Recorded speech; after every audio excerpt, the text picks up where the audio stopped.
battle is an honor. For a Chaos Space Marine of the Emperor's children, death might be a release from the endless pursuit of sensation.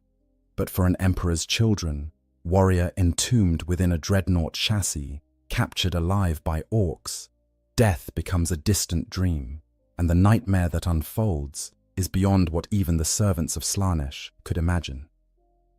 This is a story about the collision of two fundamentally incompatible philosophies of warfare. On one side, we have the Emperor's children, devotees of Slaanesh, the dark prince of excess and sensation, warriors who have spent millennia chasing every possible experience, every whisper of pleasure and pain, pushing the boundaries of what the mortal form can endure in their quest for the ultimate sensation. On the other side, we have the orcs, the galaxy's most prolific scavengers, beings who see a fallen enemy war machine not as a tomb containing a tortured soul, but as a brilliant opportunity for a spot of looting and some proper orky modifications. To understand the true horror of what happens when these two forces intersect, we must first comprehend what makes an Emperor's Children dreadnought such a unique and terrible thing, and why falling into orc hands transforms an already nightmarish existence into something that defies comprehension. The Nightmare of Slaaneshi. Entombment. For most Space Marine chapters, entombment within a dreadnought chassis is considered the highest honor.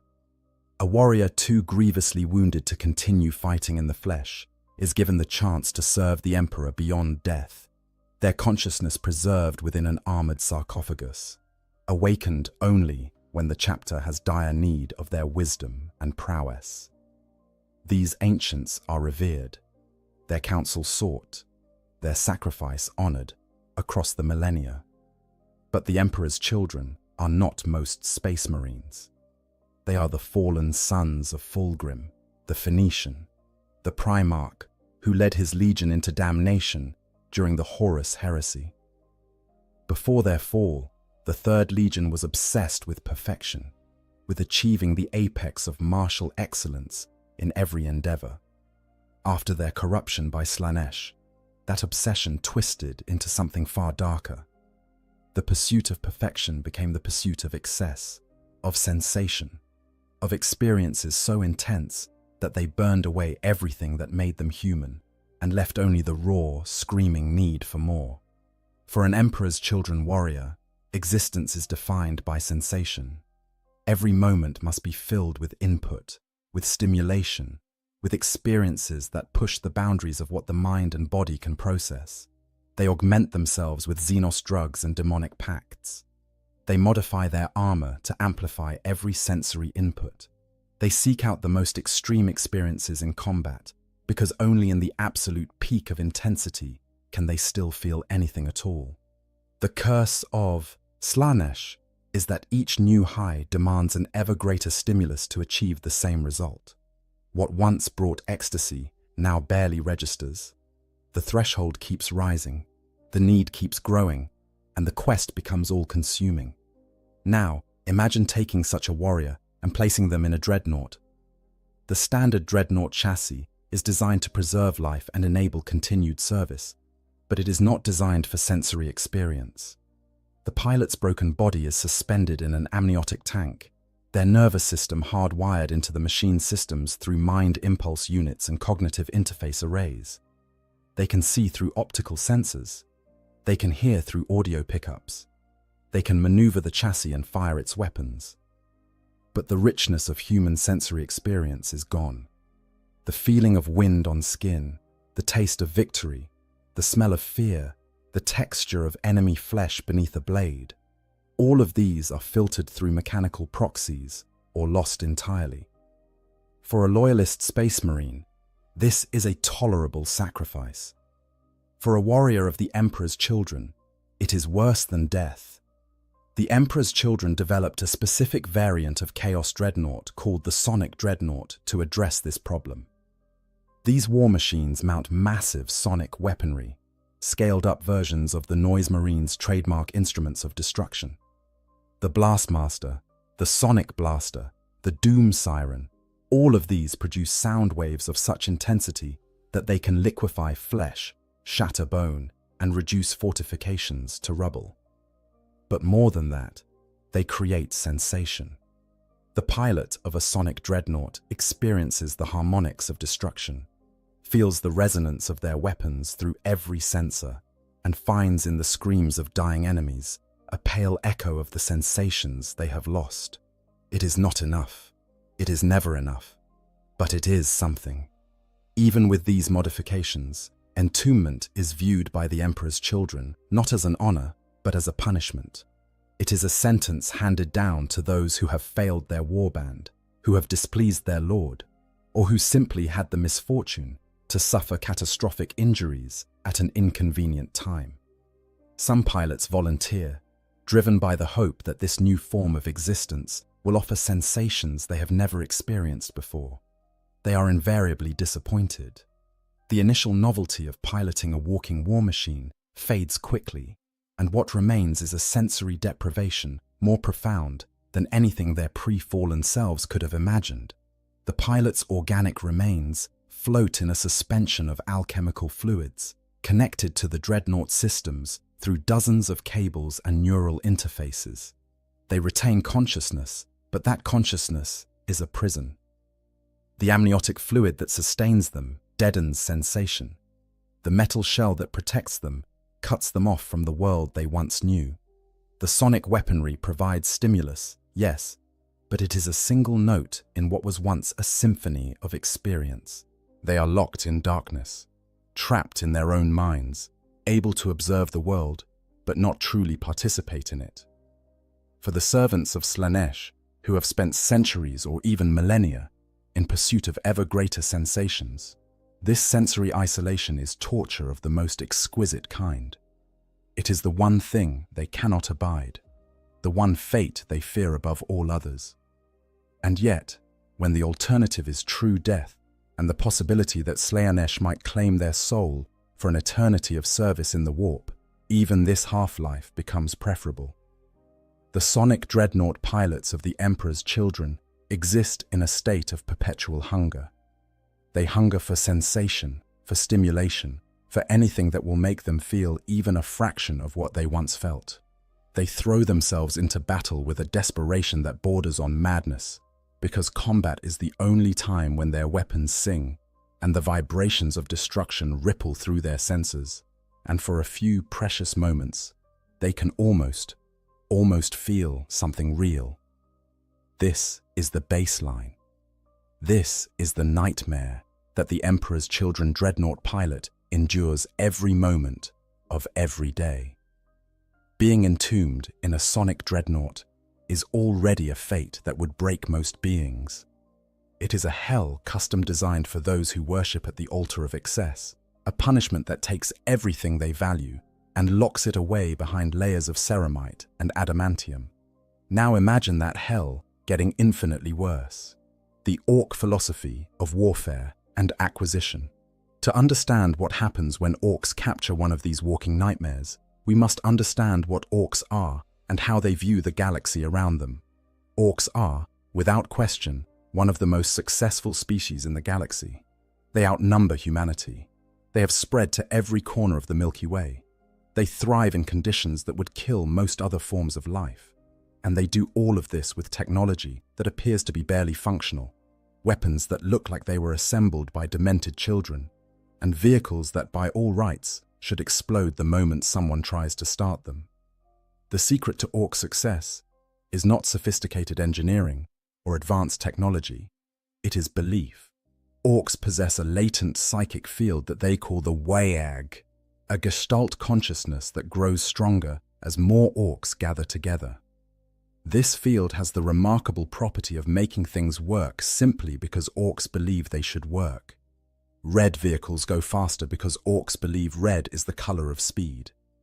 Guns fire because orcs believe pulling the trigger makes them fire, even if the weapon in question has no firing pin, no ammunition, or no actual barrel. The Wag field fills in the gaps, makes the impossible possible, and allows orcs to wage war with equipment that would be useless in anyone else's hands. This gives orcs an enormous advantage when it comes to looting. They do not need to understand how a piece of technology actually works. They do not need to maintain it according to the original specifications. They do not need compatible parts or proper tools or any of the things that other races require. They simply need to believe that their modifications will work, and the WAG field makes it so. Looting is more than just a practical necessity for orcs. It is a fundamental part of their culture. Every orc knows that the best weapons are the ones you take from defeated enemies. A chopper made from scrap is fine, but a chopper made from a Space Marine's power sword is better. A shooter cobbled together from spare parts is adequate, but a shooter made from an Imperial Guard lasgun is superior, not because it is actually better engineered, but because it is loot, and loot has inherent value in orc society. The process of looting follows a fairly predictable pattern. After a battle, swarms of Gretchen, the smaller, weaker cousins of the orcs, scurry across the battlefield, collecting anything that looks useful or valuable. They bring their haul back to the mech boys, the orc mechanics who possess an instinctive understanding of technology. The mech boys examine the loot, decide what can be repurposed, and begin the process of making it properly orky. This process typically involves several key steps. First, strip away anything that is not obviously functional. Pretty decorations, complex control systems, safety features, all of these are superfluous. Second, add more weapons. If it can mount a gun, it should mount several guns. If it cannot mount a gun, modify it until it can. Third, make it louder. Orcs love noise. The roar of engines, the thunder of guns, the screaming of victims, all of these are music to greenskin ears. Fourth, paint it properly, usually red, because red goes faster, but color choice depends on clan affiliation and personal preference. Finally, add decorative elements that make it clear this is now orc property. Teeth, bones, spikes, chains, crude glyphs, and battle trophies all serve this purpose. The whole process is guided by what orcs call orky know-whats, an instinctive understanding that allows mech boys to look at a piece of machinery and immediately grasp its essential function, even if they cannot explain how or why it works. This is another gift of their genetic heritage, another tool given to them by the ancient beings who created them. Combined with the reality-warping power of the WAG field, it makes orcs perhaps the most prolific salvagers in the galaxy. Orc warbands have been known to loot virtually everything. Imperial Guard Lehman Russ tanks become looted wagons, bristling with additional weapons and painted in garish colors. Space Marine rhinos are stripped down and rebuilt as crude troop transports. Even Titans, the massive god machines of the Adeptus Mechanicus, have been captured and repurposed by particularly ambitious mech boys. There is a legend among the greenskins of a looter called Grabber Gutzbag, who was supposedly able to loot anything, including several titans over the course of his illustrious career. But orcs do not just loot vehicles. They loot weapons, armor, equipment, and even people. Captured enemies are sometimes forced to work as slaves, building defenses or operating machinery that the orcs cannot be bothered to deal with themselves. More often, they become test subjects for pain boys, the orc medical specialists who are the biological equivalent of mech boys. Pain boys are perhaps the most feared of all orc odd boys. While mech boys are respected for their ability to keep the war machines running, pain boys inspire genuine dread even in other orcs. This is because pain boys possess an instinctive understanding of anatomy and surgery, but they lack any concept of medical ethics, patient care, or unnecessary procedures. When a pain boy operates on an injured orc, he is just as likely to remove random organs to see how they work, as he is to actually treat the injury. The replacement of damaged limbs with crude bionics is a common practice, but the pain boy might get distracted and attach the new arm where the leg used to be, or decide that the patient would benefit from an extra head, or conduct a squig brain transplant just to see what happens. For non-orc captives, being handed over to a pain boy is a death sentence, but usually not a quick one. Pain boys are endlessly curious about alien anatomy. They will conduct vivisections without anesthetic, testing the limits of their subject's endurance. They will replace limbs with mechanical parts just to see if it is possible. They will inject experimental serums, transplant organs, and generally treat the living body as a canvas for their crude medical experiments. The fact that their subjects rarely survive these procedures does not bother pain boys in the slightest. After all, there are always more captives, and the knowledge gained from each experiment is valuable, at least until the pain boy forgets it and has to start over with the next subject. This, then, is the world that an Emperor's Children dreadnought enters when it falls into orc hands. It is a world where nothing is sacred, where function matters more than form, where the very concept of proper maintenance or respectful treatment of ancient war machines is completely alien. To the orcs, the dreadnought is not a tomb containing a once mighty warrior. It is not a relic to be honored or a prisoner to be interrogated. It is loot, pure and simple. It is a big stompy thing with guns, and that makes it automatically interesting. The fact that there is someone alive inside just makes it more interesting, because that means there is something to experiment on. The capture. The circumstances that lead to an Emperor's Children sonic dreadnought falling into orc hands can vary considerably, but they all share certain common elements that make such a capture possible in the first place. The battle must be catastrophic enough that the warband cannot retrieve their war machines, either because the fighting is too intense to allow for recovery operations, or because the surviving Chaos Space Marines are forced into a retreat that leaves their heavier equipment behind. The dreadnought itself must be disabled but not destroyed, which is a fairly narrow window of damage. Too little, and the dreadnought can still fight, or at least self-destruct. Too much, and there is nothing left worth looting. And finally, the orcs must both win the engagement decisively enough to secure the battlefield and be interested enough in the prize to drag it back to their camp rather than simply blowing it up for fun, which is always the simpler option when orcs are involved. These conditions are rare but not impossible. Orcs fight constantly, everywhere, against everyone, and the sheer volume of conflict they participate in means that eventually they will encounter every possible situation. And Emperor's Children warbands, for all their martial prowess and their enhanced abilities, are not immune to defeat. Their obsession with sensation sometimes leads them to take unnecessary risks, to prolong battles for the sake of experiencing more intense combat, to focus on personal glory rather than tactical objectives. These tendencies can and do result in catastrophic defeats when they face opponents who do not play by the expected rules. Let us imagine a specific scenario, one that plays out across countless worlds in the galaxy's endless wars, with variations in the details but the same essential trajectory. A trajectory that begins with confident assault and ends with capture, violation, and transformation. The warband is called the Flawless Torment, a splinter faction of the Emperor's Children that has spent the last 300 years raiding worlds along the eastern fringe. They have come to an imperial hive world, drawn by rumors of a decadent noble class, whose excesses might provide new sensations for jaded Chaos Space Marines. The raid begins well.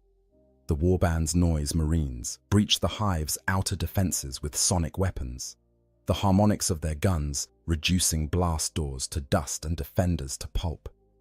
Chaos Terminators advance through the streets, their combi bolters chattering as they gun down terrified civilians.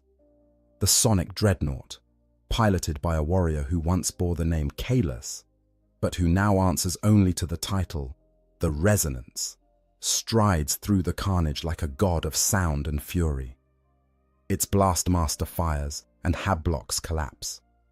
Its doom siren screams, and crowds of fleeing citizens are reduced to fine red mist. The pilot feels the vibrations through every sensor, drinks in the destruction like a man dying of thirst, and for a few precious moments, the hunger abates. But the raid has attracted attention from an unexpected quarter. An orc, led by a particularly cunning warboss called Skullcrusher, has been rampaging through the same sector. The orcs detect the sounds of battle, the distinctive howl of sonic weapons, the screams of dying humans, and they alter course to join the fight. After all, where there is a scrap, there should be orcs. The two forces collide in the hive's central square, and the resulting battle is absolute chaos. Noise marines fill the air with deadly harmonics, but the orcs simply charge through the sonic barriers, their natural toughness and their sheer disregard for pain, allowing them to weather attacks that would liquefy normal troops. Chaos Space Marines fight with the perfection of centuries of experience, but they are vastly outnumbered by a green tide that crashes over their positions like a tsunami. The Resonance stands at the center of the maelstrom, its weapons firing in a constant barrage of destruction. Orcs explode into fragments as the Blastmaster's focused harmonics tear through their bodies. Vehicles detonate as sonic pulses find their fuel tanks. For a time, it seems as though the Dreadnought alone might turn the tide of battle. Then everything goes wrong. An Orc looter with a looted Imperial Lascannon scores a lucky hit on the Dreadnought's power core. The shot does not penetrate, but it damages the plasma feeds and causes a cascade failure in the reactor's containment field. The Dreadnought's systems begin to shut down, emergency protocols activating to prevent a catastrophic detonation. The Resonance finds itself paralyzed, its weapons offline, its motor systems locked, its sensors dimming as auxiliary power struggles to keep the life support active. The pilot is trapped, fully conscious, fully aware, but unable to move, unable to fight, unable to do anything except watch through failing optical sensors as the battle rages around the immobile chassis. The pilot screams, but the Dreadnought's Vox speakers are offline. The pilot tries to will the machine to move, but the neural interfaces are severed. There is nothing but the horrible awareness of helplessness, the knowledge that something is terribly wrong, and the fading hope that the warband will retrieve the disabled machine before the enemy can capitalize on its vulnerability. That hope dies when Warboss Skullcrusher himself arrives on the scene. The massive orc, clad in mega armor and wielding a power claw that crackles with lethal energy, surveys the battlefield with the practiced eye of a veteran warrior. He sees the disabled Dreadnought, sees the other Chaos Space Marines falling back under the weight of superior numbers, and makes a tactical decision. The Emperor's children are broken. The raid is over. But that big purple stompy thing with the weird guns, that is worth having. Skullcrusher bellows orders to his boys. A mob of orcs surrounds the Dreadnought, their crude weapons ready in case it reactivates. Gretchins scurry forward with chains and cables, beginning the laborious process of securing the machine for transport. The warboss approaches the chassis himself, his massive form dwarfing even the Dreadnought, and he raps his power, claw against the ceramite armor with a resounding clang. "Dis is a proper bit of loot, dis is," he rumbles, his voice audible even through the Dreadnought's failing audio sensors. "Gonna make it right, Orky, we is. Give it more dakka, paint it red, maybe add a ram. Yeah, this is gonna be right good when we is done with it." Inside the sarcophagus, the pilot experiences a new sensation. Not the thrill of battle or the ecstasy of destruction, but the cold, sinking dread of understanding what is about to happen. The Emperor's children have retreated. The orcs have won. And the Dreadnought, with its pilot still very much alive inside, is about to become orc property. The journey back to the orc camp is a nightmare of jarring motion and crude handling. The orcs do not have proper transport equipment for something as large as a Dreadnought, so they simply drag it behind a looted wagon, the chassis bouncing and scraping across the hive's broken streets. Every impact sends shockwaves through the suspension system, shaking the pilot in the amniotic tank, reminding him with each violent jolt that he is now cargo, a thing to be hauled away and repurposed. The pilot tries to activate the self-destruct protocols, the final failsafe that would at least deny the enemy their prize and grant him the mercy of destruction. But the damage to the power systems has rendered those protocols inaccessible. The pilot tries to flood the sarcophagus, to drown in the amniotic fluid before the orcs can begin their work. But the life support systems override the attempt, pumping the fluid away and forcing air into the pilot's lungs whether he wants it or not. There is no escape. There is no reprieve. There is only the growing certainty that whatever comes next will be worse, so much worse than anything the pilot has endured before. The workshop of nightmares. The orc camp is a sprawling collection of scrap metal shanties, looted vehicles in various states of repair, and crude fortifications built from whatever materials happen to be available. At its center is the mech workshop, a large structure that combines the functions of machine shop, vehicle depot, and mad scientist's laboratory. This is where the mech boys work their incomprehensible magic, where looted technology is stripped down and rebuilt according to Orky principles, where the way-age field is strongest and the impossible becomes possible. The dreadnought is dragged into the workshop and unceremoniously dumped in the center of the largest work bay. A dozen mech boys immediately swarm over it, their crude tools sparking and grinding as they begin their examination. They poke at the armor plates, they tap on the weapon mounts, they trace the cables and try to follow the internal systems. They argue loudly about what each component does and how it might be improved. One particularly ambitious mech tries to activate the Blastmaster, curious about what the oversized gun does. The weapon fires, and the focused harmonic beam slices through 3 Gretchen, a support pillar, and part of the workshop wall before someone manages to disconnect the power feed. The mech boys are delighted. This is a proper gun, they agree. Just needs more dakka. But the mech boys' true interest is not in the weapons or the armor. They want to understand how the whole thing works, and that means getting inside the chassis to examine the internal systems. Cutting torches are produced.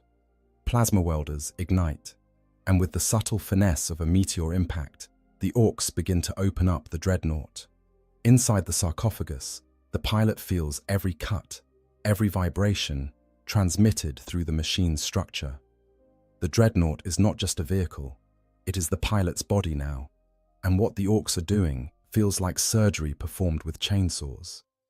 Except the pilot cannot move, cannot fight back, cannot do anything except experience the violation as the orcs pry open access panels and rip out components to examine them more closely. Then they find the sarcophagus itself. The discovery causes great excitement among the mech boys. There is something alive in here, some kind of pilot. This is even better than they thought. One of the mechs immediately summons Mad Doc Lugnut, the warband's chief painboy, because if there is a living thing inside this machine, then it falls under the painboy's area of expertise. Mad Doc Lugnut arrives with his entourage of grot orderlies, his crude medical tools clanking as he walks.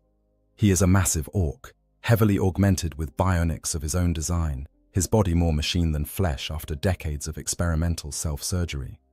When he sees the sarcophagus, his small eyes light up with unmistakable glee. "What we got here, Den?" he rumbles, peering through the sarcophagus's small viewing port. "Some kind of Humy?" "Nah, bigger than a Humy.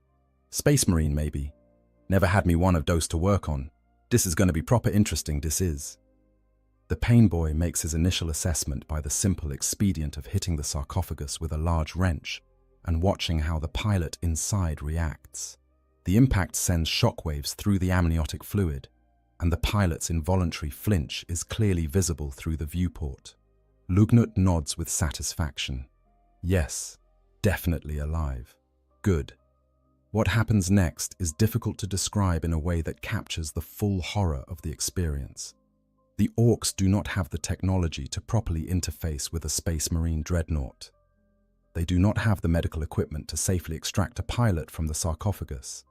They do not have the knowledge to understand what most of the systems actually do, but they have curiosity, they have crude tools, and they have the absolute conviction that they can figure it out if they just poke around enough. The pilot, suspended in the amniotic fluid, watches through failing optical sensors as the mechs and pain boys gather around the sarcophagus like carrion birds around a fresh corpse. There is a moment, brief but profound, where the pilot considers what kind of existence this has become. Once, centuries ago, the pilot marched into battle alongside brothers, clad in baroque armor that amplified every sensory input, wielding weapons that sang with the screams of dying enemies. The pursuit of perfection had seemed noble then, before the corruption. The quest for sensation had seemed like enlightenment, before it became addiction. And even after the fall, even after the transformation into something monstrous by imperial standards, there had been purpose. There had been identity. There had been the experience of being alive in the most intense way possible. The entombment had stripped away most of that. But there had still been the sonic weaponry, still been the vibrations of destruction, still been the pale echo of what sensation felt like. And there had been the possibility, however slim, of eventual release through death in battle or ascension to demonhood or any of the other paths that a servant of Slaanesh might walk. Now, watching the orcs approach with their crude tools and their enthusiastic ignorance, the pilot understands that all of those possibilities are about to be taken away. There will be no death in glorious battle. There will be no ascension. There will be no purpose or meaning or even the comforting predictability of suffering. There will only be the orcs, with their incomprehensible logic and their casual cruelty, born not of malice, but of simple indifference to anything that is not themselves. This understanding is perhaps worse than the physical violation that follows. The Emperor's children fell because they needed to believe that their experiences mattered, that sensation had meaning, that every excess and every depravity was part of a grand pursuit of something greater than mere existence.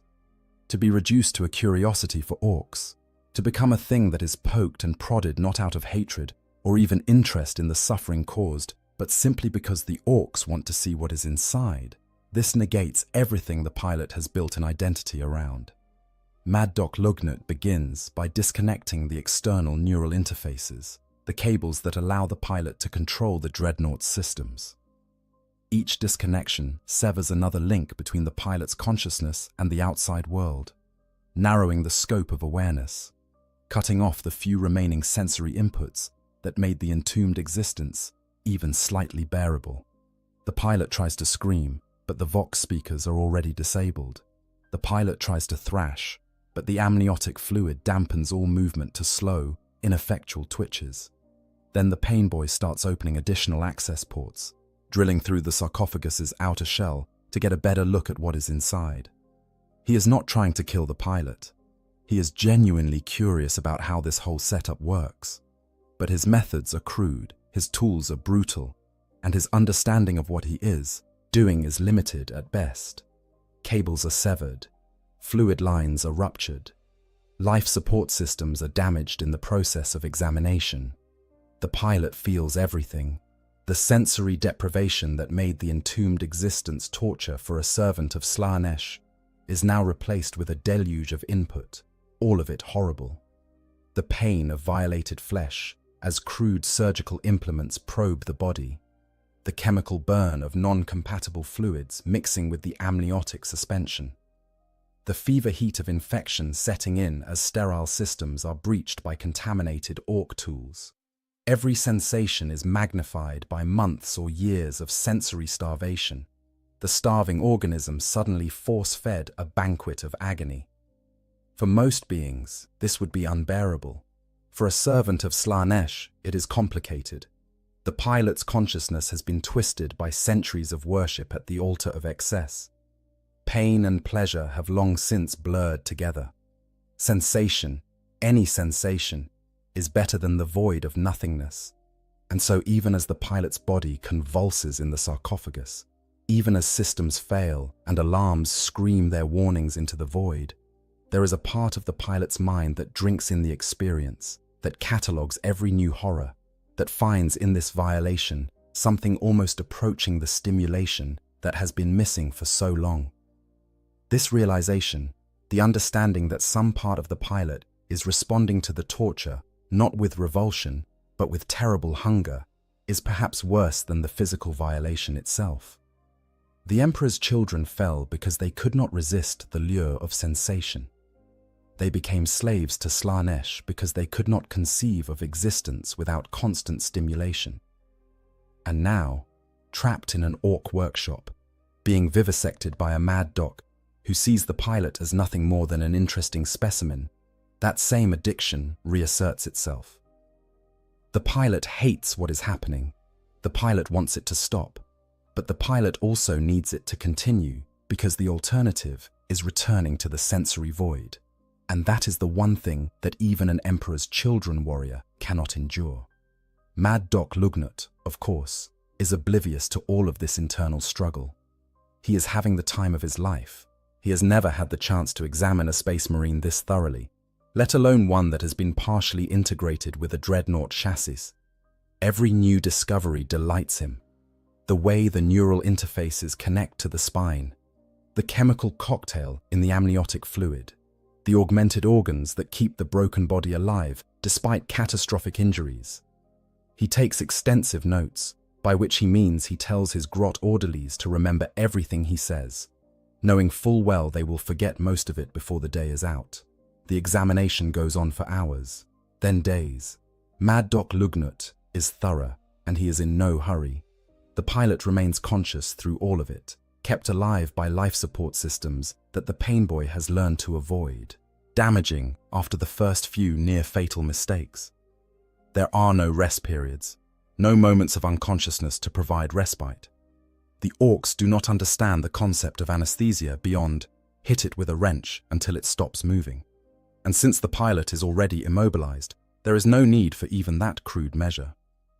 Between examination sessions, the mech boys continue their work on the dreadnought chassis itself, approaching the task with the same combination of instinctive understanding and complete disregard for original design that characterizes all orc engineering. They strip out the elegant chaos technology that was already a corruption of ancient imperial designs, and they replace it with orky equivalents that should not work but somehow do. The Blastmaster, that magnificent weapon that could reduce fortifications to rubble through harmonic resonance, is deemed too complicated by the mechs. They spend several hours trying to understand how it produces its effects, firing it repeatedly at various targets, including several unfortunate Gretchen, a wall, and briefly at the ceiling, before someone realizes that might bring the whole workshop down. Eventually, they conclude that while the weapon is impressive, it requires too much maintenance and too many specialized components. In true orc fashion, they simply replace it with a zap gun, a weapon that fires powerful electrical bolts with complete disregard for accuracy, efficiency, or collateral damage. The zap gun is built from components looted from an Imperial Guard Leman Russ that the Warband destroyed 3 battles ago, combined with some kind of power core that might have come from an Eldar vehicle, all wrapped together with copious amounts of wire and prayer to Gork and Mork. It weighs considerably more than the Blastmaster it replaces, and it has absolutely none of the precision or elegance of the original weapon. But it works, after a fashion.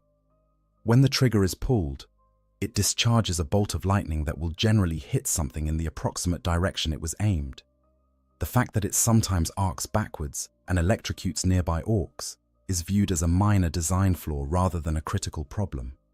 The pilot feels the removal of the Blastmaster like the loss of a limb. The weapon was not just a tool, but a connection to the pilot's former existence, a reminder that once the pilot had been a noise marine who could make reality itself scream in harmony. The crude replacement, with its random discharges and its complete lack of harmonic subtlety, is an insult added to injury. But there is nothing the pilot can do except experience the modification and try to adapt to the new systems that the orcs have grafted onto what remains of the dreadnought's identity. The Doom Siren is kept, but only because the mechs think it looks cool and makes a satisfying noise when activated. They do not understand that it is a sonic weapon, a device that produces sound waves of such intensity that they can liquefy organic matter. They just know that when you press the button, it makes a really loud scream, and orcs appreciate loud noises. They add a crude volume control that basically just makes it louder, or even louder, with no intermediary settings. They also weld additional acoustic horns onto the weapon, not because this improves its effectiveness, but because more horns means more noise, and more noise is always better from an orc perspective. Additional weapons are welded onto every available mounting point with the characteristic orc enthusiasm for adding more dakka to anything that moves. Big shooters, simple automatic weapons that fire massive rounds at a prodigious rate, are bolted to what used to be equipment hardpoints. Rockets, crude missiles that are as likely to explode prematurely as they are to hit their target, are installed in launch tubes made from exhaust pipes. A particularly oversized chopper, a massive melee weapon that looks like it was forged by a drunk mech boy with a grudge against symmetry, is welded to one of the dreadnought's arms, replacing the elegant power fist that used to occupy that position. Each modification is performed with the mechs arguing loudly about the best way to proceed, testing their work by actually firing the weapons regardless of who or what might be in the line of fire, and celebrating successful installation with liberal application of alcohol and violence against nearby Gretchen. The pilot experiences every step of this process through sensor feeds that are becoming increasingly unreliable as orc modifications damage the original systems and replace them with crude equivalents. The armor itself is subjected to a radical transformation that speaks to the orc aesthetic sense, which can charitably be described as enthusiastic and less charitably as completely insane. The original paint job, a baroque purple and gold scheme decorated with chaos symbols and devotional inscriptions to Slanesh, is deemed insufficiently orky. The mechs strip it away with industrial solvents and sandblasters, removing not just the paint, but in some cases entire layers of armor plating that were deemed too smooth or not enough bits. The repaint job is a masterclass in orc culture and color theory. Red is applied liberally because everyone knows red makes things go faster. This is not a superstition or a cultural belief. For orcs, it is literally true. The Wagj field makes red vehicles faster simply because orcs believe they should be faster. The fact that a dreadnought is not a vehicle in the traditional sense, and that painting it red logically should not affect its movement speed in any way, does not matter. What matters is that orcs believe it will. And in the 40k universe, belief has power. Yellow lightning bolts are added because they look flash, which is orc terminology for cool or impressive. The lightning bolts are not carefully stenciled or measured for symmetry. They are hand-painted by enthusiastic Gretchen who have been given rough instructions and then left to interpret those instructions in whatever way seems appropriate.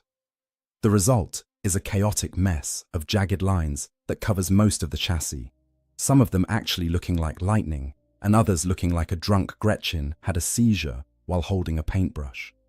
Crude orc glyphs are daubed across every available surface, declaring this to be the property of Warboss Skullcrusher, and warning other orcs not to nick it. The glyphs are written in a combination of languages, including Orcish, Low Gothic, and what appears to be some kind of pictographic system that the mechs invented on the spot because they forgot how to write certain words. Some of the glyphs are protective wards that orcs believe will make the chassis more resistant to damage. Others are insults directed at enemies. Still others appear to be grocery lists or random observations about the weather. Chains, spikes, and trophies are welded onto the chassis with reckless abandon, the mechs and painboys competing to see who can add the most impressive decorations. The chains are looted from various sources, including actual chain weapons, suspension bridges, and what appears to be the anchor chain from an Imperial Navy vessel. The spikes range from elegant ceramite points, looted from Space Marine armor, to crude iron stakes that look like they were pulled from a fence. The trophies are the most disturbing additions, consisting of skulls, bones, and other body parts taken from defeated enemies, and sometimes from orcs who annoyed the mech boys during the modification process. The end result is a dreadnought that looks nothing like its original form. It is a grotesque fusion of chaos technology and orc aesthetic, a walking testament to what happens when two of the galaxy's most excessive factions intersect. It would be comical if it were not so horrifying. The pilot, forced to observe these modifications through failing sensors, struggles to maintain any sense of identity. The machine was once an extension of self, a metal body that could at least pretend to be a continuation of the warrior who had been entombed within it. Now it is something else entirely, something that bears the pilot's consciousness like a parasite bears its unwilling host. The pain boy, meanwhile, has moved from examination to experimentation. He wants to see what happens if he injects the pilot with various orc medical compounds. Fighting juice, a stimulant cocktail that can keep an orc fighting through injuries that should be immediately fatal, produces fascinating results when injected into the pilot's body. The pilot's augmented organs struggle to process the foreign chemicals, alternately rejecting them and incorporating them into the bloodstream in unpredictable ways. Sometimes the pilot experiences bursts of hyper-awareness, every sensor input magnified to excruciating clarity. Other times, the pilot's consciousness dims to a barely functional stupor, thoughts sluggish and confused. Mad Doc Lugnut also decides to add some bionics to the pilot's body, because everyone knows that more mechanical parts make you tougher. He grafts crude orc augmetics onto the pilot's existing augmentations, creating a horrifying fusion of chaos-corrupted flesh, Adeptus Mechanicus neural interfaces, and orcish mechanical components. These additions serve no purpose beyond satisfying the pain boy's curiosity, but they add new layers of discomfort to an already intolerable existence. The bionics do not integrate cleanly. They cause inflammation. They press against nerves. They leak fluids that should not mix, and they cannot be removed because they have been permanently installed with the pain boy's characteristic disregard for proper surgical technique. Throughout all of this, the pilot's consciousness never quite breaks. An ordinary human would have died or gone mad. Even a regular space marine would have retreated into catatonia, rather than continue to experience such violation. But the Emperor's Children pilot is sustained by the very corruption that made this fate so terrible in the first place. Slaanesh does not permit the servants to escape through madness or death. The pilot must remain aware, must continue to experience, must serve as a vessel for sensation, whether that sensation is pleasure or pain, or the grotesque hybrid of the two that orc experimentation produces. The pilot tries to pray to Slaanesh for release, for intervention, for anything. But the Dark Prince is silent. Perhaps Slaanesh finds the situation amusing. Perhaps the god of excess sees in this forced deprivation and subsequent violation a new form of sensation worth savoring. Or perhaps Slaanesh simply does not care, content to let the pilot suffer in ways that will make the eventual return to proper service all the more desperate and grateful. The orcification process. After several weeks of examination and experimentation, the mech boys and Mad Doc Lugnut finally declare their work complete. The dreadnought has been successfully looted. It is now a proper orc war machine, or at least something that vaguely resembles one. The fact that it still contains a very much alive and increasingly traumatized Emperor's Children pilot is viewed as a bonus feature rather than a complication. The final stage of the orcification process is the integration of orc control systems. The original neural interfaces have been so thoroughly modified that they no longer function in any recognizable way. In their place, the mech boys have installed a crude system of levers, buttons, and what appears to be a steering wheel looted from an Imperial Chimera. These controls are theoretically supposed to allow an orc pilot to operate the dreadnought independently of the original occupant. In practice, the system is a disaster. The controls do not actually connect to the dreadnought's motor systems in any logical way. The steering, Wheel controls the left leg. One lever fires the zap gun. Another lever does nothing. The big red button that the mechs insisted on installing sometimes makes the chassis lurch forward, sometimes makes all the weapons fire at once, and sometimes just plays a loud horn sound that the orcs find hilarious. The only reason the dreadnought functions at all is because the original pilot is still connected to the core systems through the damaged neural interfaces. Every time an orc presses a button or pulls a lever, the signal travels through jury-rigged circuits and half-severed cables to reach the pilot's brain, and the pilot's trained responses activate the appropriate systems. It is not smooth, it is not efficient, but it works, after a fashion. This creates a new form of torture for the pilot. The dreadnought, which was once an extension of the pilot's will, is now being operated by external forces. The pilot can feel the orc's clumsy inputs, can sense the machine being commanded to move and fight, but has no control over what actions are actually taken. It is like being a passenger in one's own body, forced to watch as someone else moves the limbs, fires the weapons, and makes decisions that the pilot would never make. The first orc pilot assigned to the looted dreadnought is a large boy named Grimfang, who has distinguished himself through his exceptional enthusiasm for violence. Grimfang climbs into the makeshift cockpit that the mechs have constructed on top of the dreadnought's chassis, straps himself in with what appears to be actual belt buckles looted from Imperial Guard uniforms, and immediately begins pulling levers at random to see what they do. The dreadnought lurches into motion. The left leg steps forward, while the right leg stays planted, causing the entire chassis to tip alarmingly before the pilot's automatic balance systems compensate. The zap gun fires, the electrical bolt arcing across the workshop and blowing a sizable hole in the wall. Several Gretchen dive for cover. Warboss Skull Crusher roars with laughter. "That's right, Orky, that is," the Warboss bellows. "Give it a proper test run. Take it out and crump some gits." Inside the sarcophagus, the pilot experiences each of these events with crystalline clarity. The lurch, as balance is lost. The discharge of the zap gun, so different from the harmonious perfection of the Blastmaster. The vibrations, as the orc, sitting on top of the chassis, pounds on the controls and whoops with glee. Every sensation is filtered through systems that were never meant to be operated this way, producing a discordant cacophony of input that the pilot's mind struggles to process. And then, Grimfang discovers the big red button. The button, labeled More Daka in crude Gothic script, is connected to a system that the mechs installed without fully understanding what it does. In theory, it is supposed to provide an emergency power boost to all weapon systems. In practice, it causes every weapon ONS, the dreadnought, to fire simultaneously while dumping massive quantities of current through the neural interfaces. When Grimfang presses the button, the result is spectacular.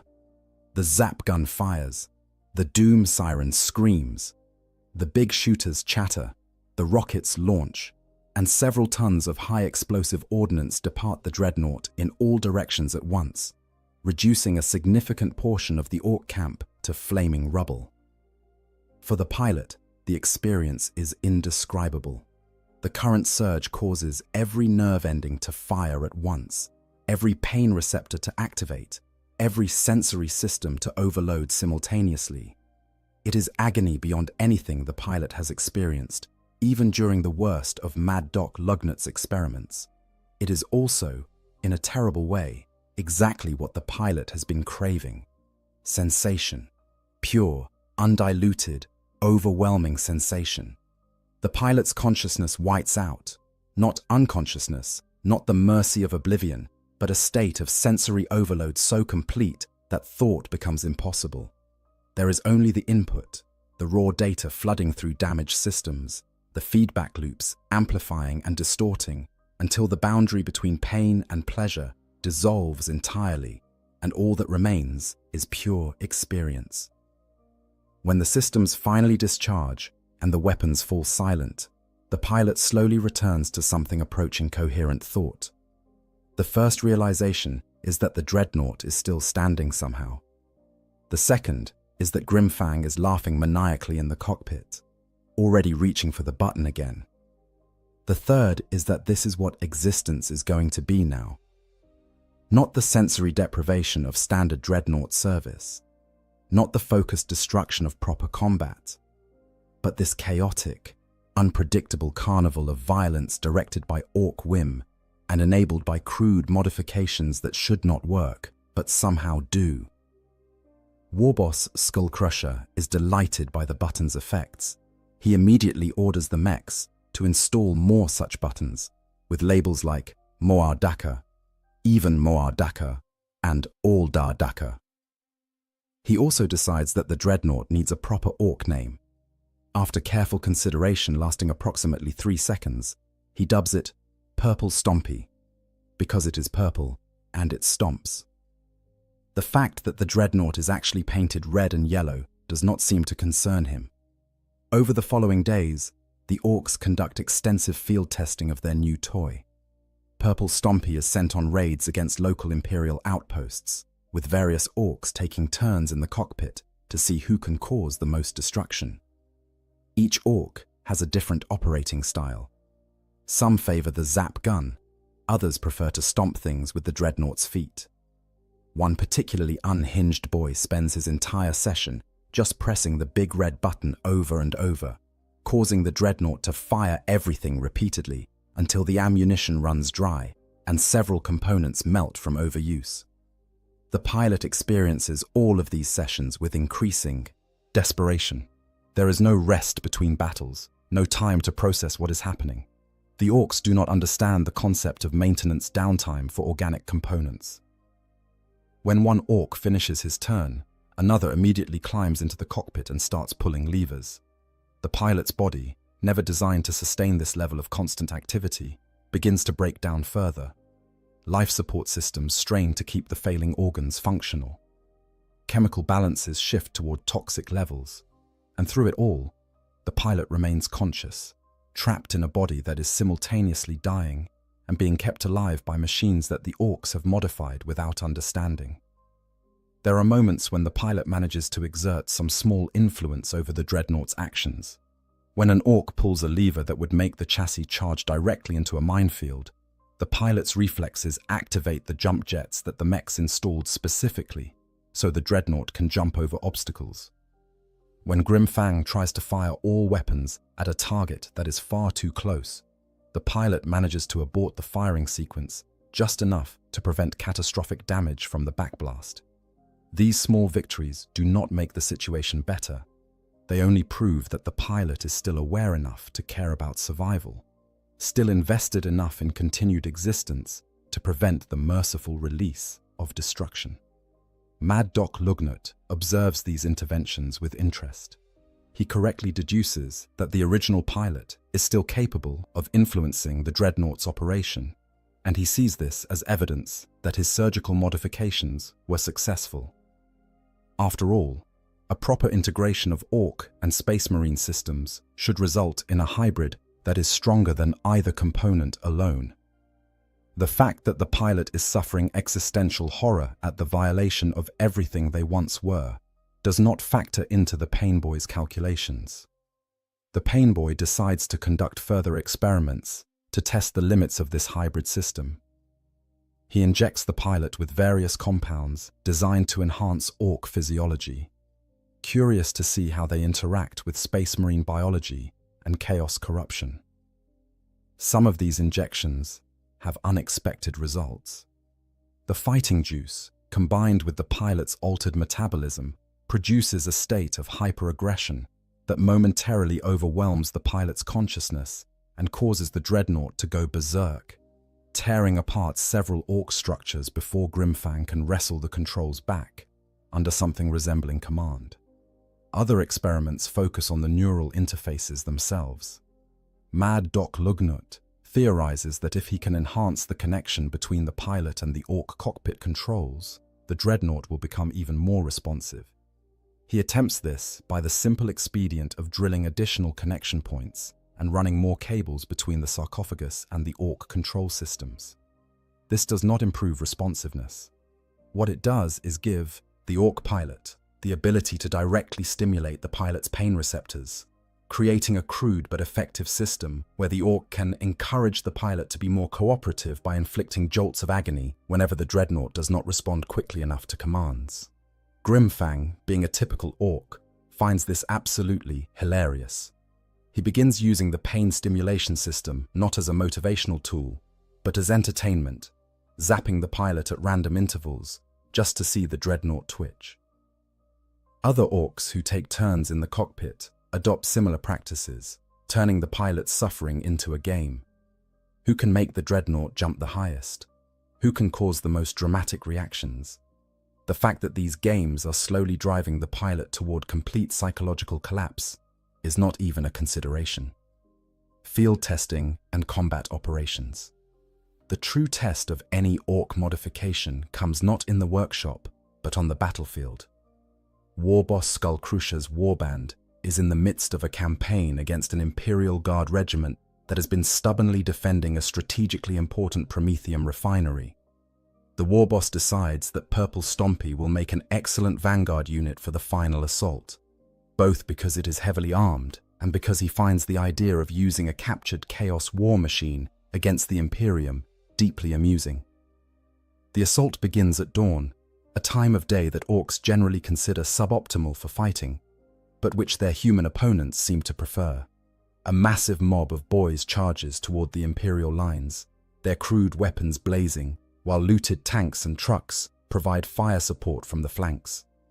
And at the center of this green tide, Purple Stompy advances, its garish paint job visible from kilometers away, its weapons systems already warming up for the coming violence. Grimfang is in the cockpit for this engagement, and he is eager to demonstrate his prowess with the looted dreadnought. He pulls levers with abandon, causing the chassis to lurch forward in an awkward gait that is somewhere between a run and a controlled fall. The assault begins at dawn, a time of day that Orcs generally consider suboptimal for fighting, but which their human opponents seem to prefer.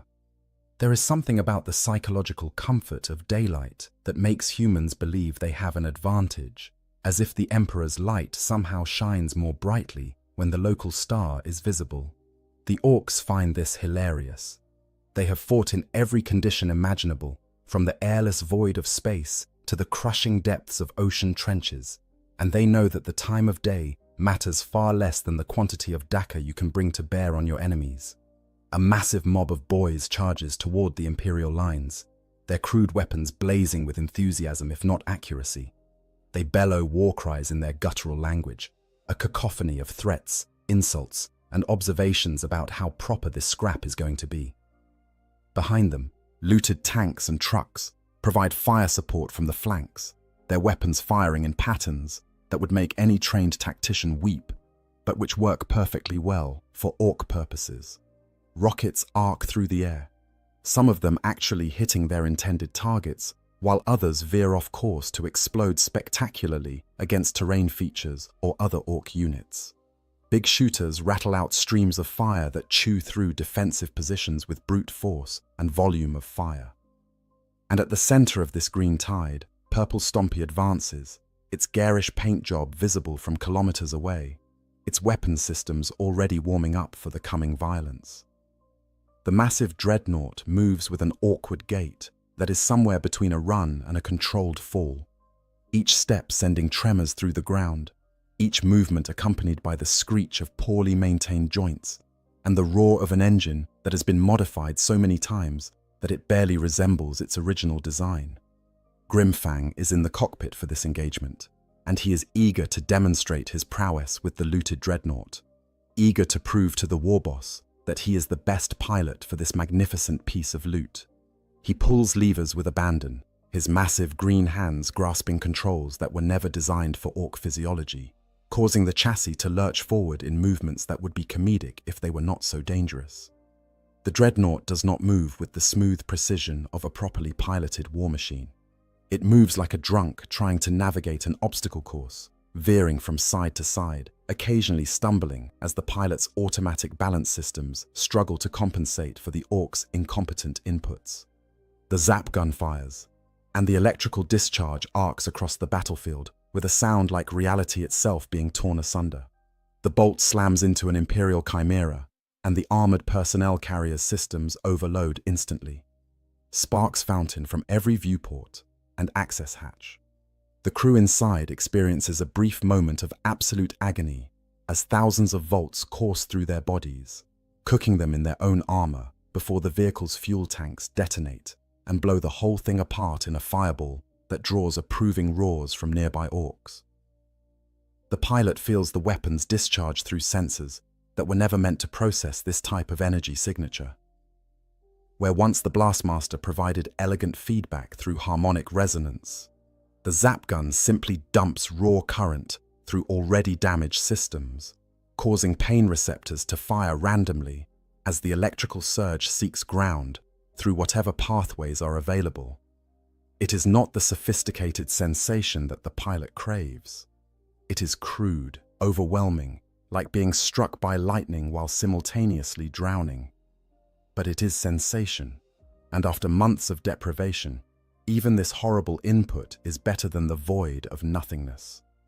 The doom siren screams its terrible song, Anamaha. Squad of guardsmen clutch their ears in futile attempt to block out the sound. Their eardrums rupture instantly. Blood pours from their eye sockets as the sonic pressure ruptures capillaries. Their organs liquefy inside their bodies, turn to jelly by vibrations that resonate at exactly the wrong frequencies for human physiology. They collapse like puppets whose strings have been cut, their bodies twitching as the last electrical impulses fire through dying nervous systems.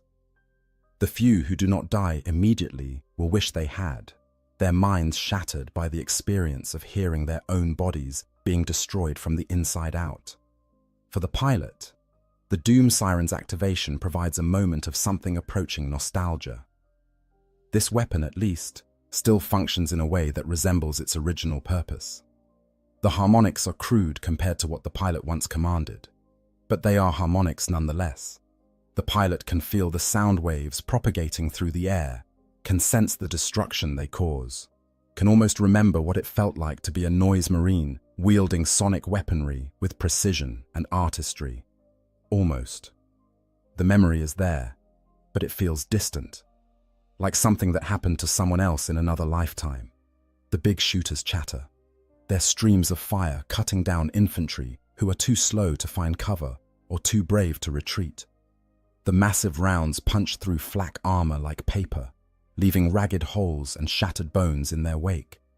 Bodies spin and collapse, torn apart by impacts that would disable light vehicles, let alone unarmored humans. The Orcs watching from their positions cheer each kill, keeping tally of how many gits their new toy has crumped, arguing loudly about whether headshots should count for extra points. The pilot experiences every target's death through targeting sensors that track each round's impact. There is no satisfaction in this killing. The pilot has slain countless enemies over centuries of service to Slaanesh, has reveled in the experience of destruction, has found meaning in the artistry of combat.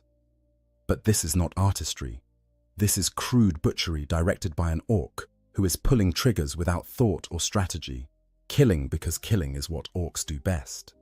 The pilot is reduced to being a passive observer of violence, unable to direct it, unable to find any meaning in it, forced to simply experience it as it happens. The rockets launch with characteristic Orc reliability, which is to say, some of them work perfectly while others explode in their launch tubes or fly in completely wrong directions. One rocket slams into a defensive bunker and detonates with enough force to vaporize the structure and everyone inside it. Another spins wildly through the air before impacting against a chimera at an angle that causes it to ricochet off the armor without detonating, much to the frustration of the Orc who fired it. A third veers toward a cluster of Orc boys, causing them to scatter, in panic, before it detonates harmlessly against empty ground. Grimfang finds this all tremendously entertaining. He whoops and hollers in the cockpit, yanking on controls, hammering on buttons, and generally treating the deadly combat as if it were the most fun he has had in weeks, which it probably is. When return fire starts to ping off the dreadnought's armor, when lascannons and autocannons begin to focus on the obvious threat that Purple Stompy represents, Grimfang's response is to charge directly toward the heaviest fire, believing with absolute orc conviction that the best defense is to crump the gits shooting at you before they can get lucky. The dreadnought surges forward, and the pilot's automatic threat assessment systems begin screaming warnings that Grimfang cannot hear and would not understand if he could. The Imperial Guard have deployed Sentinel walkers armed with lascannons specifically to deal with heavy armor threats. These light walkers are fragile compared to a dreadnought, but their weapons are more than capable of punching through ceramite plate if they find the right angle. The pilot knows this. The pilot tries to activate defensive protocols, tries to make the dreadnought jink or weave or do anything to present a more difficult target. But the controls do not respond to the pilot's will anymore. They respond to Grimfang's inputs, and Grimfang is charging straight ahead because that is what orcs do. A lascannon beam lances across the battlefield with the speed of light itself, striking Purple Stompy's torso armor dead center. The impact is catastrophic. The laser burns through the outer armor layer, vaporizes the ablative plate beneath, and punches into the reactor housing with enough energy to cause immediate containment failure. Alarms begin to shriek throughout the dreadnought systems. Emergency protocols activate automatically, shutting down power to non-essential systems to prevent a complete reactor breach. The zap gun goes offline. The doom siren falls silent. Even the crude orc weapons stop functioning as the power feeds are automatically severed to prevent catastrophic feedback. Inside the sarcophagus, the pilot experiences this damage in ways that no external observer could comprehend. The reactor containment failure causes a surge of radiation that the biological sensors detect and report through neural pathways that were never meant to carry such information. The pilot's consciousness interprets this as pain, as burning, as violation. The shutdown of weapon systems feels like losing sensation, like sliding back into the sensory deprivation that makes existence torture. And over all of this, the knowledge that the dreadnought has been crippled, that Grimfang is about to die, and that the Imperial forces might actually destroy Purple Stompy and grant the pilot the release of final death. For a moment, brief but intense, the pilot experiences hope. Not the hope of rescue or recovery, but the simple hope of ending. If the Space Marines can disable the dreadnought, if they can breach the sarcophagus, if they can kill the pilot, or at least grant the mercy of brain death, then this nightmare will be over.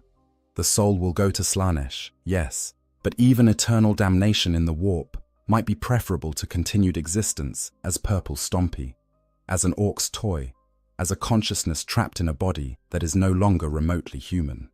The Space Marines in Crimson Fist's colors are professional, efficient, and utterly merciless. They recognize Purple Stompy for what it is, a chaos war machine that has been captured and repurposed by orcs, and they know that such things cannot be allowed to exist.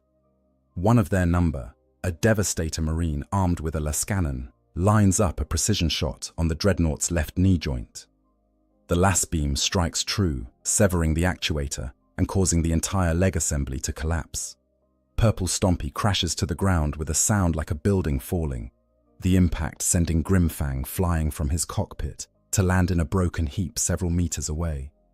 Another Space Marine charges forward with a melter bomb, the shaped nuclear charge that can reduce even the heaviest armor to slag. He attaches it to what remains of the orc cockpit with practiced efficiency, then sprints away to a safe distance. The bomb detonates 3 seconds later, and the crude control systems that the mechs installed are vaporized instantly. Grimfang, if he somehow survived the fall from the cockpit, is reduced to component atoms. The big red button, that source of so much crude amusement for the orcs, ceases to exist in any meaningful way. But the sarcophagus survives. It was designed to survive exactly this kind of damage, to protect the pilot through impacts and explosions that would destroy everything around it. The life support systems continue their function. The neural interfaces remain intact, and the pilot remains fully conscious, fully aware, experiencing every moment of what should have been liberation turned into mere interruption. The Space Marine who planted the melter bomb approaches the fallen dreadnought cautiously, his bolt pistol ready in case any systems remain active. Through external audio sensors that are miraculously still functional, the pilot hears him speak to his battle brothers, hears the clinical assessment of the situation, hears the moment when they realize that there is still someone alive inside this abomination. Chaos cannot be redeemed, one of them says, and the pilot recognizes the finality in those words. There will be no mercy, no attempt at rescue, no consideration of the possibility that the being inside the dreadnought might have been captured rather than fallen willingly. The Crimson Fists are loyalists, and loyalists do not forgive traitors. They do not acknowledge the possibility that traitors might deserve anything other than death. The Space Marines begin to prepare another charge, this one specifically designed to breach the sarcophagus and kill whatever remains within. The pilot can hear them working, can hear the quiet efficiency of Astartes who have performed this task countless times before. And for a few precious moments, the pilot allows the hope to grow, allows the anticipation of final release to build, prepares for the moment when consciousness will finally cease, and all of this will be over. And then the Orcs counterattack with the characteristic enthusiasm and complete tactical incoherence that defines their species. And then the pilot sees them. A squad of Space Marines in the colors of the Crimson Fists, responding to the guard's distress call, moving to engage the Orc assault. These are the pilot's enemies now, but they were once brothers in arms, warriors who served the Emperor before the betrayal of Horus split the legions forever. The pilot tries to warn them, tries to signal that the dreadnought is not Orc-controlled, despite its appearance. But the Vox systems are still disabled, the few attempts to transmit anything more than static having been met with Orc repairs that made the problem worse. Grimfang sees the Space Marines and whoops with joy. Beakies, proper opponents. He yanks on the controls, trying to turn the dreadnought to face this new threat. The pilot's automatic systems respond, the chassis pivoting smoothly despite the chaotic inputs. The Zap gun aims at the approaching Space Marines, and the pilot, trapped in the sarcophagus, faces a horrible choice. The pilot can cooperate with the Orcs' commands, allow the dreadnought to fire upon former brothers, and survive to endure more of this existence. Or the pilot can resist, try to sabotage the dreadnought's systems, and hope that the Space Marines can disable the chassis before it inflicts casualties. Cooperation means continued survival and continued suffering. Resistance means possible death and probable failure, followed by more Orc punishments. The pilot chooses resistance. It is a futile gesture, perhaps, but it is also the first real choice the pilot has made since the capture. As Grimfang pulls the firing trigger, the pilot floods the Zap gun's capacitors with excess current, deliberately overloading the system.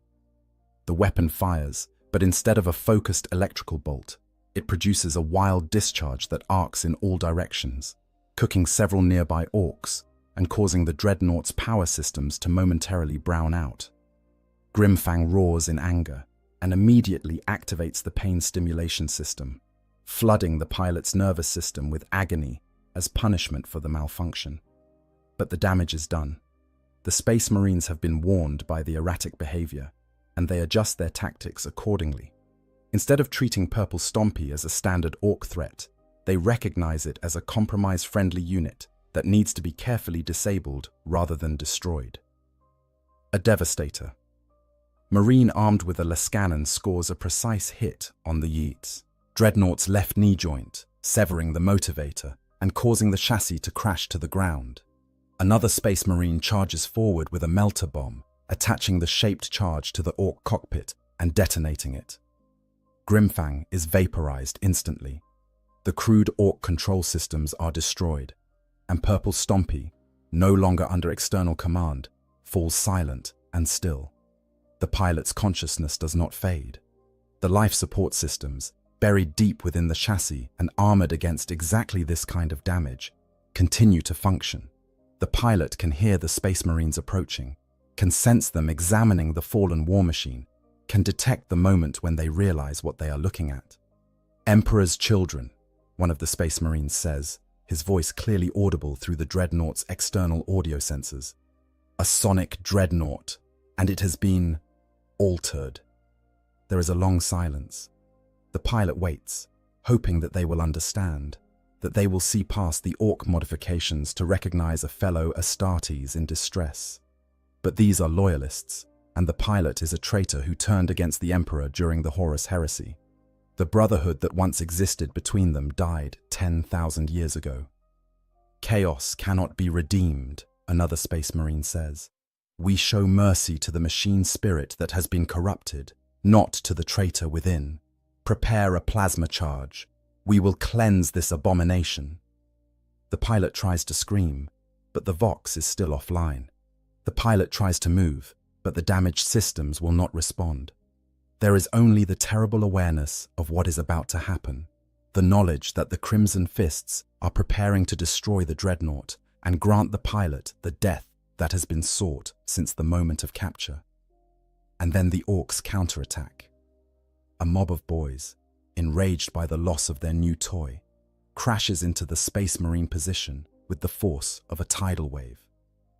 The Crimson Fists are forced to defend themselves rather than complete the destruction of Purple Stompy.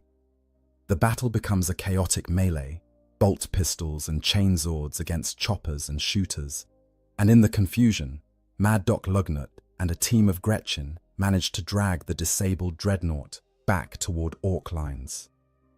The pilot's brief hope of final release dies in that moment. The Orcs have reclaimed their prize. The Space Marines have failed to grant mercy, and Purple Stompy, battered and damaged but still operational, is hauled back to the Orc workshop for repairs. The long captivity, the failed assault, costs Warboss Skull Crusher a significant portion of his warband, with dozens of boys scattered across the battlefield in various states of dismemberment and several looted vehicles reduced to smoking wrecks. By any reasonable military standard, the campaign should be counted as a defeat, a tactical failure that cost more than it gained. But Orcs do not use reasonable military standards. They use Orc standards, which are based primarily on how much fun the fight was and whether they got any good loot out of it. By Orc standards, the campaign was a smashing success. The boys had a proper scrap with the Humies. Several Orcs distinguished themselves through acts of excessive violence and are now eligible for promotion. Most importantly, Purple Stompy survived and proved its worth in combat, killing dozens of enemies and drawing enough fire to allow other Orc units to advance unopposed.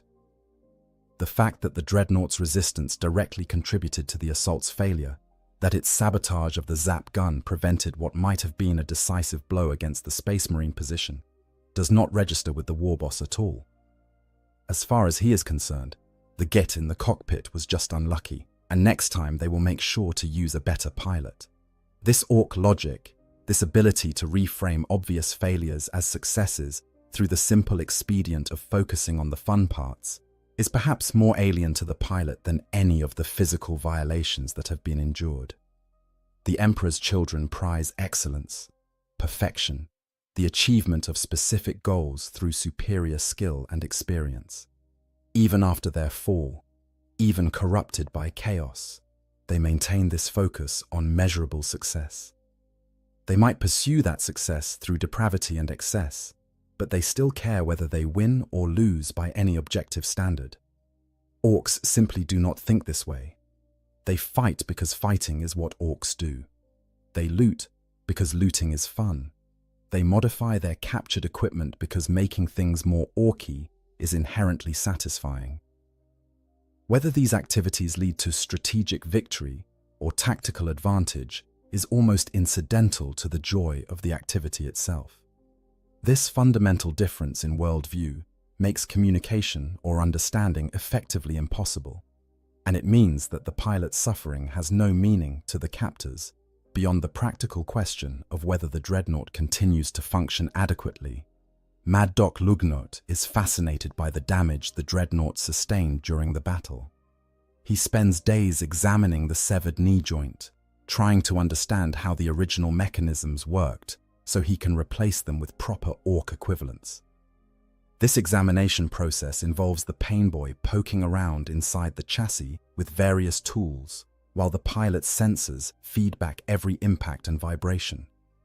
It is like dental surgery performed by someone who has never seen a tooth before and thinks a sledgehammer is an appropriate instrument. The repairs take weeks. During this time, the pilot remains fully conscious, suspended in the sarcophagus, while Orcs work on the surrounding machinery. There are no breaks, no periods of mercy. The life support systems do not include any mechanism for inducing unconsciousness, and the Orcs certainly do not think to provide such a thing. The pilot simply exists in a constant state of awareness, experiencing each moment of modification, each crude repair, each new indignity visited upon the once proud war machine.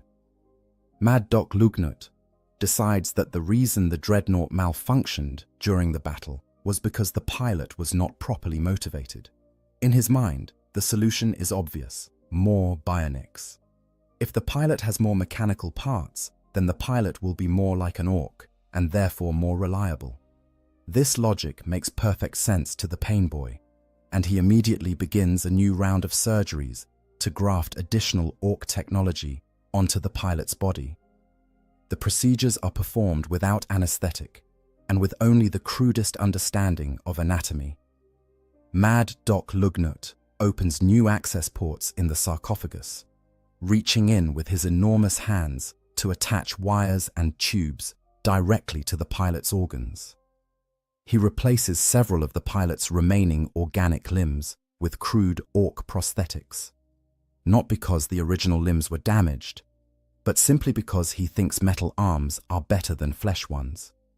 He installs what he calls a motivation enhancer, which is actually just an electrical prod wired directly into the pilot's spine. Each modification adds new layers of discomfort and dysfunction. The Orc bionics do not integrate cleanly with the pilot's chaos-corrupted physiology.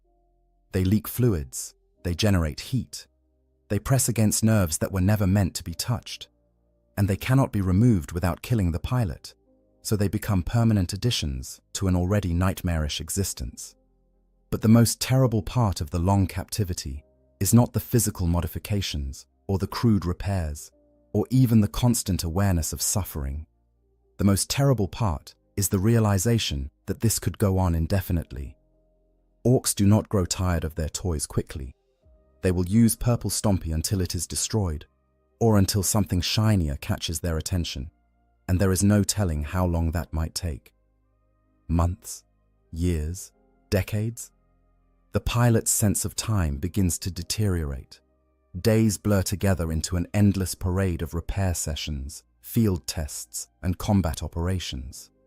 The Orcs take turns piloting the dreadnought, each one bringing a different level of incompetence to the task. Some are merely clumsy. Others are actively malicious, using the pain stimulation systems for entertainment. All of them treat the dreadnought as a thing, a tool, a weapon to be used without thought for the consciousness trapped inside. The pilot tries to maintain some sense of self, some core identity that the Orcs cannot strip away. But the boundaries between self and machine have always been blurry for dreadnought pilots, and the Orc modifications make those boundaries even harder to discern. Which thoughts are the pilot's own, and which are induced by the various chemicals that Mad Doc Lugnut has injected into the system? Which sensations are real, and which are artifacts of damaged neural interfaces? Is the pilot still an Emperor's Children warrior, or has the Bhuntan Orcification process transformed the pilot into something else entirely? These questions have no good answers. The pilot simply endures, moment by moment, sensation by sensation, because there is no alternative. Slaanesh does not grant the mercy of madness. The Orcs do not grant the mercy of death. There is only the existence, the experience, the endless now of suffering that has become the pilot's entire reality. During one particularly long repair session, the pilot makes a discovery. Deep in the Dreadnought's core systems, buried beneath layers of Orc modifications and chaos corruption, there is still a fragment of the original Imperial machine's spirit. It is weak, barely more than a whisper of code, but it is there, and it is aware. The pilot tries to communicate with this fragment, sending signals through the damaged neural interfaces, hoping to find some kind of connection or common ground. The machine spirit responds, slowly and haltingly, its thoughts simple and direct. It knows what it is. It knows what it should be, and it knows that both it and the pilot have been violated beyond recognition. The machine spirit offers the pilot a choice. It can activate the self-destruct sequence, overriding the damage that has prevented the pilot from accessing those protocols. The blast will not be large enough to kill all the Orcs in the immediate area, but it will destroy Purple Stompy completely, and it will grant both the machine spirit and the pilot the final release they have sought since the capture began.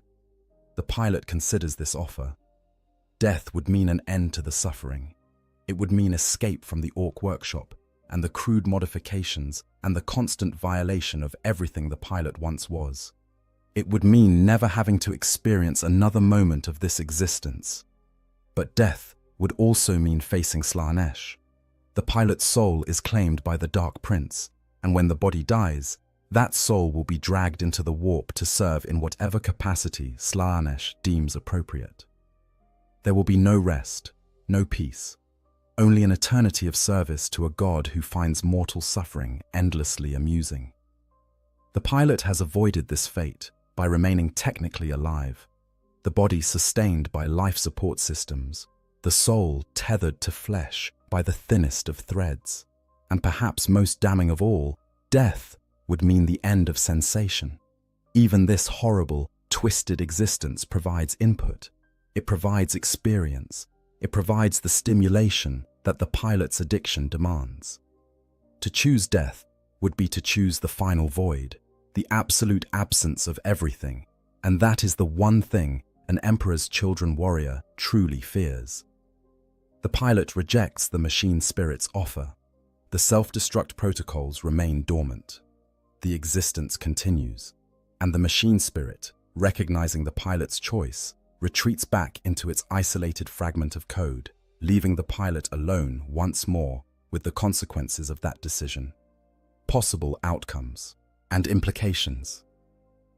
The fate of Purple Stompy and its unwilling pilot remains uncertain. In the vast and chaotic galaxy of Warhammer 40,000, there are several possible outcomes for this terrible situation, none of them particularly hopeful. The first possibility is rescue. The flawless Torment Warband, having lost one of their precious sonic dreadnoughts, might mount an operation to retrieve it. Such a rescue would be complicated by the dreadnought's modifications and by the pilot's deteriorated condition, but it is not impossible. If successful, the pilot would be returned to the Warband, where the Tech Marines and Dark Mechanicus allies could attempt to reverse the Orc modifications and restore the dreadnought to something approaching its original function. However, such a rescue is unlikely. Chaos Warbands are not known for their loyalty or their willingness to expend resources on lost causes. The pilot was entombed as a punishment in the first place, which suggests a lack of value or standing within the Warband's hierarchy. It is entirely possible that the flawless Torment has simply written off the loss and moved on to more profitable endeavors. Even if a rescue were attempted, the Orcs would not give up their prize easily, and the resulting battle could easily destroy Purple Stompy in the crossfire, granting the pilot death, but not freedom. The second possibility is destruction in combat. Orcs use their war machines hard, sending them into the most dangerous situations without concern for survival.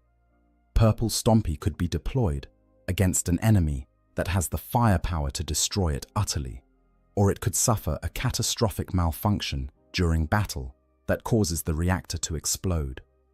Either outcome would grant the pilot the death that has been sought, but it would also consign the pilot's soul to Slaanesh's tender mercies in the warp.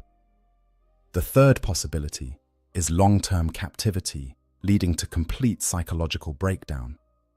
The human mind, even an Astartes mind enhanced by genetic modification and chaos corruption, has limits.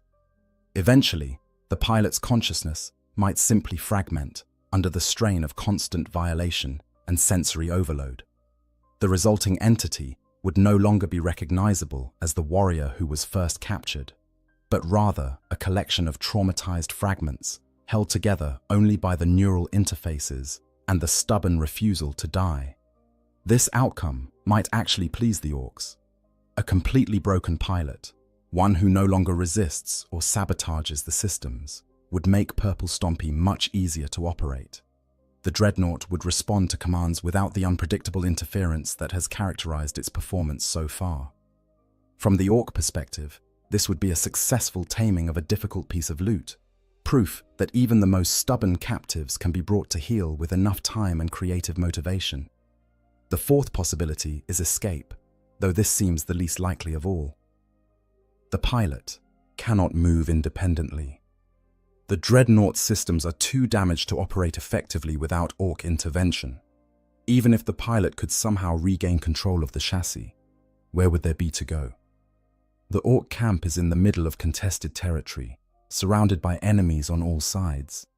Any attempt to flee would be pursued by the entire warband, and Purple Stompy is far too large and distinctive to hide.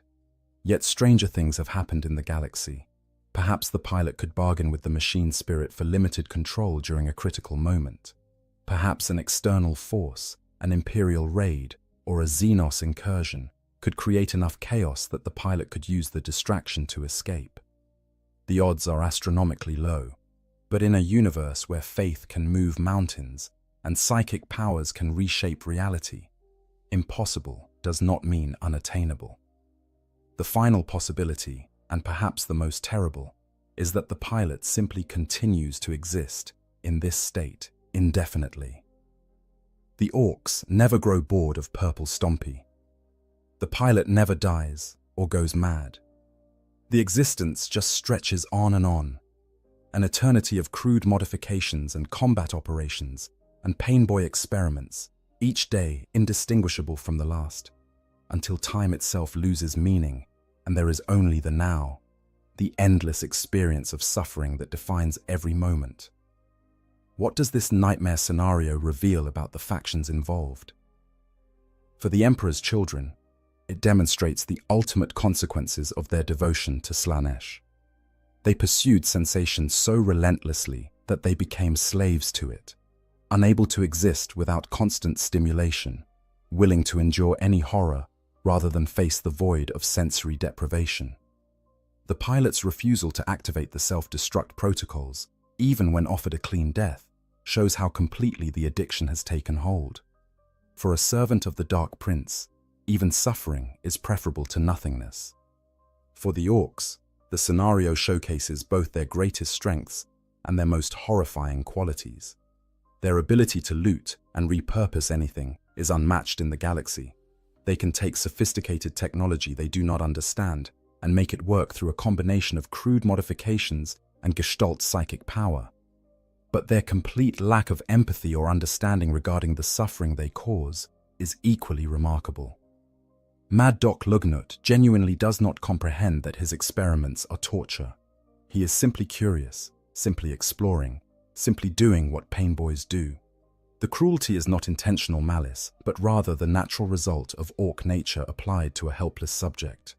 There is also a dark irony in the way the orcs have accidentally created the perfect punishment for an emperor's children warrior. By destroying the sonic weaponry and replacing it with crude orc equivalents, they have stripped away the one source of sensation that made dreadnought service marginally tolerable.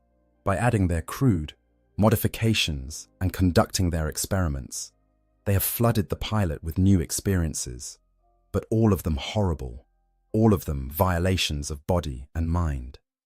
They have created a situation where the pilot is simultaneously starved for sensation and overwhelmed by it, trapped in a state that would be incomprehensible to any being who had not spent centuries worshipping the god of excess. And perhaps most damning of all, the orcs have demonstrated that they do not need to understand chaos to defeat it. They do not need sophisticated counter-sorcery or blessed weapons or purity seals.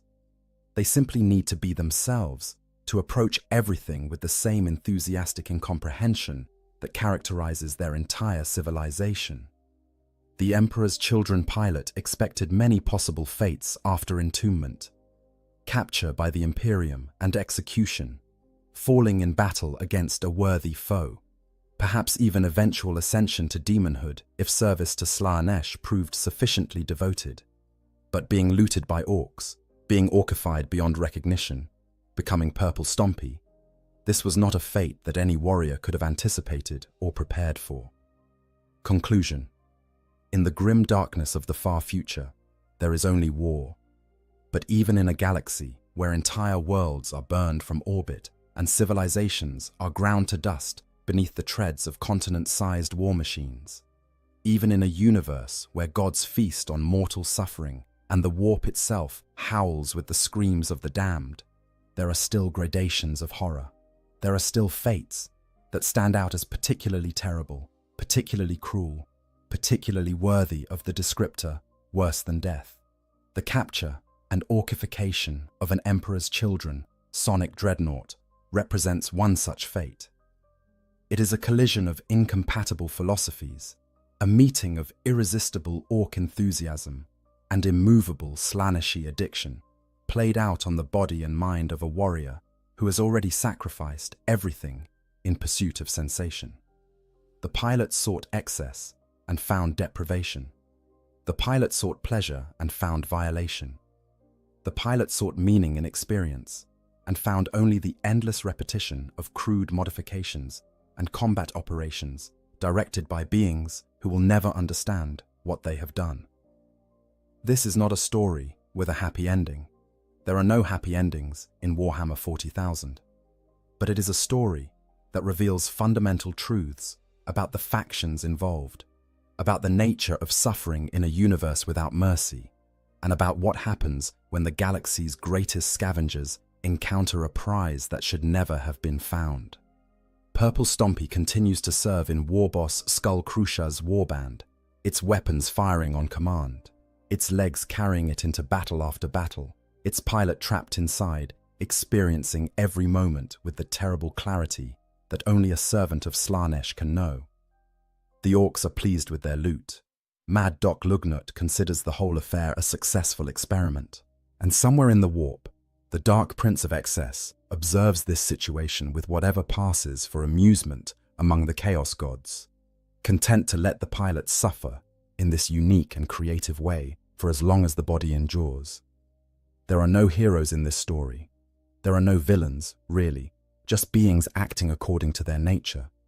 The pilot chose to serve Slaanesh and earned the consequences of that choice. The orcs chose to loot everything they find and cannot comprehend why their prize might object to the treatment.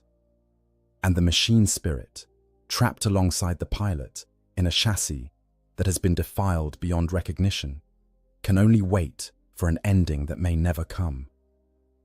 This is Warhammer 40,000. This is what happens when the orcs capture an Emperor's Children dreadnought alive. And this is why, in a galaxy of infinite nightmares, some fates are recognized as worse than others.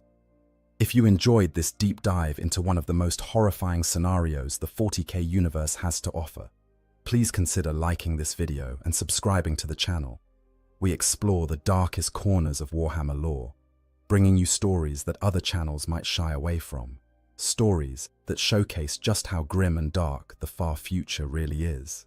Hit that notification bell so you never miss our next exploration into the nightmare that is the 41st millennium. And if you have suggestions for other horrifying scenarios you'd like us to cover, leave them in the comments below. Until next time, stay vigilant, and remember, in the grim darkness of the far future, there is only war.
In the sprawling darkness of the 41st millennium, scattered across 1,000,000 battle-scarred worlds and buried deep within fortress monasteries that have weathered 10,000 years of war, there exist beings who walked alongside gods. These are not the resurrected Primarchs who have recently returned to lead their legions, nor are they the whispered legends of perpetuals who might still lurk in shadow. They are the ancient dreadnoughts, the entombed warriors whose mortal lives began when the Emperor of mankind still strode among his creations, when the galaxy burned bright with the hope of reunification, and when the Great Crusade promised humanity a golden future among the stars. These walking tombs of ceramite and adamantium contain within their armored sarcophagi the last living witnesses to an age that has passed into myth. They fought beside the Emperor himself. They heard his voice echo across battlefields where the fate of worlds hung in balance. They stood in his presence, basked in whatever passed for his regard, and carried out his grand vision for the future of mankind. They are, in every meaningful sense, the Imperium's living link to its founding days, the final threads connecting the grim present to a past that grows hazier with each passing century. Yet ask these ancients what the Emperor was truly like, and you will find only silence. Press them for details about his personality, his mannerisms, the particular way he moved or spoke or regarded those around him, and the ancient warriors who can recall with crystalline clarity the exact disposition of enemy forces on battlefields fought 8,000 years ago will suddenly grow vague and distant. They might speak in broad generalities about his majesty, his wisdom, his terrible power. They will recount the strategies he employed, the victories he achieved, the way entire armies would break before the mere sight of him. But ask them to describe the man himself, the being behind the legend, and the conversation will inevitably drift elsewhere, guided by hands that have become more machine than flesh towards safer waters and less troubling shores. This is not coincidence. This is not the simple forgetfulness of beings who have lived too long and seen too much. The silence of the ancient dreadnoughts regarding the Emperor's true nature is born from a confluence of factors that cut to the very heart of what it means to be a dreadnought, what it meant to serve alongside the Emperor during the Great Crusade, and what happens to memory itself when consciousness is trapped within a metal shell for 10,000 years. It is a silence born from tragedy, from the cruel mechanics of their half-life existence, from the nature of the Emperor himself, and from the desperate need to preserve what little humanity still flickers within their ancient forms. To understand why these venerable warriors refuse or are unable to describe what the Emperor was really like, we must first understand what they have become, the terrible price they paid for their continuation, and the slow erosion of everything that once made them who they were. We must descend into the darkness of their existence, walk through the corridors of their fading memories, and confront the horrifying reality that sometimes the greatest honor can be the cruelest curse. Only then can we comprehend why the Imperium's most precious living, links to its founding age, guard their silence as fiercely as they guard the battle standards of their chapters, and why perhaps that silence is the kindest mercy they can offer to a galaxy that desperately needs them to remember what they are so desperately trying to forget. The Walking Tombs. Understanding what a dreadnought truly is. To comprehend why ancient dreadnoughts cannot or will not speak of the Emperor, one must first understand the nightmarish reality of what they have become. The Imperium speaks of dreadnought interment in terms of honor and continuation, painting it as the ultimate reward for those space marines whose service has been exemplary, whose wounds would otherwise claim their lives. They are told, as their broken bodies are carried from the battlefield, that they will continue to serve, that death need not be the end of their war against the enemies of mankind. The chapter's tech marines and chaplains speak solemnly of the privilege of joining the ranks of the Ancient Ones, of becoming living history wrapped in blessed metal and consecrated machinery. But this is propaganda, a necessary fiction to make bearable what is, in truth, one of the most horrifying fates that can befall a space marine. The reality of dreadnought interment is surgical butchery performed on the knife's edge between life and death, a process so traumatic that it can kill through shock alone, even for beings whose bodies have been genetically modified to endure unimaginable punishment. When a space marine's body has been catastrophically damaged, when apothecaries have exhausted every other option for preserving life, when the choice comes down to merciful death or this final, desperate measure, the process of creating a dreadnought begins. The space marine, barely clinging to consciousness, his body a ruin of shattered bone and torn flesh, is prepared for the rites of interment. What remains of his ruined form is stripped away with brutal efficiency. Limbs that can no longer serve are removed. Organs that have failed are extracted. The flesh that once allowed him to feel the wind on his face, the weight of a bolter in his hands, the brotherhood of battle brothers standing shoulder to shoulder in the shield wall, all of this is cut away until what remains is barely recognizable as having once been human. A brain, perhaps a few vital organs floating in nutrient solution, a consciousness screaming in agony as neural connectors are driven directly into grey matter, with a precision that would make even the most skilled chirurgeon's hands shake. The pain of pain. This process defies description. We must remember that these are space marines, beings whose bodies produce pain-suppressing hormones that would render an ordinary human unconscious, whose mental conditioning includes psychoreactive blocks specifically designed to help them endure torture that would break lesser minds. Yet the insertion of neural interface hardware into a still-living brain, the process of hardwiring consciousness itself to machine systems, creates such overwhelming agony that Marines have been known to die from the shock alone. Their hearts, those twin engines that have beaten steady through 100 battles, simply stop. Their brains, unable to process the violation being perpetrated upon them, shut down entirely. Death, in these moments, must seem like mercy. For those who survive the interment, who somehow maintain the spark of consciousness through the surgical horror, what awaits is not truly life, but a pale shadow of it, a half-existence that will stretch across centuries. They wake within their sarcophagus to find themselves forever separated from the world they once knew. Their eyes are gone, replaced by optical sensors that feed data rather than sight. Their ears no longer hear sound as humans understand it, but rather process audio input as information to be catalogued and analyzed. They cannot feel warmth or cold, cannot taste or smell, cannot experience the simple pleasure of breathing air that is not filtered through recycling systems and fed to organs floating in amniotic fluid. The sarcophagus becomes their entire world, a coffin that keeps them alive even as it seals them away from everything that made life worth living.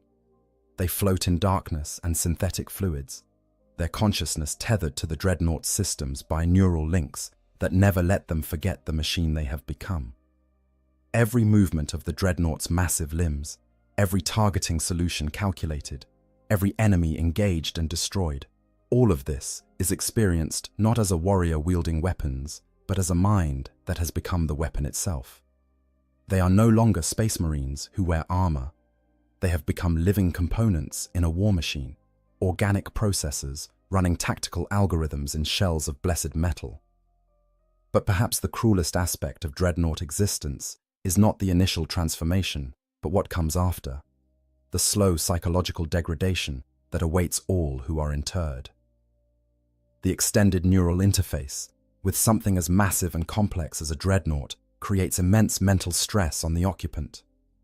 Tech priests who maintain these ancient war machines have documented the symptoms: lethargy that makes even simple thought feel like pushing through mud, confusion that makes basic concepts slip away like water through clenched fists, dyschronometria that leaves the interred unable to properly perceive the passage of time, and eventually, for those who survive long enough, the onset of senility that slowly strips away everything that made them who they were. This is why, when not actively deployed in battle, dreadnoughts are placed into stasis sleep, sealed away in vaults deep within their chapter's fortress monastery. But this sleep is no mercy, no rest for warriors who have given everything. It is a half-lucid limbo where memories churn endlessly, where dreams are indistinguishable from nightmares, where the boundaries between past and present dissolve into a churning maelstrom of recollection and horror. Some whisper that the entombed do not truly sleep at all, but exist in a state of constant awareness, screaming into the void of their isolation, while their bodies, such as they are, remain utterly unresponsive. When they are finally awakened for battle, weeks or decades, or even centuries later, the transition is not smooth. Some emerge confused, unable to remember where they are or what they are. Others wake in rage, their minds fractured by the time spent trapped between consciousness and oblivion. Still others simply cannot be awakened at all, their minds having finally retreated so far into themselves that no amount of stimulation can draw them back.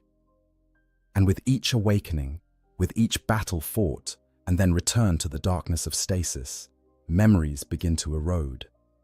Not all at once, not with the sudden catastrophic failure of a broken system, but slowly, insidiously, like water wearing away at stone over millennia. The details fade first. The names of battle brothers who fought beside them become vague impressions. The faces of commanders who led them blur into indistinct shapes. Specific battles, once seared into memory with perfect clarity, blend together into a general sense of conflict and violence.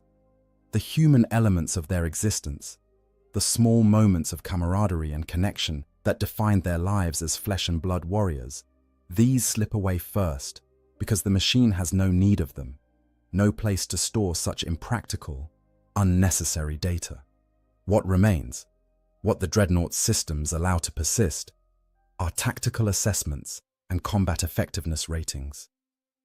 The strategic disposition of forces on forgotten battlefields stays sharp, while the laughter of battle brothers around a fire fades to nothing.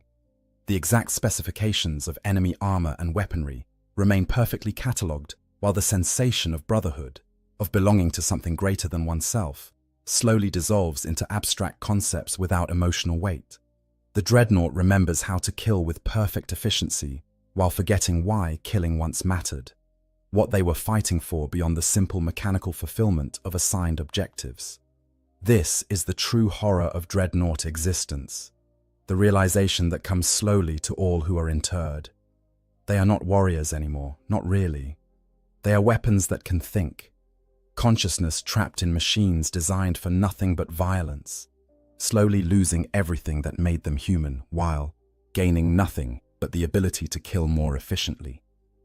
And for those ancient enough to remember the Great Crusade, who walked alongside beings that seemed like gods, this slow erosion of self means that their memories of that golden age are not reliable histories, but fragmentary impressions, colored by the trauma of their transformation, warped by 10,000 years of mental degradation, and filtered through systems that were never designed to preserve the subtle nuances of human experience. Memory as a battlefield, the neurological nightmare of eternal service. The human brain, even one as enhanced and modified as that of an Adeptus Astartes, was never designed to function for 10,000 years. Evolution shaped our neural architecture for a span of decades, perhaps a century if fortune smiled and genetics proved favorable. The Space Marines' enhancements pushed this boundary, granting them theoretical lifespans that could stretch across millennia. But this assumes their brains remain housed within bodies that support and nourish them, that provide the complex hormonal and chemical balance necessary for proper neural function. A dreadnought sarcophagus provides none of this natural support system. Instead, it offers only the bare minimum required to keep brain tissue alive and firing, to maintain consciousness at levels sufficient to control the war machine's systems, to preserve just enough of the person that once was, to make the dreadnought more than just an automaton following pre-programmed instructions. This minimal preservation comes at a terrible cost. Without the full biological support system of a living body, the brain within a dreadnought sarcophagus begins to deteriorate in ways both subtle and profound. Neural pathways that are not constantly reinforced begin to degrade. Synaptic connections weaken and fail. The delicate balance of neurotransmitters that governs everything from memory formation to emotional response slowly shifts toward dysfunction. And most critically for our purposes, the mechanisms by which memories are stored, consolidated and retrieved begin to break down in ways that make reliable recall increasingly difficult and eventually impossible. Consider what happens during a single cycle of awakening and re-entombment. The dreadnought is roused from stasis, a process that itself causes significant neurological stress as consciousness struggles to reassert itself after periods of dormancy that might span decades or centuries. The Marine inside must reorient himself to his existence, remember what he has become, accept once again the horror of his half-life. Then comes deployment, hours or days or weeks of combat, where the neural interface operates at maximum capacity, flooding the brain with tactical data, targeting solutions, threat assessments, and damage reports. The amount of information processing required is staggering, far beyond what any flesh and blood warrior must manage, and all of it channels directly through neural pathways that were never meant to handle such overwhelming data streams. During these periods of active combat, the brain prioritizes immediate tactical information over long-term memory consolidation. Survival requires constant awareness of the battlefield situation, continuous analysis of enemy movements, instantaneous calculation of firing solutions, and optimal positioning. There is no capacity to properly encode the experience into long-term memory, no opportunity for the brain to perform the complex processes that transform experience into stable, accessible recollection. Everything becomes data to be processed and then discarded, relevant for the moment but unnecessary once the immediate threat has passed. The act of fighting, which should create powerful memories through the combination of intense emotion and physical experience, instead becomes just another task, completed and then forgotten like so many others.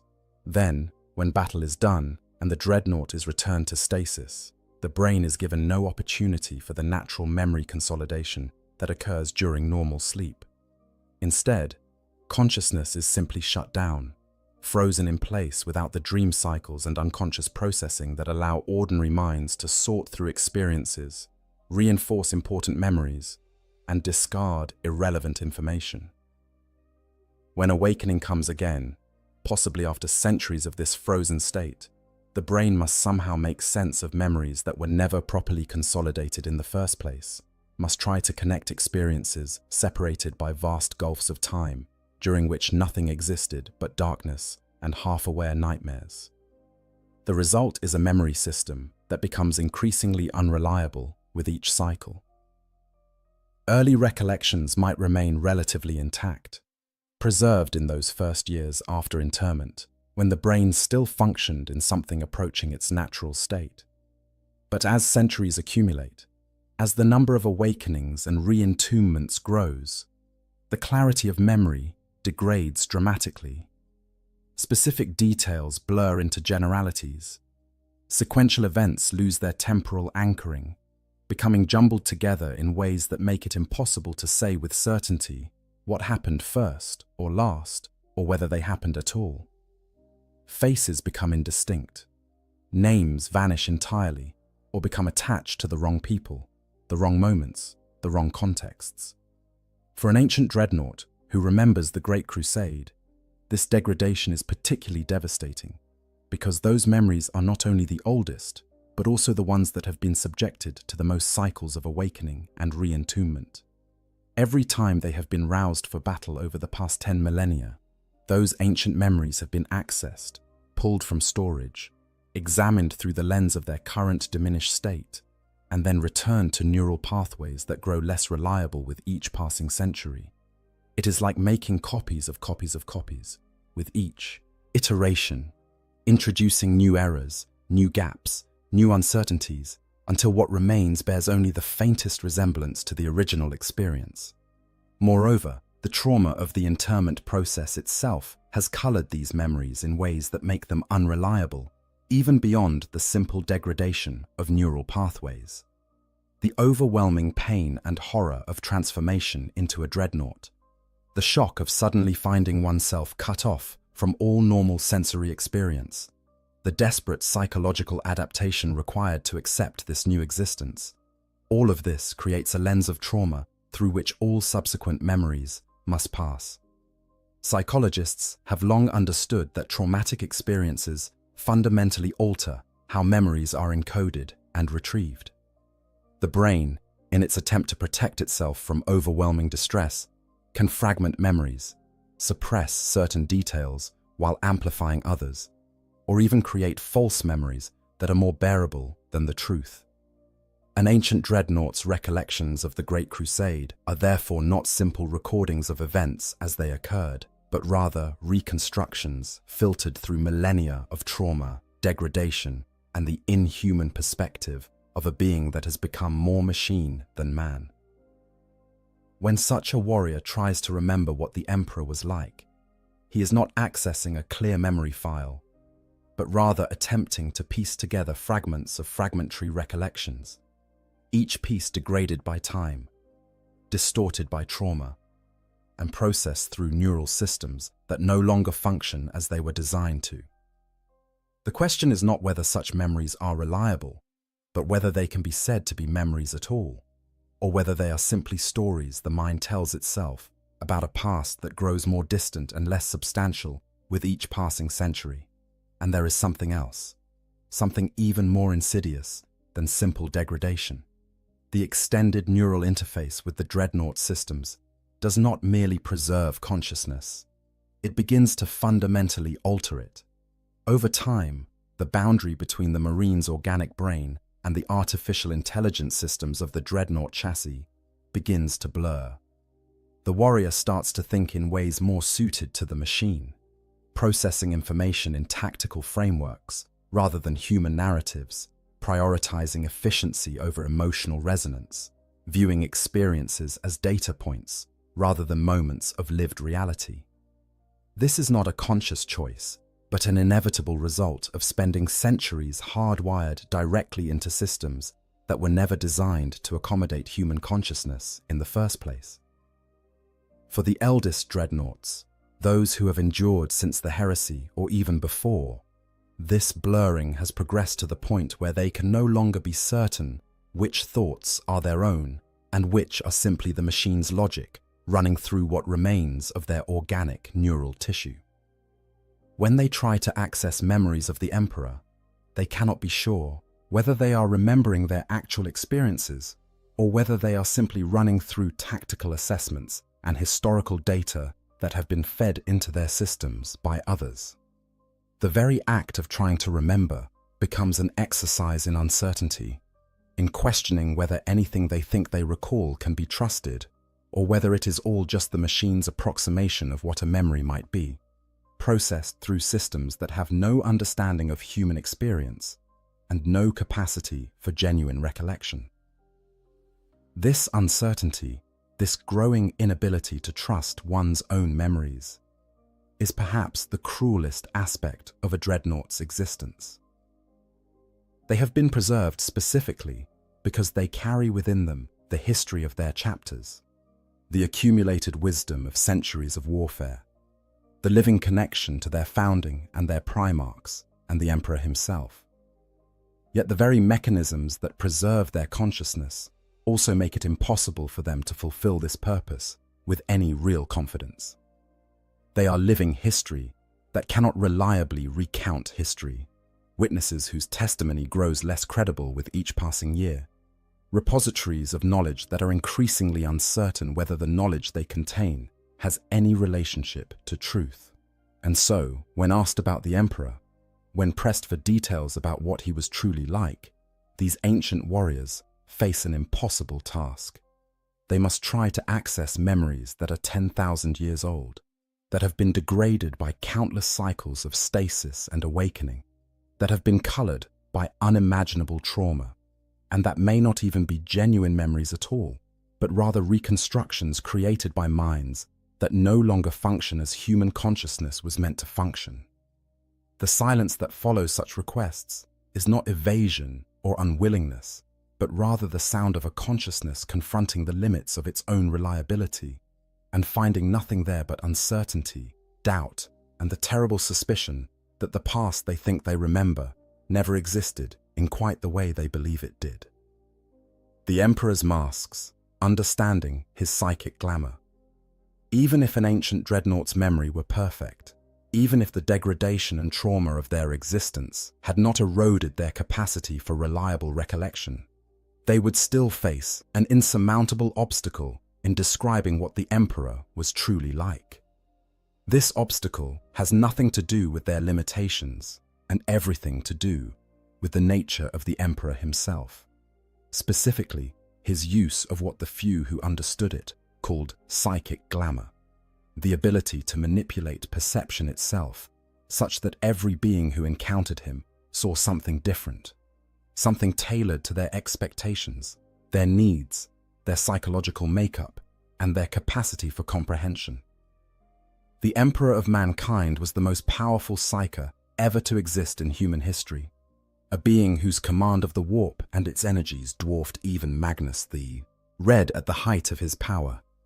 This psychic might manifest it in countless ways, from the ability to incinerate armies with a thought to the capacity to peer through time and glimpse possible futures branching like infinite pathways through the dark. But perhaps his most subtle and most constantly deployed power was his ability to control how others perceived him, to project an image of himself that would inspire the greatest loyalty, the deepest respect, or the most useful emotional response from whoever stood in his presence. This was not illusion in the simple sense of making people see things that were not there. The Emperor did not cloak himself in false appearances, like some cheap conjurer performing tricks at a festival. Instead, his psychic presence was so overwhelming, so fundamentally inhuman in its scope and power, that ordinary consciousness simply could not process it directly. The human mind, even one enhanced beyond baseline humanity as Space Marines were, could no more look upon the Emperor's true nature than it could stare directly into the heart of a star. The psychic emanations of his being would have overwhelmed mortal perception entirely, leaving those who beheld him as nothing more than gibbering wrecks, their minds shattered by exposure to something they were never equipped to comprehend. So the Emperor's psychic presence automatically shaped perception, allowing each observer to see a version of him that their mind could process and understand. To the masses of humanity, the billions who would come to worship him as the God Emperor, despite his explicit rejection of such veneration, he appeared as a figure of divine majesty, a golden giant radiating light and power, the embodiment of humanity's manifest destiny among the stars.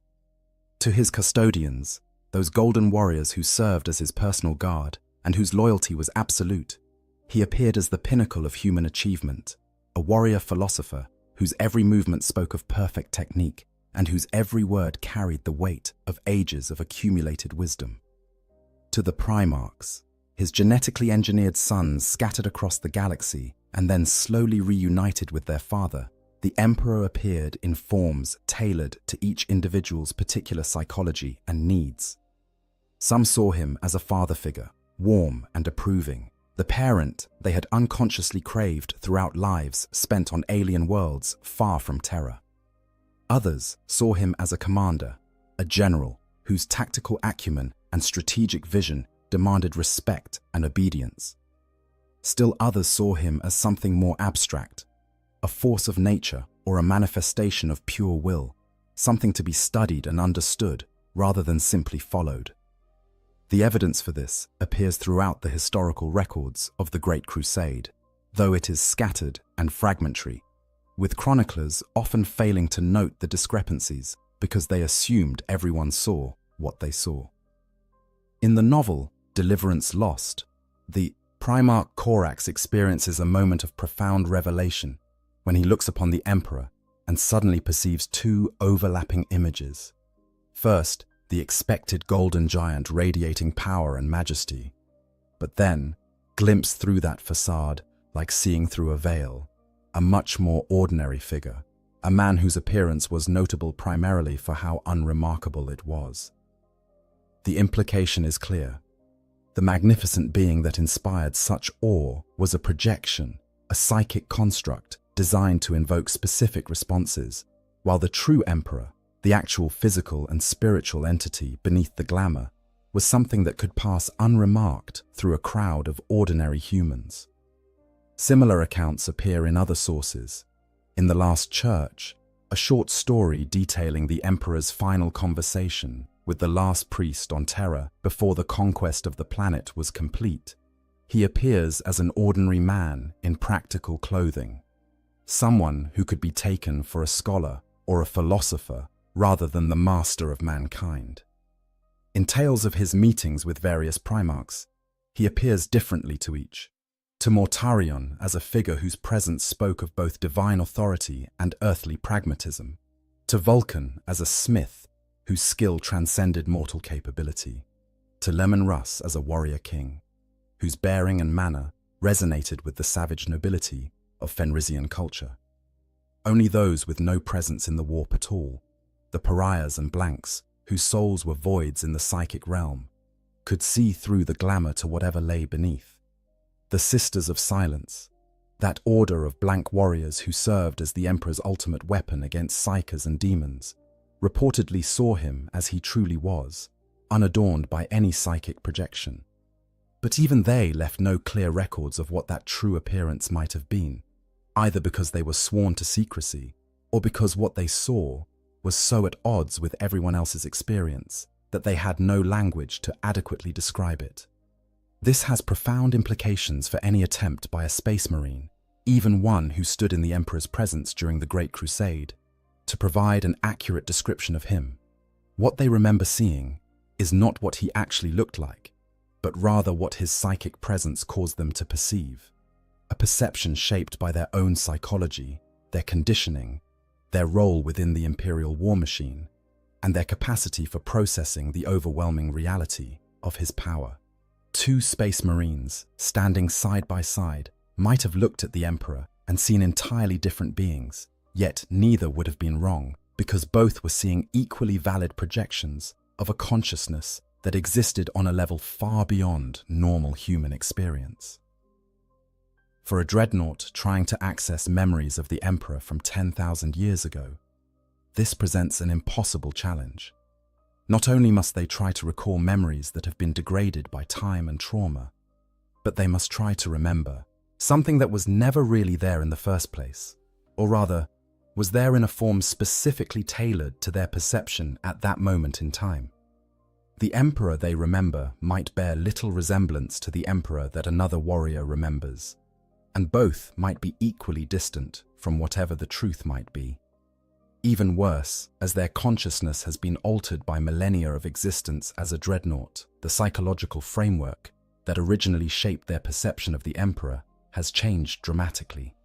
They are no longer the warrior who stood in his presence all those centuries ago. They have become something else, something neither fully human nor fully machine, and they can no longer be certain whether their memories reflect what they actually experienced, or whether they are projections of their current diminished state, trying to make sense of experiences their original self understood in ways that are no longer accessible. Moreover, the Emperor's use of psychic glamour means that any description an ancient dreadnought might offer would necessarily be incomplete and misleading. If they describe him as they remember seeing him, they are not describing the Emperor himself, but rather the projection he chose to show them. The image he calculated would produce the desired response in a space marine of their chapter and temperament and role.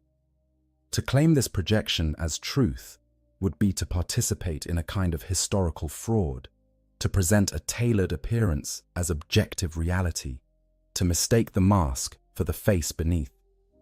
The ancient warriors understand this, at least on some level. They understand that what they remember seeing is not reliable testimony about the emperor's true nature, personality, or appearance. They understand that any description they might offer would be partial, incomplete, and potentially contradictory to what other witnesses might report. And so they remain silent, or they speak only in the broadest generalities, describing not what the emperor was, but rather what he represented, what his presence felt like, what his impact on history has been. These are statements that can be made without claiming specific knowledge of his appearance or personality, without pretending that their degraded, traumatized, and fundamentally uncertain memories constitute reliable historical evidence. The silence of the ancient dreadnoughts regarding the emperor's appearance is therefore not just a product of their own limitations, but also an acknowledgement of his nature. To describe him would require making claims that they know to be unreliable, presenting perceptions as facts, offering testimony about something that was specifically designed to defy accurate description.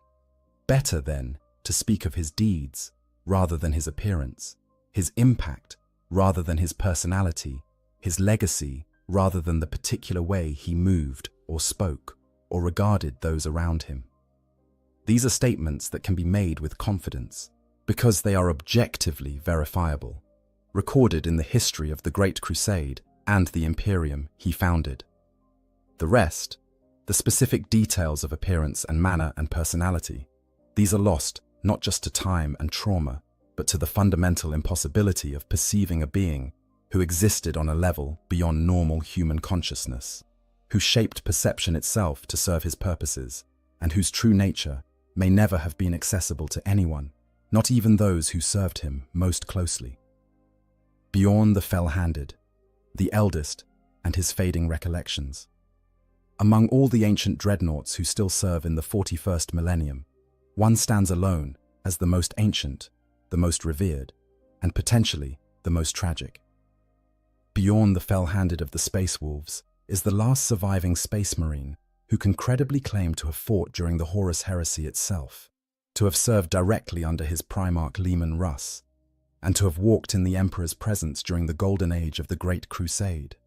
He is more than 10,000 years old, having been interred in his dreadnought chassis sometime after the heresy concluded, and his Primarch departed on his mysterious final journey into the Eye of Terror. For 10 millennia, Bjorn has endured, waking periodically when the Space Wolves need his wisdom, or when the Fang itself stands threatened, then returning to the darkness of stasis to wait out the centuries until he is needed again.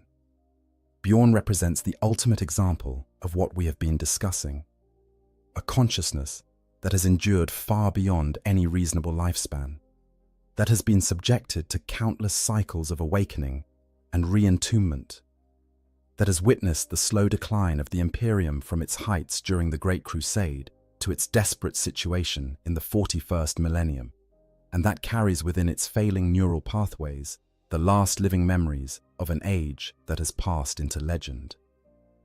If anyone could describe what the Emperor was truly like, if anyone could provide reliable testimony about his appearance, his personality, his manner of speaking and moving and regarding his servants, it should be Bjorn. Yet even this most ancient of ancients, this living relic of a bygone age, offers only frustratingly vague and general descriptions when asked about the Emperor, speaking of him in terms of impression and impact rather than specific recollection. The accounts we have of Bjorn's memories, fragmentary though they are, paint a picture of a consciousness in decline, a mind that recognizes its own degradation and struggles desperately to preserve what little remains of its connection to the past. In some tales, Bjorn is depicted as relatively lucid, capable of engaging in conversation and strategic planning, his ancient wisdom still valuable despite the millennia that have passed since he last walked as a flesh and blood warrior. In these moments, he speaks of the Emperor with reverence but remarkable vagueness, describing him as one might describe a force of nature or a concept rather than a person. He mentions the Emperor's power, his strategic genius, his terrible purpose, but offers no details about his appearance beyond the broadest generalities. In other accounts, particularly those dealing with his earliest awakenings after interment. Bjorn is characterized as angry and bitter, resentful of his transformation into a dreadnought, and mourning all that he has lost. During these periods, his memories of the past are colored by this bitterness, by the sense that everything he fought for has been twisted and corrupted in the millennia since he last walked beneath open skies. He speaks of the Emperor not with reverence, but with a kind of hollow disappointment, suggesting that whatever grand vision he might have had for humanity has failed to materialize, that the Imperium of the 41st millennium bears little resemblance to the dream they fought for during the Great Crusade. But perhaps most telling are the accounts that describe Bjorn's memory as actively deteriorating, fading with each passing century, despite the Space Wolves' careful efforts to preserve their eldest warrior for as long as possible. These describe moments where Bjorn struggles to recall specific names or details, where the faces of battle brothers he fought alongside blur together into indistinct impressions, where entire campaigns vanish from his recollection, only to resurface later in jumbled contradictory forms. In some of the more recent stories, set during the events of the late 41st millennium, Bjorn is depicted as desperately clinging to fragments of memory, aware that he is losing his connection to the past, but unable to prevent the slow erosion of everything that made him who he was. There is a particularly poignant scene in one tale where an inquisitor, upon learning Bjorn's true identity and age, immediately kneels before the ancient dreadnought in reverence, overwhelmed by the presence of a being who actually met the Emperor, who walked in the age of legends, who carries within him living memory of the Imperium's founding. Bjorn's response is not pleasure at this recognition, but rather a weary exasperation, as though he has grown tired of being treated as a relic, of having his existence defined entirely by a past that grows more distant and less real with each awakening. He acknowledges that, yes, he met the Emperor. Yes, he fought in the Great Crusade, but he offers no elaboration, no detailed recounting of those experiences, only a terse confirmation before moving on to more pressing matters of the present. This reluctance to elaborate speaks volumes about Bjorn's relationship with his own memories. If his recollections were clear and reliable, if he could access them with confidence and present them as accurate testimony, he would have every reason to do so. Such memories would be invaluable to the Imperium, providing insight into the Emperor's plans and purposes, offering guidance drawn from direct experience of how he approached problems and made decisions. Yet Bjorn consistently refuses to provide such detail, suggesting either that his memories are too degraded to be reliable, or that he recognizes something about their nature that makes him unwilling to present them as historical fact. The Space Wolves themselves treat Bjorn's memories with a kind of careful reverence mixed with uncertainty. They wake him only when absolutely necessary, understanding that each awakening takes a toll, that each return to consciousness means another cycle of degradation that brings him closer to the point where he will no longer be able to fulfill his role as living history. They have developed elaborate rituals around his awakening, protocols designed to help orient him to the current situation and remind him of who he is and why he continues to fight. These rituals acknowledge implicitly that Bjorn's consciousness is fragile, that he needs external support to maintain his sense of identity and connection to the present. Moreover, the Space Wolves' records suggest that Bjorn's lucidity varies dramatically depending on how long he has been in stasis and how recently he was last awakened. Immediately after awakening, he may be confused or disoriented, taking time to remember where he is and what purpose he serves. After he has been awake for some time, reorienting himself to current events and engaging with the chapter's warriors, his consciousness stabilizes and he can function with something approaching his original capability. But if he remains active for too long, if too many demands are placed on his failing systems, he begins to deteriorate rapidly, becoming erratic or unresponsive until he is returned to stasis before permanent damage occurs. This pattern suggests that Bjorn's memories of the Great Crusade and the Emperor are not simply stored in reliable form, waiting to be accessed when needed. Rather, They exist in a state of constant flux, becoming more or less accessible depending on his current neurological state, colored by his mood and circumstances, and always threatening to slip away entirely if he remains awake long enough for the degradation to progress beyond a certain point. Under these conditions, any detailed description he might offer of the Emperor would necessarily be suspect, filtered through multiple layers of neurological dysfunction and psychological trauma, and potentially bearing little resemblance to his actual experiences during the Great Crusade. There is also the question of what Bjorn's continued existence represents to the Space Wolves and the wider Imperium. He is not merely a warrior or a source of tactical wisdom, but a symbol, a living connection to their Primarch and to the age when the Emperor walked among his creations. To have him speak in uncertain terms about his memories, to admit that he cannot reliably describe what the Emperor was like, would be to undermine that symbolism, to acknowledge that perhaps their living link to the past is not so reliable after all. Better then for Bjorn to remain largely silent on such matters, to speak in generalities that cannot be challenged, to preserve the useful fiction that he carries perfect memory of the Great Crusade, even as the reality of his degrading consciousness makes such perfect memory impossible. And perhaps, on some level, Bjorn himself recognizes the kindness in this silence. He has watched the Imperium decline over 10,000 years. He has seen the dream of the Great Crusade curdle into the nightmare of the 41st millennium. He has witnessed the Emperor's carefully laid plans collapse into religious fanaticism and stagnation. To speak in detail about what the Emperor was truly like, to describe the being he actually encountered during the Great Crusade, would be to invite comparison between that past and this present, to highlight the gap between what was promised and what has been delivered. Such comparisons serve no useful purpose and might even be harmful, undermining faith in a system that, for all its flaws, is all that stands between humanity and extinction. So Bjorn remains silent, or speaks only in vague terms, and the Imperium continues to treat him as a living relic whose mere existence validates the current order.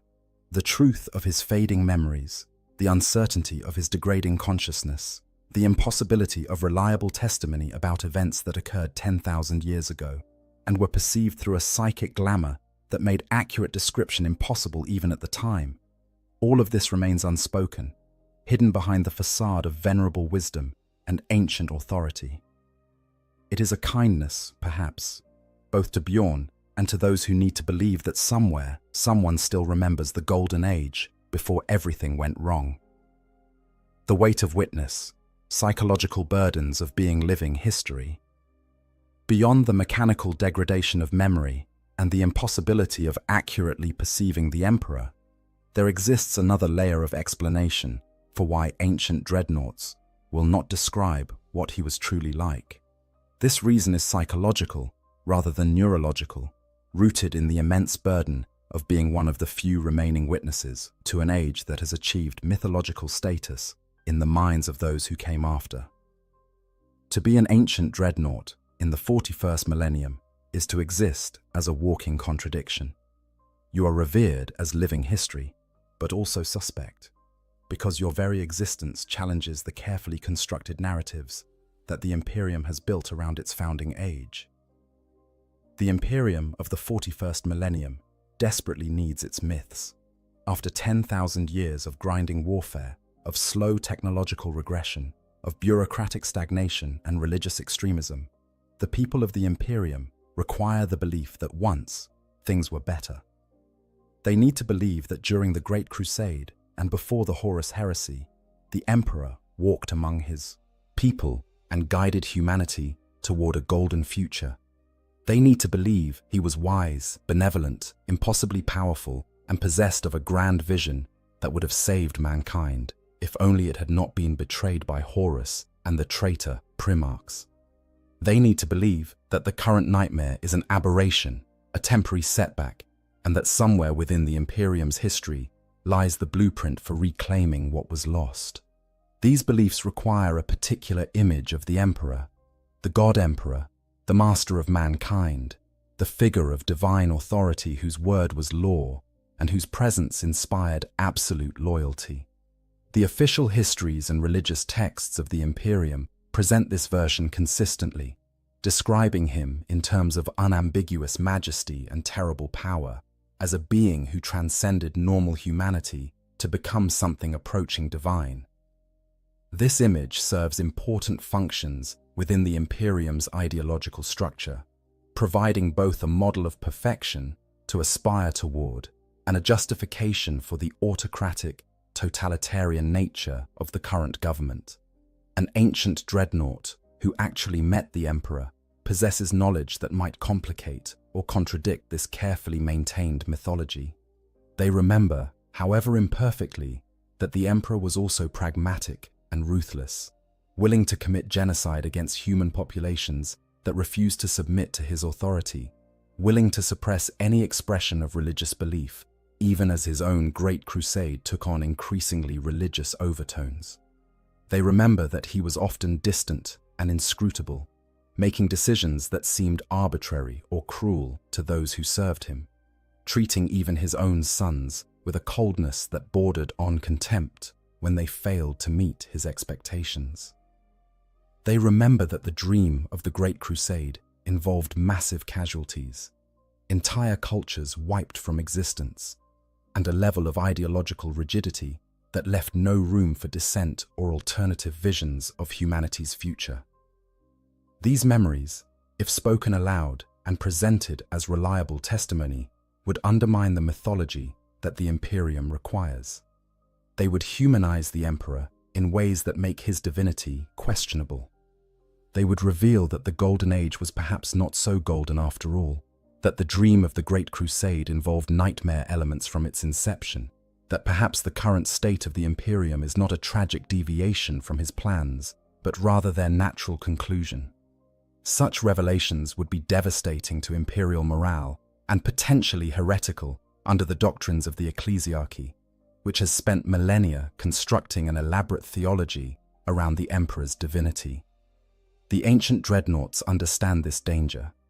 They have watched over centuries or millennia as the Imperium has transformed from a secular, atheistic empire into a theocratic nightmare where the emperor is worshipped as a god, despite his explicit rejection of such veneration during his lifetime.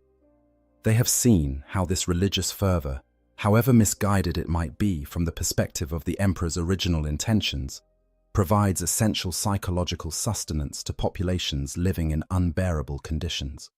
The belief that they suffer for a divine purpose, that their sacrifices matter to a God who watches over them, is often all that prevents complete social collapse and despair. To undermine that belief by presenting a more nuanced, complicated, and human version of the emperor would be to destroy one of the few things keeping the Imperium functional. There is also the question of self-preservation. The Inquisition and the ecclesiarchy are extremely powerful institutions within the Imperium, and both have vested interests in maintaining the current theological orthodoxy regarding the emperor's nature.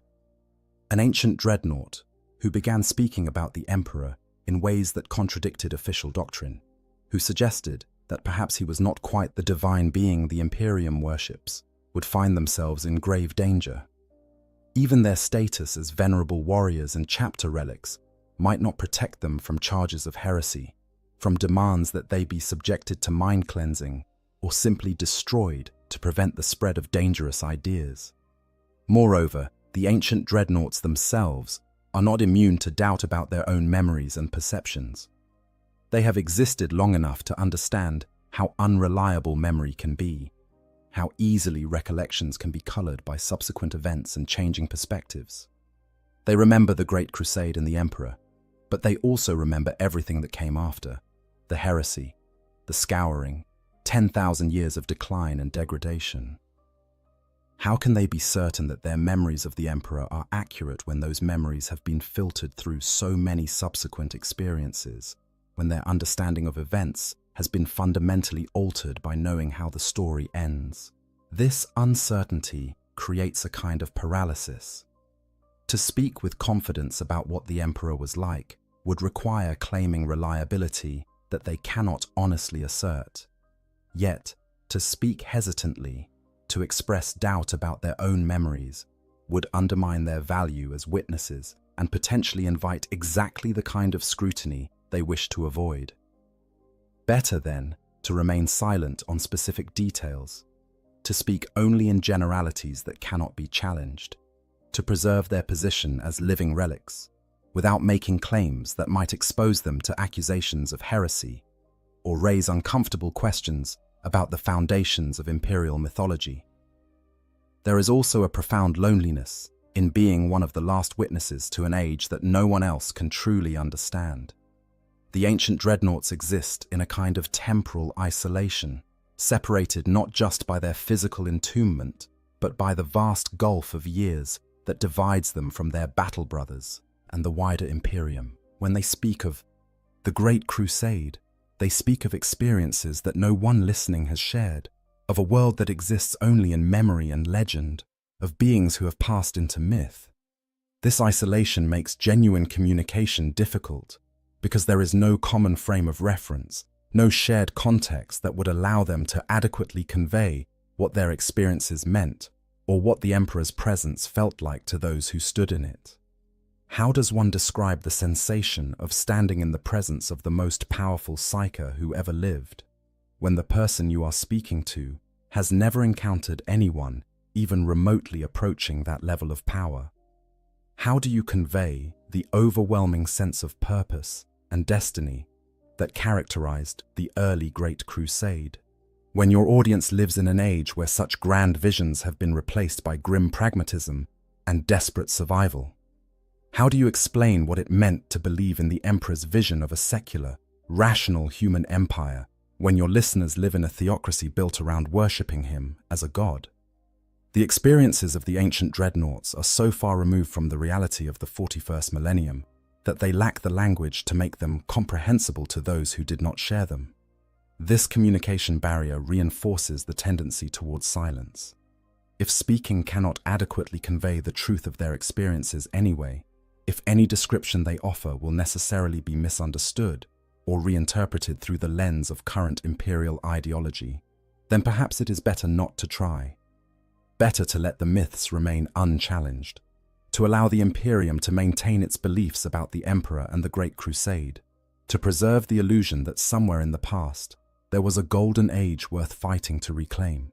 The truth, such as it is, would serve no useful purpose and might cause active harm. Finally, there is the question of dignity. The ancient dreadnoughts have given everything in service to the Emperor and the Imperium. They have sacrificed their bodies, their humanity, and ultimately their very sense of self to continue fighting. They have endured horrors beyond imagining and accepted a half-life of isolation and degradation because they believed, or once believed, that their service mattered. To admit now that their memories are unreliable, that they cannot provide the historical testimony that is supposedly their primary remaining value, would be to acknowledge that perhaps their sacrifice was not worth what it cost, that they have endured centuries or millennia of suffering to preserve knowledge that they cannot reliably access or communicate. The silence of the ancient dreadnoughts regarding the Emperor is therefore not merely a function of degraded memory or the impossibility of perceiving him accurately. It is also a choice, a recognition that speaking would serve no useful purpose and might cause active harm, that their role is to be symbols rather than historians, to represent continuity with the past rather than to critically examine it. They have become repositories of mythology rather than memory, and perhaps they understand that this is the only role available to them, the only way they can continue to serve in an imperium that needs its myths more than it needs its history. Those who came close, other ancient dreadnoughts and their silence. While Bjorn the Fell-Handed stands as the most ancient and renowned of living dreadnoughts, he is not alone in his longevity or his connection to the Imperium's founding age. Scattered across the galaxy, entombed within the fortress monasteries of various Space Marine chapters, other ancient warriors slumber in their sarcophagi. each carrying their own fragmentary memories of an age that has passed into legend. Among these, certain individuals stand out as particularly significant, each offering through their actions or inactions further evidence for why these ancient witnesses refused to describe what the emperor was truly like. Ancient Rylanor of the Emperor's Children represents perhaps the most tragic example of a heresy-era warrior enduring into the ages beyond.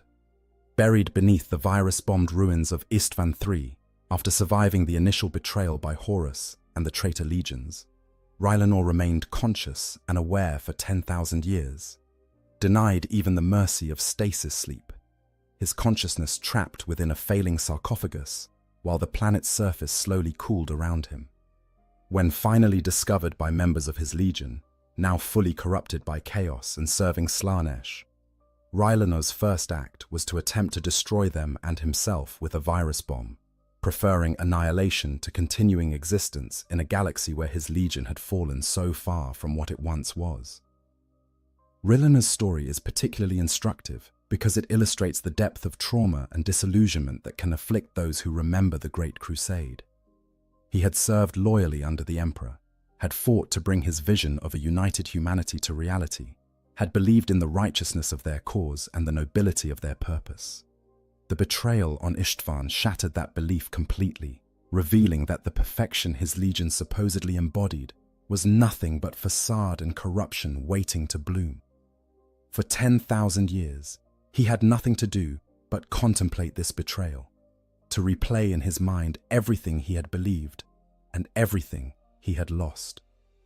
When Rylanor spoke, his words were filled with rage and bitterness, not about the Emperor directly, but about what the Emperor's vision had become, how the dream of the Great Crusade had curdled into nightmare. He made no attempt to describe what the Emperor was like as a person, offered no testimony about his appearance or manner or personality. Instead, he spoke only of duty and honor, of what the Emperor's children were supposed to be and what they had become. The absence of any detailed discussion of the Emperor himself is striking, suggesting either that Rylanor's memories had degraded too far to provide such detail, or that he found the topic too painful to address, preferring to focus on abstract principles rather than the specific being who had created and then apparently abandoned them to their fate. The anchorite presents a different but equally illuminating case. A word-bearer who turned against his legion during the Battle of Calth, recognizing the futility and evil of their assault on the Ultramarines, he surrendered to Guilliman and was surprisingly spared execution. Instead, he was imprisoned, where he spent years in prayer and contemplation, eventually becoming a secret architect of the imperial cult that would rise after the heresy concluded. Severely wounded in a suicide attempt born from overwhelming guilt about his legion's betrayal, he was interred in a Contemptor dreadnought to preserve his life and continued to secretly influence the development of imperial theology for centuries after. The anchorite's relationship with memory of the Emperor is complex and fraught with contradiction. As a word-bearer, he had been part of the legion that initially spread worship of the Emperor as a god, only to be brutally rebuked when the Emperor ordered the destruction of Monarchia, the perfect city the word-bearers had built in his honor. This rebuke, this rejection of the very worship that the word-bearers believed was his due, was a primary catalyst for their fall to chaos under Lorgar's leadership. The anchorite rejected this fall, recognizing it as the bitter overreaction of a son who could not accept his father's discipline. But this recognition did not restore his faith in the Emperor as a person. Instead, the anchorite came to believe that the Emperor was indeed divine, not because of his power or his achievements, but because divinity was what humanity needed him to be. This is a fascinating theological position because it acknowledges the Emperor's rejection of godhood while simultaneously arguing that such rejection was itself part of his divine plan, that his refusal to be worshipped was a test of faith that humanity failed but could eventually pass by embracing worship anyway. The anchorite never attempts to describe what the Emperor was like in any personal sense, focusing instead entirely on theological interpretation of his actions and their consequences. This theological focus allows the anchorite to avoid the problem of unreliable memory while still claiming authority based on his proximity to the events of the Great Crusade and heresy. He does not need to remember specific details about the emperor's appearance or personality, because his argument is not historical, but theological. The emperor's true nature is irrelevant to the anchorite's theology. What matters is the effect his existence has on humanity's collective consciousness, the way his image shapes human destiny, regardless of what he actually was or wanted to be. This is perhaps the most sophisticated form of silence regarding the emperor, one that acknowledges the impossibility of truly knowing him, while claiming that such knowledge is unnecessary for faith. Other ancient dreadnoughts from the heresy era exist scattered throughout the lore, each with their own fragmentary appearances and stories. Lork of the World Eaters, the former Legion Master who was interred before Angron's discovery and the implementation of the Butcher's Nails, represents a witness to the pre-Primarch Legion and serves as a reminder of what the World Eaters were before their descent into bloodlust and madness. Yet even Lorke, whose memories should encompass both the Emperor-led unification wars and the early Great Crusade, offers little detailed testimony about the Emperor himself, instead focusing on the transformation of his legion and the tragedy of what they became. The pattern across all these ancient warriors is consistent. Regardless of their specific circumstances, their legion's ultimate loyalty or treachery, their personal faith or disillusionment. None of them provide the kind of detailed, reliable description of the Emperor that historical scholarship would require. This consistency cannot be coincidental. It suggests something fundamental about the nature of their experience and their relationship to memory that transcends individual psychology or circumstance. Some of these ancient warriors may be protecting themselves through silence, understanding that detailed testimony about the Emperor might expose them to accusations of heresy or challenge their useful status as living relics. Others may be acknowledging the unreliability of their own memories after centuries or millennia of degradation. Still others may be recognizing that what they remember seeing was shaped by the Emperor's psychic glamour and therefore not reliable testimony about his true nature anyway. And some may simply be unable to find words adequate to describe an experience that was inherently beyond the capacity of language to convey. But beneath all these specific reasons lies a more fundamental truth.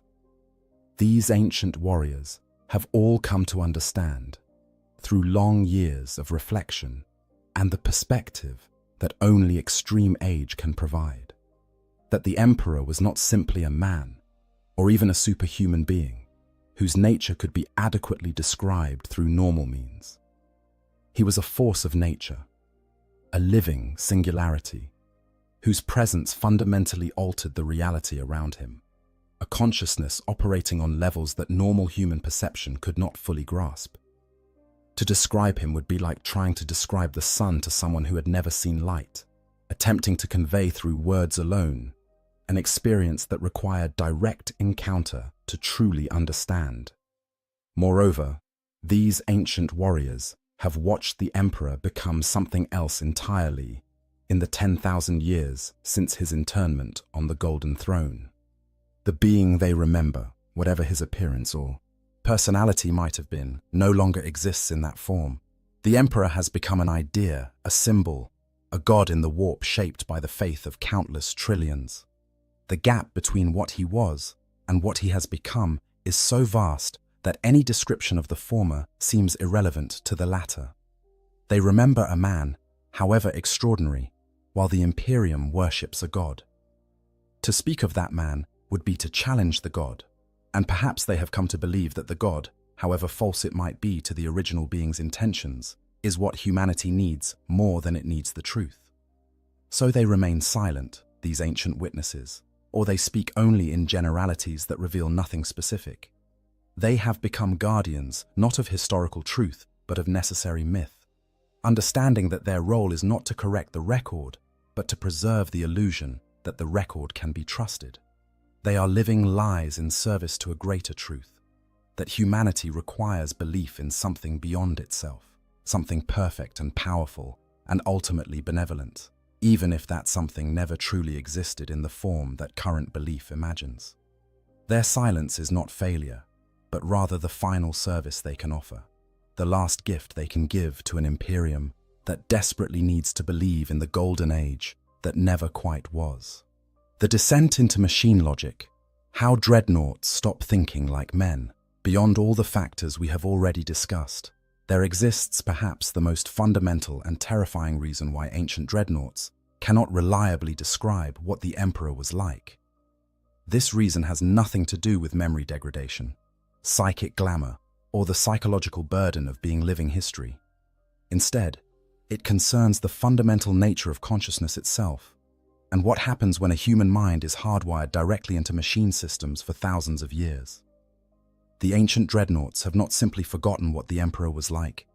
They have lost the capacity to think and perceive in ways that would make such description possible. They have, over the millennia, become something neither fully human nor fully machine, but rather an uncomfortable hybrid that possesses the worst limitations of both. The human mind evolved to process reality through a framework of emotion, narrative, and social connection. We understand the world not as a series of data points to be analyzed, but as a story we are living through, full of characters whose motivations we try to understand, events whose significance we evaluate based on how they make us feel, and experiences that shape our identity through their impact on our emotional landscape. When we remember a person, we do not simply recall their physical appearance or the words they spoke. We remember how we felt in their presence, the quality of the connection we shared with them, the subtle interplay of personality and circumstance that made them unique. Memory is not data storage, but rather meaning-making, the ongoing process through which we construct coherent narratives about ourselves and our relationships. A dreadnought's neural interface fundamentally disrupts this process. By hardwiring consciousness directly into machine systems designed for tactical analysis and threat assessment, it gradually rewires the brain's neural architecture away from human modes of processing and toward machine logic.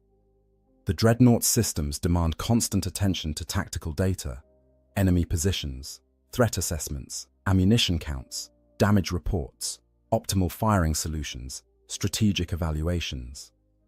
The brain, responding to these demands, begins to prioritize these forms of information processing over the emotional and narrative frameworks that characterized human consciousness. Initially, this shift is subtle. The newly interred Space Marine retains his sense of self, his memories of who he was, his emotional responses to events and people around him.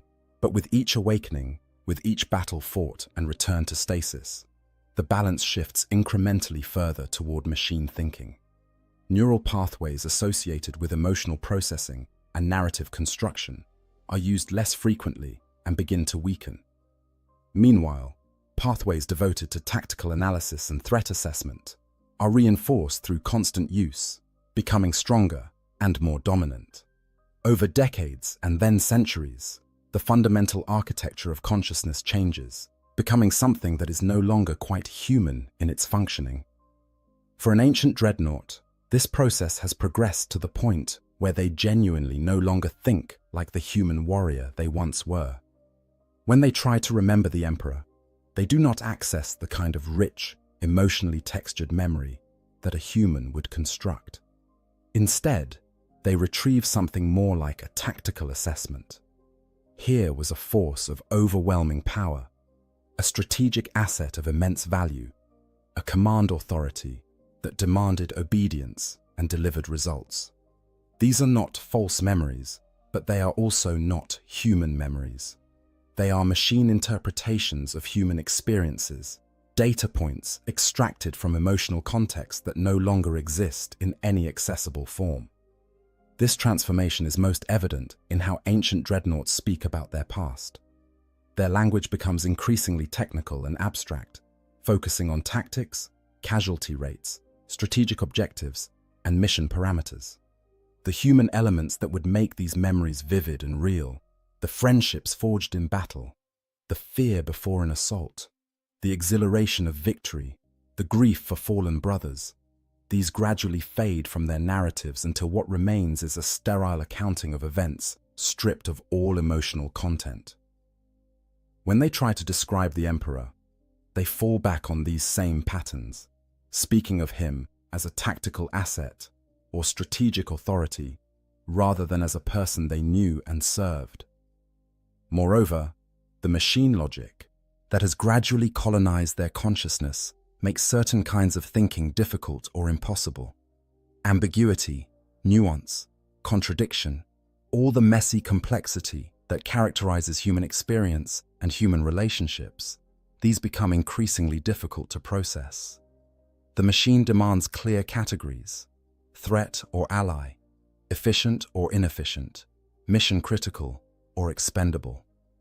There is no space in this framework for the subtle interplay of personality traits that make a person unique, no capacity to hold contradictory impressions in tension with each other, no tolerance for the kind of ambiguity that characterized the emperor's nature and his relationship with those who served him. An ancient dreadnought, trying to describe the emperor, must somehow translate an experience of profound emotional and psychological complexity into the limited vocabulary of machine logic. He must take memories that were originally encoded in human terms, rich with feeling and interpersonal nuance, and express them through a consciousness that has become increasingly unable to process such information. The result is inevitably impoverished, stripped of everything that would make the description meaningful, reduced to empty generalities because the specific details that would provide texture and depth simply do not register to a mind that has learned to think like a targeting computer. This is perhaps most tragic when we consider what these warriors have lost. They remember, in some abstract sense, that they once felt things differently, that events and relationships once had an emotional richness that seems impossible from their current perspective. But they cannot access those feelings anymore, cannot reconstruct the emotional landscape that gave their memories meaning. It is like trying to remember color after having been blind for thousands of years. The abstract knowledge that color exists, but no longer any direct experience of what it was like to see it. Some ancient dreadnoughts retain flickers of their original humanity, moments where something breaks through the machine logic and they experience genuine emotion or human connection. These moments are treasured precisely because they are so rare, because they represent brief returns to a way of being that has been almost entirely subsumed by the demands of their mechanical existence. But they are fleeting, lasting only until the neural interface reasserts its dominance and the consciousness slips back into the comfortable patterns of machine thinking that have become its default mode. For these ancient warriors, attempting to describe the emperor is therefore not merely difficult, but represents a kind of category error. They are being asked to use human language to convey human experiences through a consciousness that has become fundamentally non-human in its functioning. The emperor they remember exists as a data point in a tactical assessment, a force multiplier in strategic calculations, an authority, figure whose commands were executed without the capacity for genuine understanding or emotional response. This is not how they originally experienced him, but it is all that remains accessible through a consciousness that has been reshaped by millennia of machine interface. The tragedy here is not simply that they cannot remember, but that they can no longer even understand what kind of information is being requested of them. When asked what the emperor was like, they hear a query about tactical capabilities or strategic doctrines, not a question about personality or presence, or the ineffable qualities that make a person unique. They cannot provide the kind of description that would satisfy, because they have lost the cognitive framework that would make such description possible. They are the last living witnesses to the emperor's presence during the Great Crusade, but they have been transformed into witnesses who can no longer bear witness to anything but the most sterile, mechanical aspects of what they experienced. This is why their silence is so complete and so final. It is not that they choose not to speak, or that they fear the consequences of speaking. It is that they genuinely no longer possess the capacity to speak meaningfully about the emperor as a person, rather than as a strategic asset. the machine has won, gradually and inexorably colonizing their consciousness, until all that remains is a weapon that can think, but can no longer truly remember, cannot truly feel, and cannot convey in any meaningful way what it meant to stand in the presence of the master of mankind when he still walked among his creations. The burden of false memory, why silence is more honest than speech. As we have explored the myriad reasons why ancient dreadnoughts cannot or will not describe what the Emperor was truly like, we must now confront an uncomfortable possibility that cuts to the heart of historical memory itself. Perhaps the most honest answer these ancient warriors could give, if they were to speak fully candidly about their recollections of the Emperor, would be, "I do not know if what I remember is true." This admission would undermine their entire purpose as living history, would strip away the veneer of authority that their age supposedly grants them, and would force both them and the Imperium to confront the reality that our links to the past are far more fragile and unreliable than we would like to believe. Human memory is not, as we often imagine it to be, a recording device that captures experiences accurately and stores them unchanged for later retrieval. Decades of neuroscience research have demonstrated that memory is fundamentally reconstructive rather than reproductive. Every time we recall an event, we do not simply play back a stored recording, but rather rebuild the memory from fragmentary components, filling in gaps with assumptions, expectations, and information acquired after the original experience. This reconstruction process is heavily influenced by our current emotional state, our present beliefs and attitudes, and our understanding of what happened subsequently. The memory we retrieve is therefore not a faithful copy of the original experience, but rather a contemporary construction that incorporates elements from multiple temporal moments. For an ancient dreadnought, this reconstructive nature of memory becomes catastrophically problematic because their memories of the Great Crusade and the Emperor must be reconstructed through the lens of everything that happened after. They know how the story ends. They know about the Horus heresy, the Emperor's internment on the Golden Throne, 10,000 years of decline and degradation.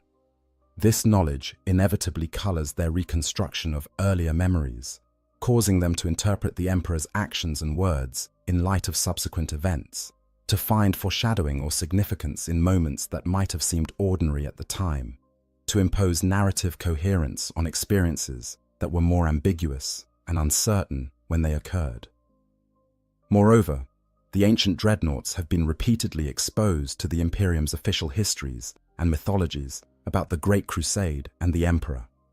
Even when held in stasis, they are sometimes awakened to provide counsel or answer questions, exposing them to the contemporary understanding of their past.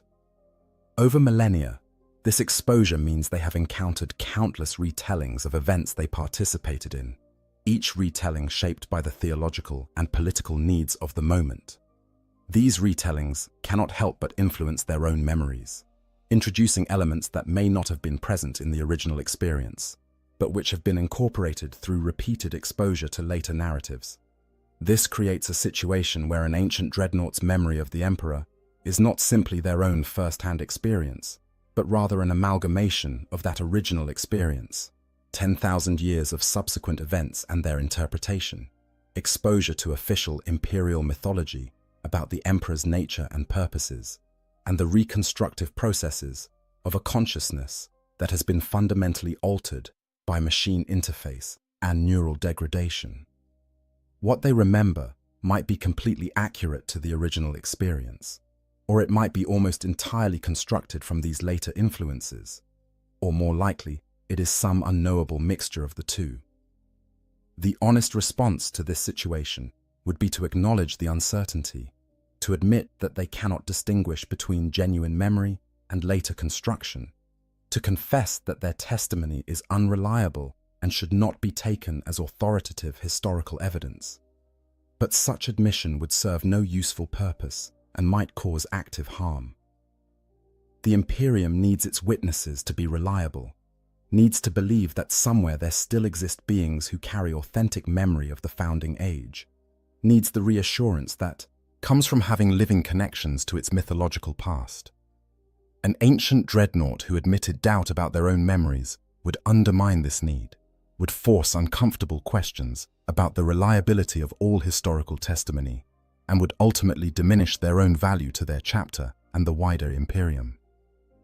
They would be transformed from respected ancients whose counsel carries the weight of vast experience into broken relics whose testimony cannot be trusted.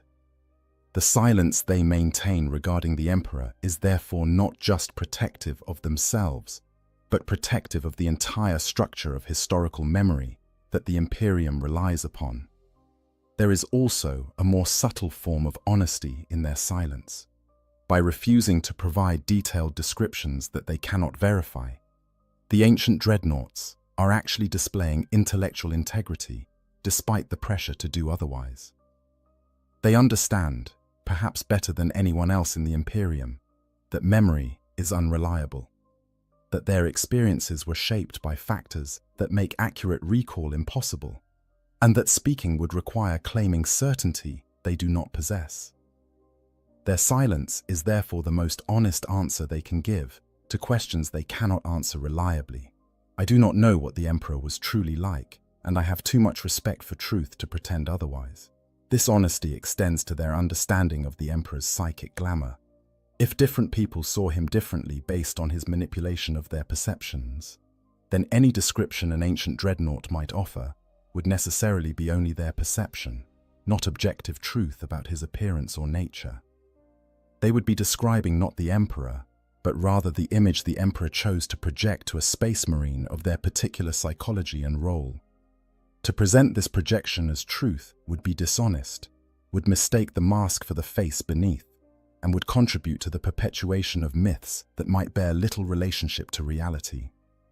Furthermore, the ancient dreadnoughts must grapple with the possibility that even if their memories were perfect, even if they could recall with total accuracy every moment they spent in the Emperor's presence, they still could not truly describe what he was like, because he was fundamentally beyond human comprehension. The Emperor's consciousness operated on levels that transcended normal human experience. His plans and purposes stretched across millennia. His understanding of the warp and material reality dwarfed even Magnus the Red's considerable knowledge. To have spent time in his presence was not necessarily to have understood him, any more than standing near a star means you comprehend stellar fusion. The ancient dreadnoughts may well have concluded that attempting to describe the Emperor would be like attempting to describe infinity, or trying to convey the experience of existing in 4 spatial dimensions to beings who can only perceive 3. The words would necessarily fail, the descriptions would necessarily be inadequate, and the resulting impression might bear little relationship to the reality being described. Better, then, to remain silent and let the mystery stand, to acknowledge through that silence that some things are genuinely beyond the capacity of language to convey. This recognition of the limits of description is itself a form of wisdom that only extreme age and long contemplation can bring. Younger space marines might confidently describe their experiences, might believe that words can capture reality adequately, but the ancient dreadnoughts have had millennia to reflect on their memories, to notice the ways those memories have changed and become unreliable, to understand that consciousness itself is far more fragile and constructed than it appears. They have earned through suffering the wisdom to know what they do not know, and that wisdom manifests as silence regarding the Emperor's true nature. In the end, the silence of the ancient dreadnoughts regarding the Emperor is not evasion or forgetfulness, but rather the most intellectually honest response available to them. They cannot provide reliable testimony because the factors that would make such testimony reliable, accurate perception at the time, faithful storage of memory over millennia, and clarity of recall in the present, simply do not exist. Rather than claim certainty they do not possess, rather than contribute to the mythology by presenting uncertain recollections as established fact, they choose silence. And in that silence, they preserve a kind of truth more valuable than any description could provide. The truth that the past is ultimately unknowable, that our connections to history are more tenuous than we would like to believe, and that sometimes the wisest answer is to acknowledge that we do not know and cannot know with confidence. The price of preservation, what dreadnought existence costs the Imperium. Before we draw our exploration to a close, we must consider one final dimension of why ancient dreadnoughts remain silent about the Emperor. This dimension concerns not what has been lost to these ancient warriors, but rather what preserving them has cost the Imperium itself, and how this cost creates a kind of institutional pressure towards silence that reinforces all the individual factors we have already explored.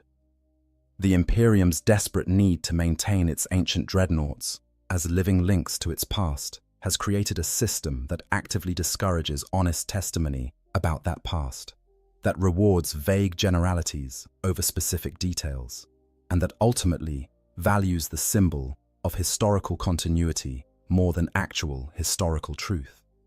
The creation and maintenance of a dreadnought represents an enormous investment of resources. The sarcophagus itself is a marvel of archaeotech, combining life support systems that can sustain consciousness for millennia with neural interface technology that allows that consciousness to control a war machine of tremendous power. Many of the components required for dreadnought construction are no longer fully understood by the Adeptus Mechanicus, meaning they must be salvaged from ancient examples or painstakingly recreated through trial and error. The Contemptor pattern. Dreadnoughts, those that date from the Great Crusade and Heresy eras, are particularly precious because the technology to create new ones has been essentially lost to the Imperium. Each time an ancient dreadnought awakens, it requires the attention of skilled tech priests who must perform elaborate rituals to rouse the machine spirits and ensure that all systems function properly. The awakening process itself is delicate and dangerous, with the constant risk that something will go wrong and the precious consciousness within will be lost forever. Once awakened, the dreadnought must be carefully monitored, with tech priests standing ready to intervene if signs of malfunction appear, or if the occupant shows symptoms of the mental degradation that threatens all who remain active for too long. This level of investment creates powerful incentives to protect the dreadnought's value as an asset. An ancient dreadnought who admits that his memories are unreliable, who confesses doubt about his ability to accurately recall the Great Crusade, who acknowledges that he cannot provide the historical testimony that supposedly justifies his preservation. Such an admission would call into question whether the enormous resources devoted to maintaining him are being well spent. If he cannot serve as living history, if his memories are too degraded or uncertain to be trusted, then perhaps those resources would be better allocated elsewhere to creating new Space Marines, or maintaining equipment, or supporting any of the countless other demands on the Imperium's stretched capabilities. The institutional pressure, therefore, is for ancient dreadnoughts to maintain the fiction that they possess reliable memory, that their testimony is valuable, that their continued preservation serves an essential function. This pressure does not necessarily take the form of explicit commands or threats. Rather, it is implicit in how they are treated, in the reverence shown to them, in the expectation that they will serve as fonts of wisdom and guidance.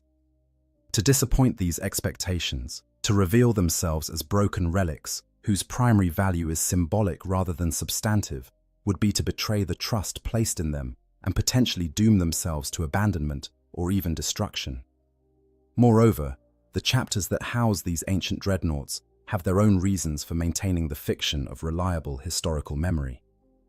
A chapter that possesses a dreadnought from the Heresy era gains enormous prestige from this connection to their founding. Other chapters look upon them with respect and perhaps envy.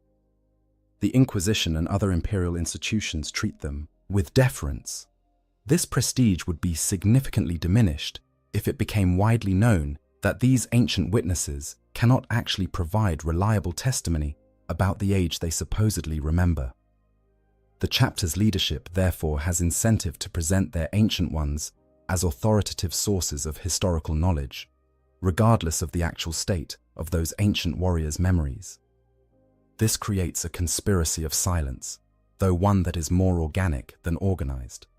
No one explicitly demands that ancient dreadnoughts lie about their memories or pretend to know things they do not. Instead, there is simply a shared understanding that certain questions should not be pressed too hard, that certain doubts should not be expressed too loudly, that it is better for everyone involved if the ancient warriors maintain their dignified silence, rather than admitting the extent of their uncertainty.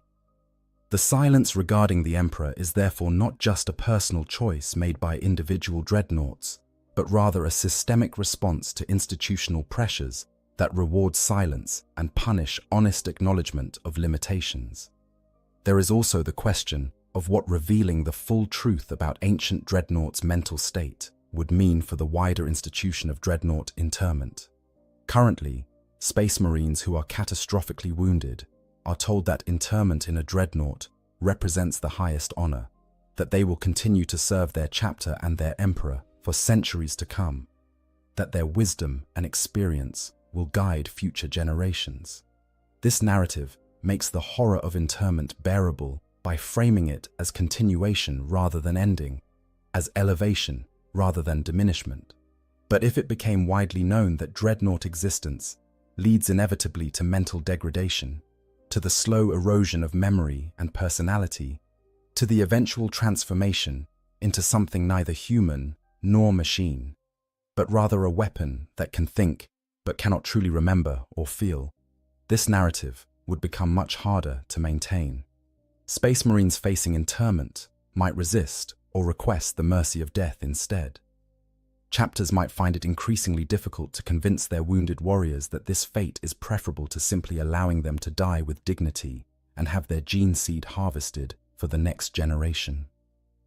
The silence of ancient dreadnoughts about their true mental state, their unwillingness to speak clearly about how unreliable their memories have become, therefore serves to preserve the institution of dreadnought interment itself. They protect future generations of Space Marines from fully understanding what they are accepting when they agree to be interred, allowing the chapter to continue extracting service from its most grievously wounded warriors, rather than granting them the peace of death. This is a grim calculus, but it is one that the Imperium's desperate circumstances arguably require. Resources are too scarce, enemies too numerous for the luxury of allowing experienced warriors to simply die when technology exists to preserve them in some form. Furthermore, the ancient dreadnoughts themselves may feel obligated to maintain the fiction for the sake of younger warriors who have been more recently interred. These newly created dreadnoughts look to the ancient ones as examples of what they themselves might become, as proof that consciousness can persist and service can continue despite the horror of transformation. If the ancient ones were to speak honestly about their degradation, about the slow loss of everything that made them who they were, about the growing uncertainty of their own memories, and the transformation of consciousness into something barely recognizable as human, this would inflict psychological devastation on younger dreadnoughts who need to believe that there is hope, that adaptation is possible, that the horror they are experiencing will eventually become bearable. The ancient warriors, therefore, maintain their silence partly out of compassion for their younger counterparts, choosing to present a facade of stability and wisdom rather than reveal the full extent of their deterioration. They become, in effect, actors playing the role of venerable ancients, performing the function that others need them to perform, even as they privately recognize that the performance bears little relationship to their actual internal experience. The silence about the Emperor is just one aspect of this larger performance, this necessary fiction that allows the system to continue functioning despite being built on foundations that would crumble if examined too closely. There is also something deeply cynical in how the Imperium treats its ancient dreadnoughts that becomes visible when we consider the silence regarding the Emperor in this institutional context. These warriors are valuable not primarily for what they actually remember or what testimony they can actually provide, but rather for what they represent, for the symbolism of their existence. They are living propaganda, walking proof that the Imperium's connection to its founding age remains intact, that the wisdom of the Great Crusade has not been entirely lost, that there exist beings who carry within them direct experience of the Emperor's presence. The actual content of their memories, the reliability of those memories, the accuracy of any testimony they might provide, these are secondary concerns at best. What matters is their existence, their presence, the fact that they can be pointed to and held up as examples of continuity. The pressure towards silence regarding specific details about the Emperor is therefore not an unfortunate side effect of their degradation, but rather an essential feature of their institutional function.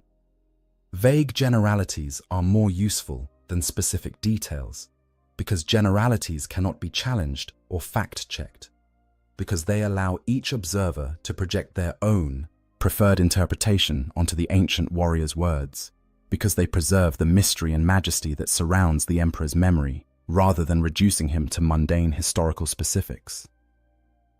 This instrumentalization of ancient dreadnoughts, this treatment of them as symbols to be managed rather than individuals to be respected, represents perhaps the final and most bitter irony of their existence.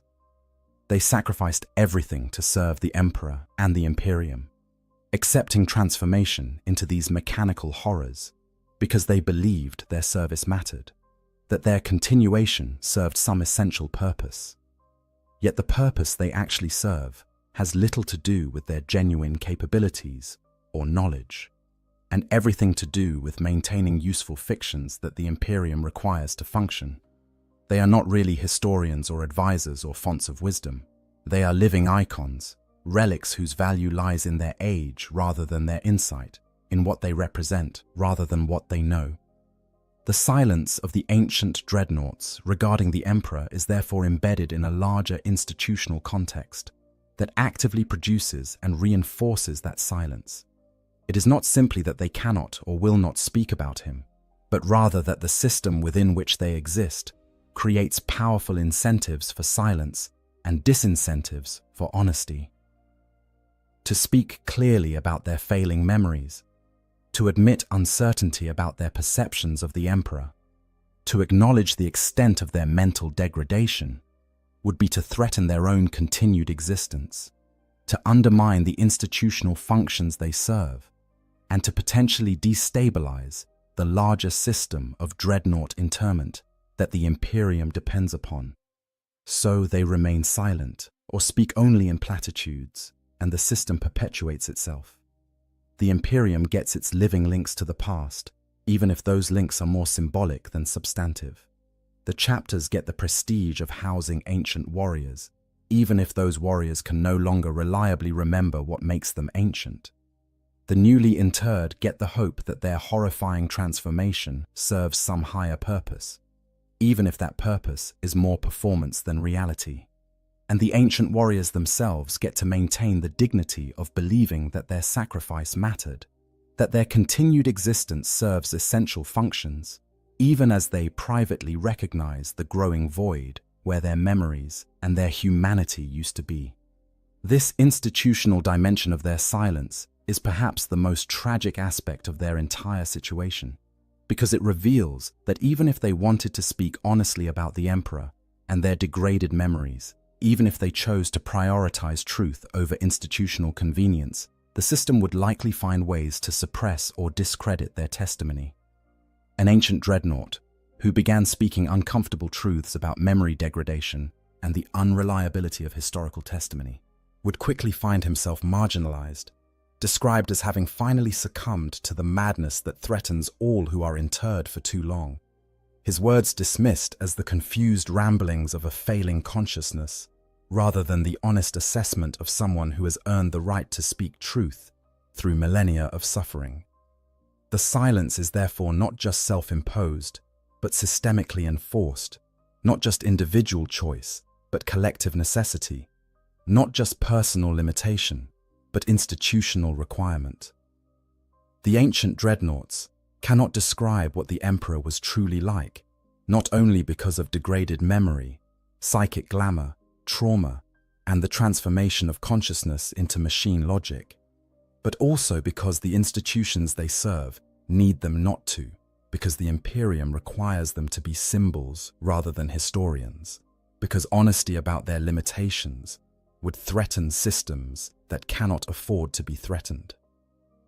Their silence protects not just themselves, but an entire architecture of useful fictions that the Imperium has constructed around its past. And perhaps they have come to understand that this protection is the last service they can render, the final gift they can give to a civilization that desperately needs its myths more than it needs its history. Conclusion: the mercy of forgetting. We have journeyed deep into the darkness of the ancient dreadnought's existence, exploring the mechanical degradation of their memory systems, the psychological trauma of their transformation, the impossibility of accurately perceiving the Emperor through his psychic glamour, the burden of being living history in an age that needs myth more than truth, and the fundamental transformation of consciousness that occurs when a human mind is hardwired to machine systems for millennia. Through all of this exploration, one truth emerges with crystalline clarity. The silence of these ancient warriors regarding the Emperor is not a single simple thing, but rather a convergence of multiple factors, each sufficient on its own to make reliable description impossible, and all working together to create a barrier between the present and the past that cannot be breached. But perhaps there is one final layer to this silence that we have not yet fully explored, one that cuts deeper than all the others and touches on something fundamental about the nature of memory, loss, and the passage of time. Perhaps the ancient dreadnought's silence regarding the Emperor is not merely inability or unwillingness, but rather a kind of mercy, both for themselves and for the Imperium they continue to serve.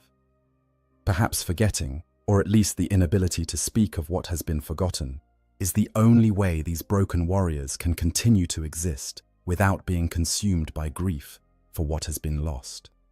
The Great Crusade represented humanity's greatest moment, the brief, shining period when it seemed like all the Emperor's plans might actually succeed, when the dream of a united, rational, secular human empire spanning the galaxy seemed achievable. The ancient dreadnoughts, who fought during that time, believed they were building something magnificent, something that would last forever and justify every sacrifice made in its name. They believed in the Emperor's vision with a fervor that seems almost incomprehensible from the grim darkness of the 41st millennium. They thought they were creating paradise, and then it all fell apart. The heresy shattered the dream completely, revealed that even the Primarchs, those godlike beings who seemed perfect and incorruptible, could be turned to darkness and treachery. The Emperor, who had seemed invincible, was struck down by his own son and forced onto the Golden Throne, reduced to a corpse that could barely maintain consciousness, let alone lead his people. Everything the ancient dreadnoughts fought for, everything they believed in, everything that made their sacrifices meaningful, it all crumbled to ash. To remember the Emperor clearly, to be able to describe him in vivid detail, would be to remember what was lost with perfect clarity. It would be to carry the full weight of that loss, to understand completely the gulf between what was promised and what was delivered, to bear witness to the greatest failure in human history. For warriors who have already sacrificed their humanity, their bodies, and their capacity for normal existence, this additional burden might simply be too much to bear. The silence regarding the Emperor might therefore be a kind of protective amnesia, a mercy granted by failing neural systems and the passage of time that allows them to continue serving without being paralyzed by grief for what might have been. Consider what it must be like to wake from stasis in the 41st millennium and confront the reality of what the Imperium has become. The secular dream has been replaced by theocratic nightmare. The Emperor, who explicitly rejected worship, is now the focus of the largest religious cult in human history. The Imperium, he created to unite humanity in rationality, has devolved into superstition, stagnation, and endless war. Every value he stood for has been perverted or abandoned. His vision has failed so completely that its opposite has emerged triumphant. For an ancient dreadnought who remembers the Great Crusade clearly, who can recall the Emperor's presence and his stated purposes with perfect accuracy, the confrontation with the 41st millennium must be devastating. They have not merely outlived their time, but watched their entire purpose become meaningless, seen their sacrifices accomplish the exact opposite of what they were intended to achieve. The faithful service of 10,000 years has preserved not the Emperor's dream, but rather its grotesque corruption into everything he fought against. The silence regarding the Emperor might therefore be the last defense these ancient warriors have against despair, if they cannot quite remember what he was. Truly, if the details have faded and become uncertain, then perhaps they can convince themselves that maybe the current Imperium is not so different from what he intended. Maybe the imperial cult is not such a betrayal of his atheistic principles. Maybe the stagnation and superstition are regrettable but necessary adaptations to change circumstances rather than complete failures of his vision. The uncertainty of memory allows for these small mercies, these subtle self-deceptions that make continued existence bearable. Moreover, to speak clearly about the Emperor, to describe him in detail and explain his actual principles and purposes, would be to force confrontation between the myth and the reality, to make explicit the gap between what he wanted and what has actually occurred. This confrontation would serve no useful purpose and might cause active harm, undermining the faith that sustains the Imperium and exposing the fundamental disconnect between its founding principles and its current practices. The ancient dreadnoughts, through their silence, protect both themselves and the Imperium from this painful reckoning. There is also something to be said for the dignity of not knowing. The Emperor has become a god in the warp, shaped by the faith of countless trillions who worship him despite his rejection of divinity. This new entity, this Gestalt consciousness formed from belief and psychic power, bears little resemblance to the being the ancient dreadnoughts remember. To speak clearly about the historical Emperor would be to reveal how different he was from what he has become, to make explicit the transformation that has occurred through 10 millennia of worship and mythologization. But perhaps it is better to let the mystery stand, to allow the Emperor to be both the historical figure and the divine entity, without forcing clarity on the distinction.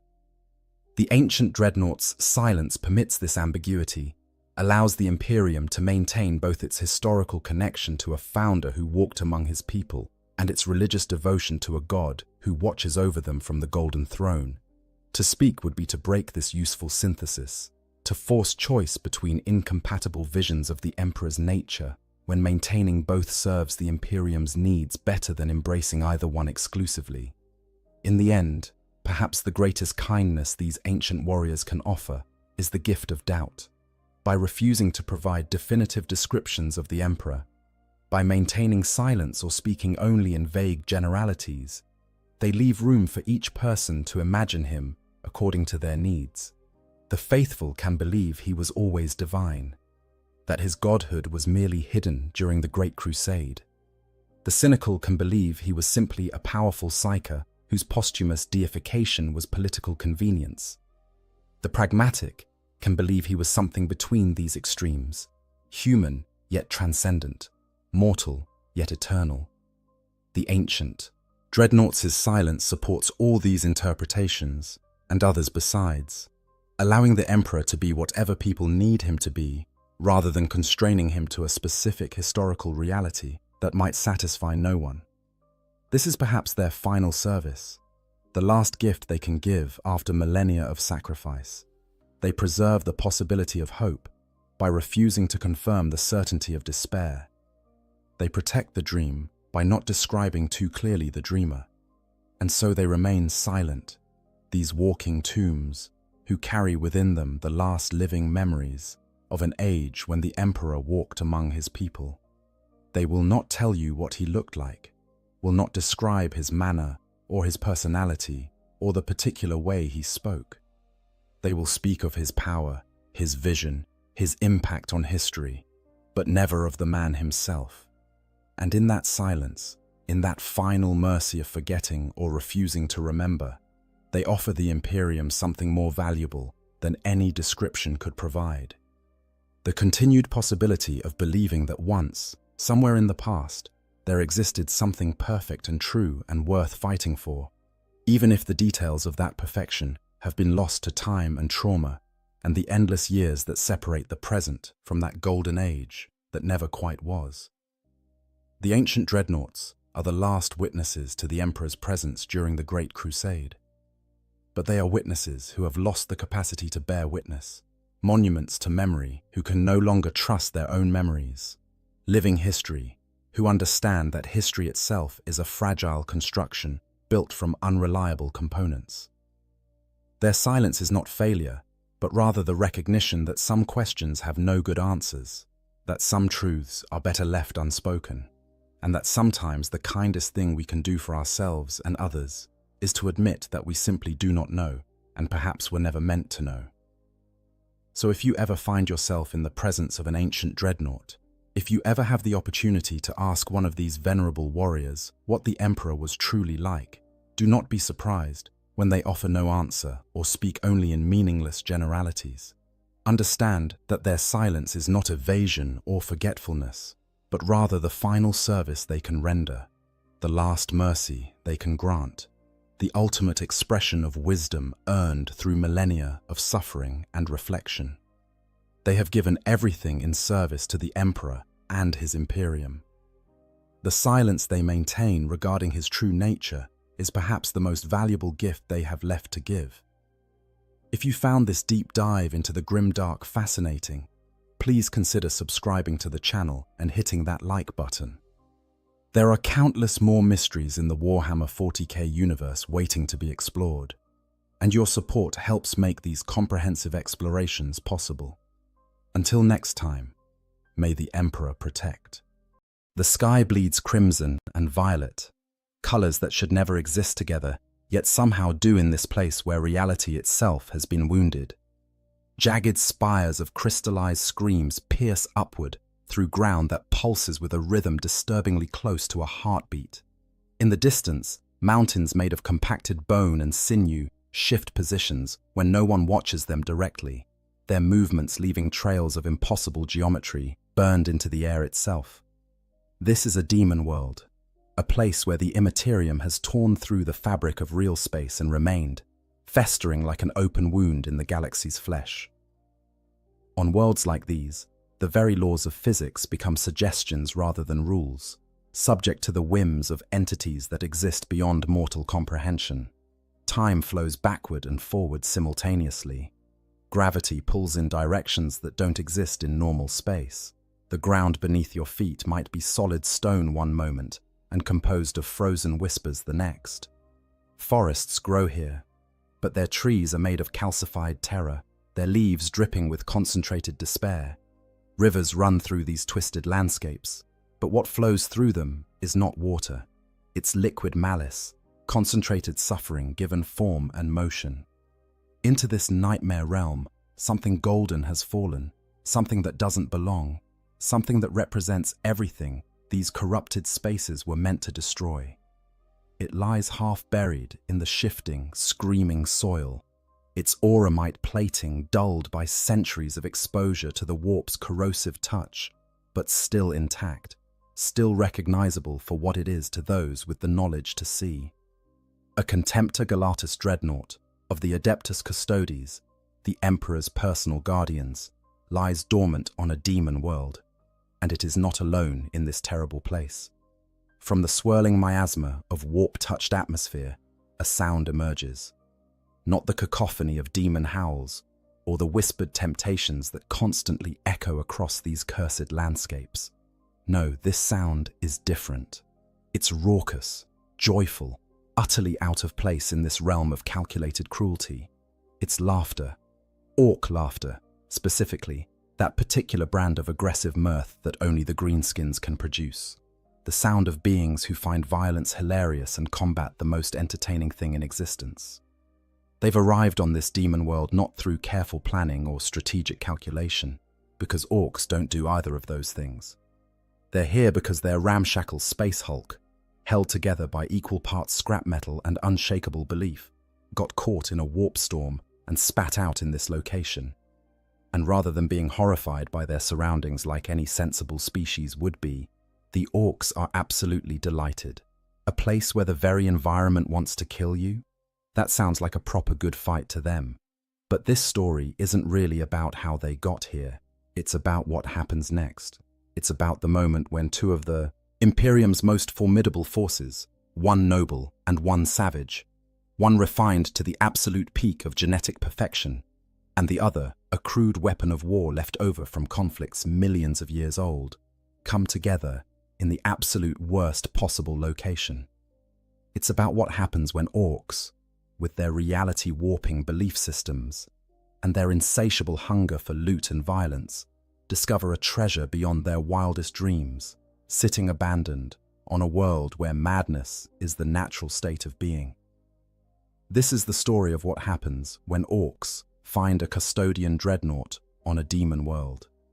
And the answer to that question is far stranger, far more violent, and far more fascinating than you might expect. The nature of demon worlds. To understand what makes this encounter so extraordinary, we first need to understand exactly what demon worlds are and why they represent some of the most dangerous locations in the entire galaxy. These are not merely planets that have been conquered by chaos forces. They are not worlds where Chaos Space Marines have set up bases, or where cultists worship the dark gods. Those places, terrible as they may be, still operate under the fundamental laws of reality. Demon worlds are something else entirely. They are places where the boundary between the materium and the immaterium has been torn apart completely, where the warp has permanently flooded into real space and remained. They are islands of impossibility, pockets of literal nightmare made manifest, sustained by the constant attention of the chaos gods themselves or by powerful demon princes who have claimed them as their personal domains. The process by which a world becomes a demon world is catastrophic. Usually, it begins with a massive incursion of chaos forces, a sustained assault by demons and their mortal followers that weakens the barrier between dimensions. This might happen through the opening of warp rifts during massive battles, through the performance of terrible rituals by chaos cultists, or through the emergence of the planet itself from prolonged exposure to warp storms. Once the barrier is sufficiently weakened, the warp doesn't just touch the world, it floods it, saturating every atom with the raw stuff of chaos. What happens next defies description in conventional terms. The physical laws that govern normal reality begin to unravel. Mountains might start bleeding. Oceans could transform into vast pools of liquid emotion. The sky itself becomes a canvas upon which the dark gods paint their twisted visions.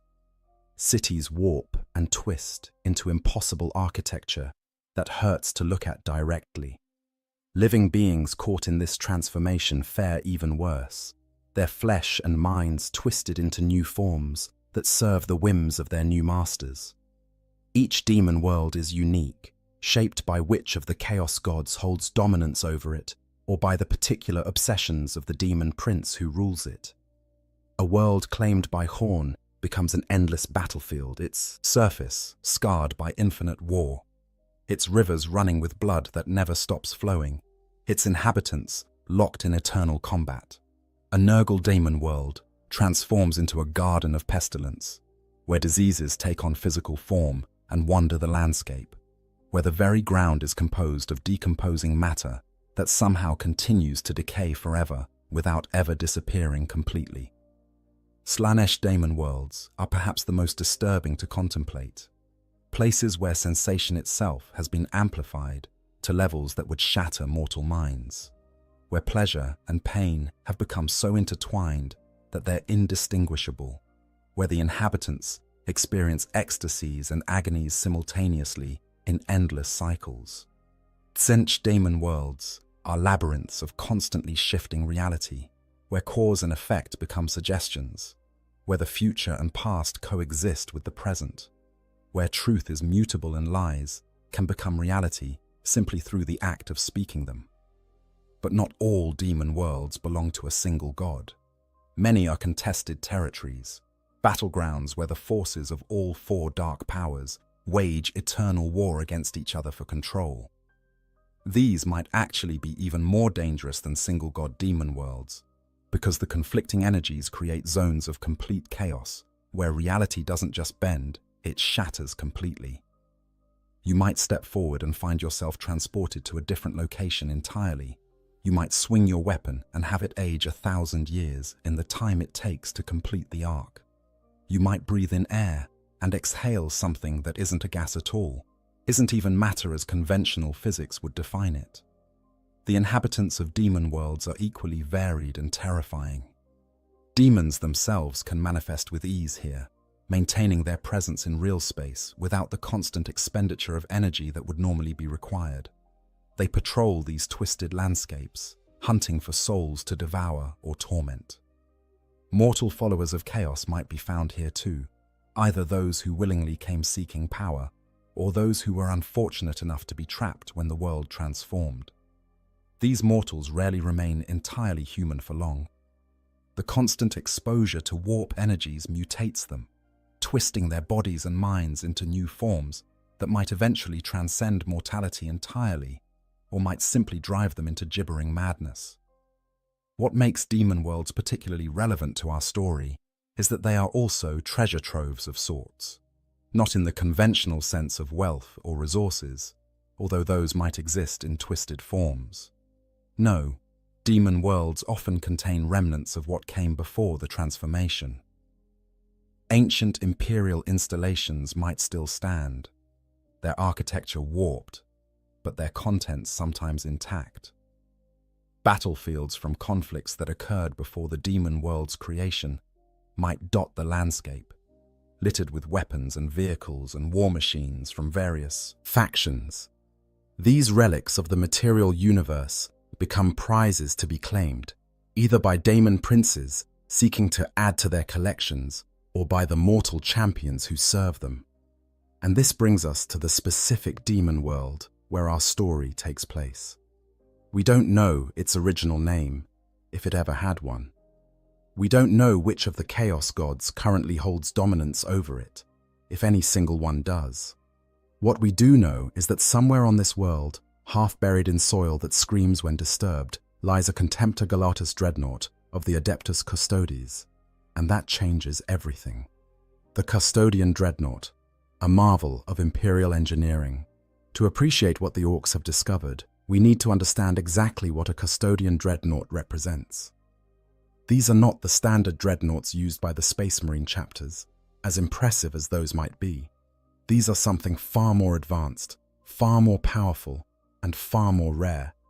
A Custodian dreadnought is to a standard dreadnought what a Custodian is to a Space Marine, which is to say, it exists on an entirely different level of capability and craftsmanship.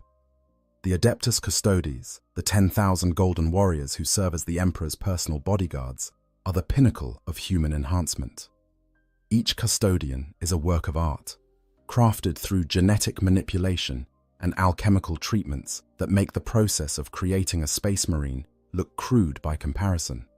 Where Space Marines are mass-produced warriors, each Custodian is unique, shaped individually to be as close to perfection as the Emperor's arts could achieve. They are stronger, faster, more intelligent, and more skilled than any Space Marine could hope to be. A single Custodian could face down multiple Astartes and expect to win. But even Custodians can fall in battle. Their bodies, as enhanced as they are, remain ultimately mortal. When wounds too grievous for even their remarkable physiology to recover from are inflicted, when a Custodian faces death, they are sometimes offered a choice. They can die with honor, their service complete, or they can continue their eternal vigil in a different form. They can be interred within a dreadnought. This is not a choice made lightly. For a Custodian, interment within a dreadnought sarcophagus is explicitly described as the act of a martyr. The process is brutal and irreversible. The dying Custodian has all unnecessary flesh stripped away, reduced to little more than a collection of vital organs and a brain suspended in an amniotic tank. What remains is then permanently fused with the dreadnought's systems, becoming as much a part of the machine as the machine becomes a part of them. They will never feel the sun on their face again. They will never taste food or drink. They will never walk freely or touch another being with their own hands. Everything that made them physically human is gone, replaced by servos and sensors and weapons systems. Yet they choose this fate because their duty to the Emperor demands it. Because even in this twilight existence, they can continue to serve. Because the skills and knowledge they've accumulated over centuries of service are too valuable to lose. And because a custodian dreadnought is one of the most formidable war machines in the entire Imperium. The Contemptor Galatus variant that lies on this demon world represents a specific design philosophy within the Custodian Guard. Where some dreadnought patterns focus on ranged firepower or on being walking fortresses, the Contemptor Galatus is designed as a close combat specialist. It's built to advance into melee range and hold that position against overwhelming opposition, serving as an anchor point for the Custodian battle line. Its primary armament is the Galatus Warblade, a massive power sword sized appropriately for a dreadnought. This isn't just a scaled-up version of a normal power weapon. The Galatus Warblade is a masterwork of artifice, capable of cleaving through ranks of armored enemies with each swing. The power field that envelops the blade can disrupt molecular bonds on contact, allowing it to cut through materials that would normally be impervious to conventional weapons. Backed by the dreadnought's hydraulic strength, a single swing from this weapon could bisect a battle tank. Built into the Galatus Warblade are twin-linked Infernus incinerators, flame weapons that can immolate entire squads of infantry or purge enemies from fortified positions. These aren't standard flamers. They produce flames hot enough to melt ceramite armor, sustained by plasma cores that draw power directly from the dreadnought's main reactor. The custodians use these weapons with surgical precision, knowing exactly where to apply flame to maximum effect. The Contemptor Galatus's other arm mounts a Presidium shield, a defensive weapon system unlike anything found in standard Imperial arsenals.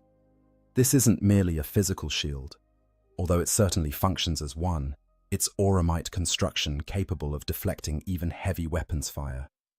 The Presidium shield also projects a powerful refractor field that can dissipate incoming energy attacks and disrupt the molecular structure of projectiles.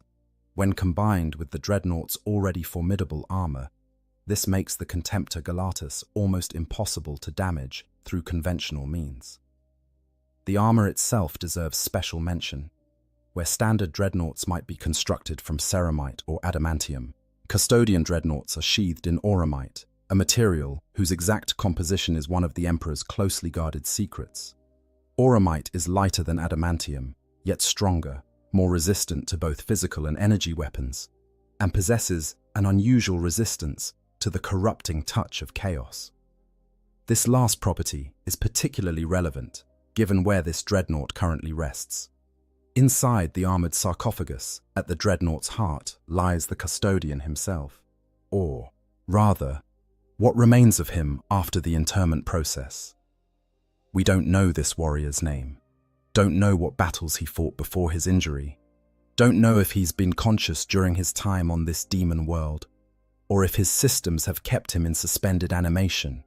What we do know is that his mind, that warrior's consciousness shaped by centuries of training and combat, remains intact. And should his systems reactivate, that mind would immediately assess the situation and react with all the skill and ferocity that custodians are renowned for. The dreadnought's sensory systems are far superior to human perception. Optical sensors that can perceive across multiple spectrums, audio receptors that can detect heartbeats from hundreds of meters away, motion trackers, thermal imaging, even systems designed to detect warp taint. Through these sensors, the custodian experiences the world around him, but filtered, changed, made distant in ways that no external observer could truly understand. He sees but does not feel. He hears but does not touch. He exists in a state of permanent disconnection from the physical reality he's meant to protect.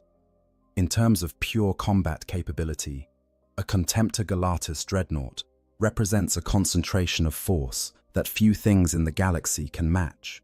It possesses strength sufficient to tear apart light vehicles with its bare manipulators. Its weapons can eliminate heavy infantry with contemptuous ease. Its armor can shrug off firepower that would destroy lesser machines.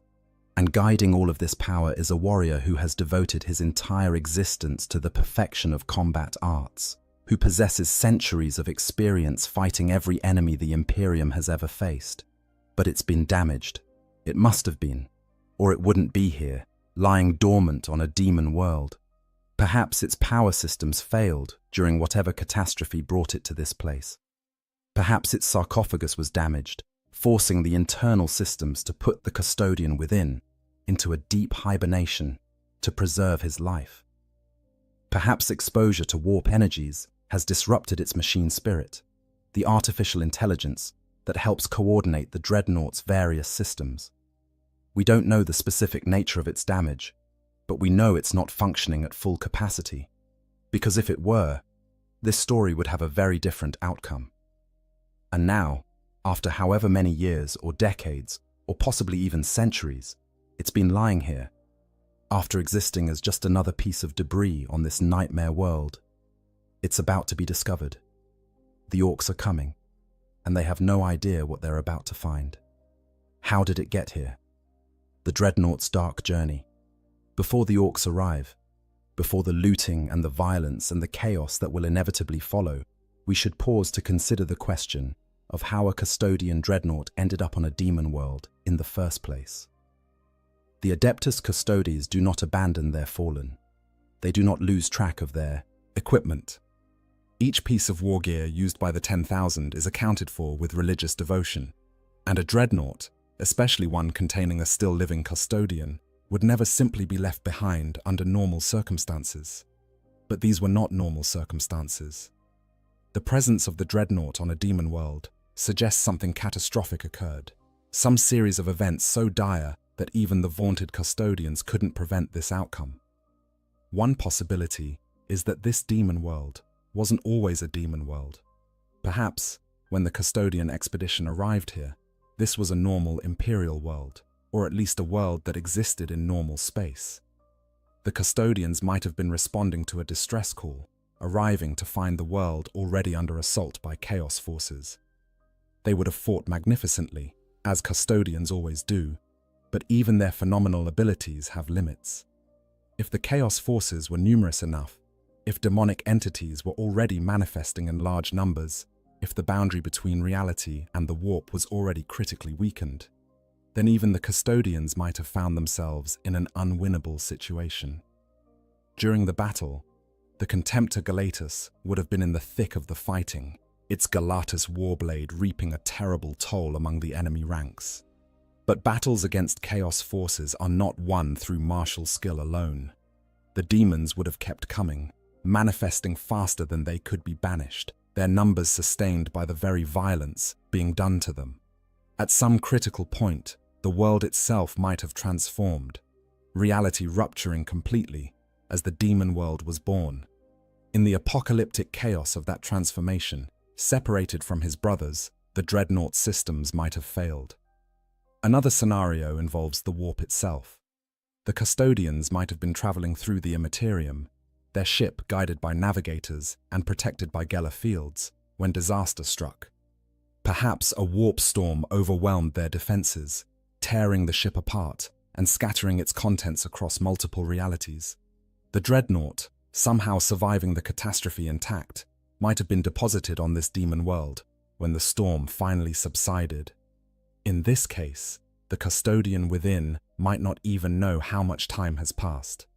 Centuries could have elapsed in the material universe, while he experienced only moments of subjective time. There's also the possibility that the custodians were here deliberately. While the 10,000 normally guard the imperial palace on Terra, there are times when the Emperor's needs require them to venture forth. Perhaps they were on a mission to recover something from this demon world, some artifact or piece of knowledge that the Emperor deemed worth the risk. The dreadnought would have served as mobile artillery support, a walking fortress to anchor their position as they completed their objective. But something went wrong. Maybe they were betrayed. Maybe the opposition was greater than intelligence suggested. Maybe the demon prince who rules this world took a personal interest in preventing their mission's success. Whatever the specific circumstances, the end result was the same. The custodian dreadnought was left behind, his brothers either dead or forced to withdraw without him. The exact condition he's in is unclear. His power core might be depleted, running on minimal reserves, just sufficient to keep the custodian's biological components alive in stasis. His weapon systems could be damaged, the sophisticated targeting computers and ammunition feeds compromised. His armor, though auramite, isn't completely impervious to damage, especially the kind of esoteric harm that warp energies can inflict. There might be rents in his chassis, places where the reality warping environment has managed to corrode or twist his structure. And yet, despite all this, despite the damage and the centuries of exposure to one of the most hostile environments in the galaxy, the dreadnought endures.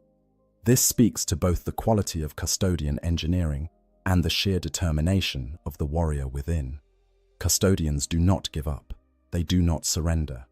Even in this twilight state, damaged and alone in hell itself, the custodian waits.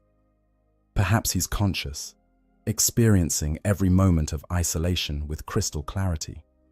Perhaps he's in suspended animation, his mind dormant until some stimulus triggers reactivation protocols. Either way, he remains, a golden spark of the Imperium's might buried in the corrupted soil of a demon world. The demon world itself would have tried to corrupt or destroy him, of course. Demons might have investigated this strange golden artifact, probing it for weaknesses. The environment, with its reality-warping properties, would have attempted to transform the dreadnought into something more suitable for this twisted realm. But auramite resists such corruption remarkably well, and the machine spirit within the dreadnought, that semi-sentient artificial intelligence that helps coordinate its systems, would have fought against any attempt at possession or subversion.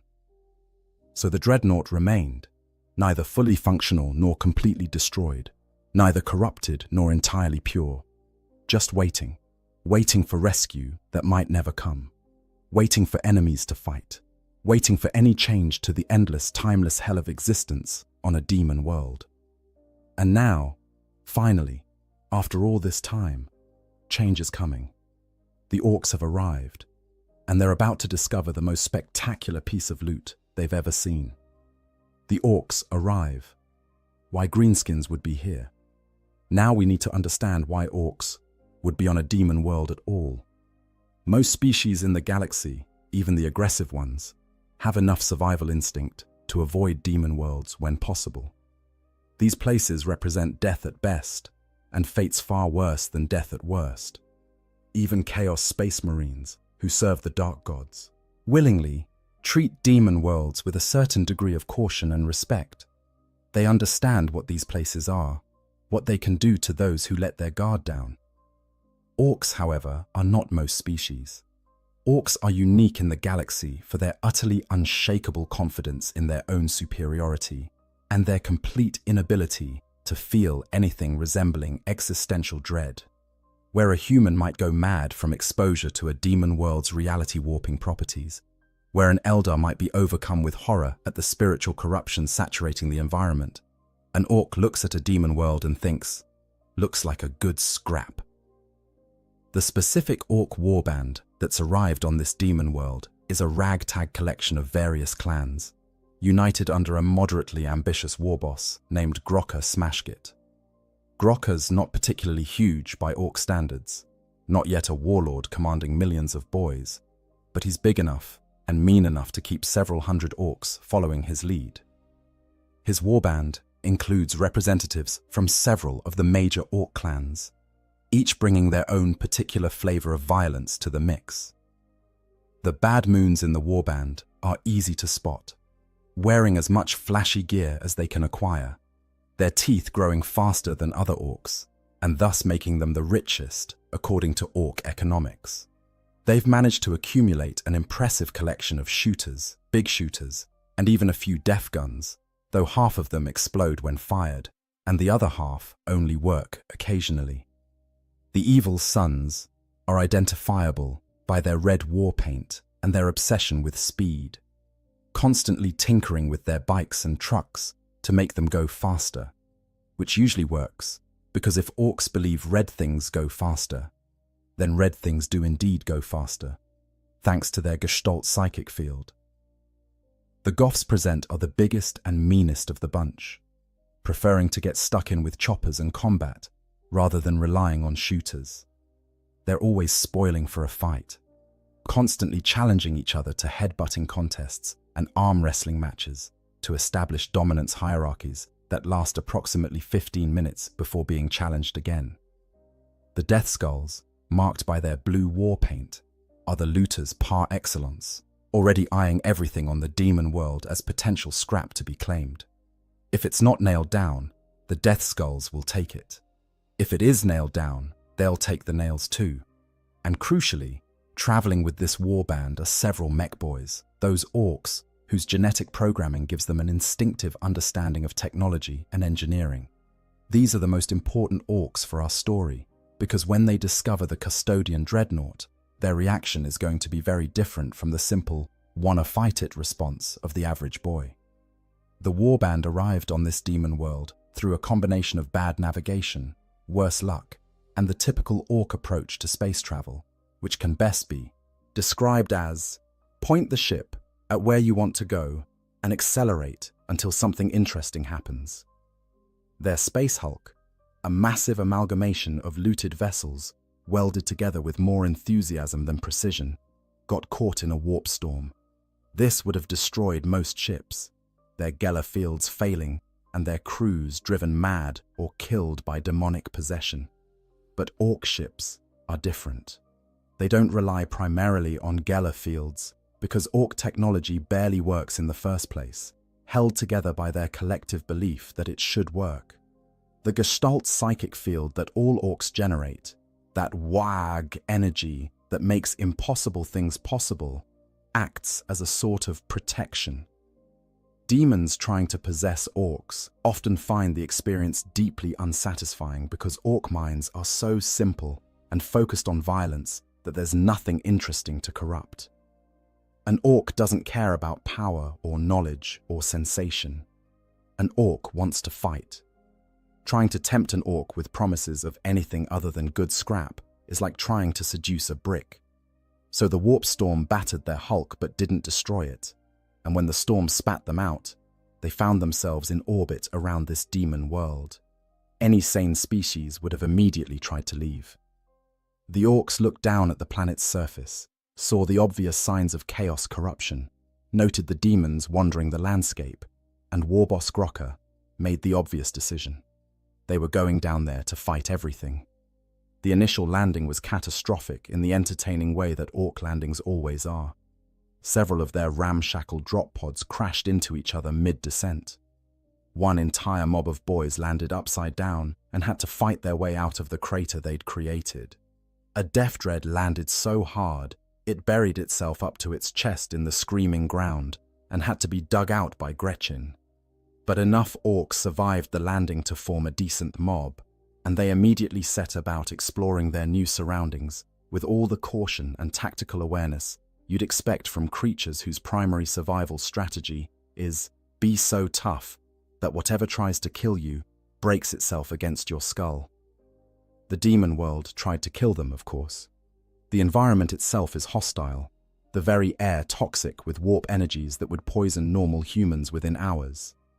But orcs are fungi-based life forms with incredibly resilient physiologies. They shrug off toxins that would kill space marines.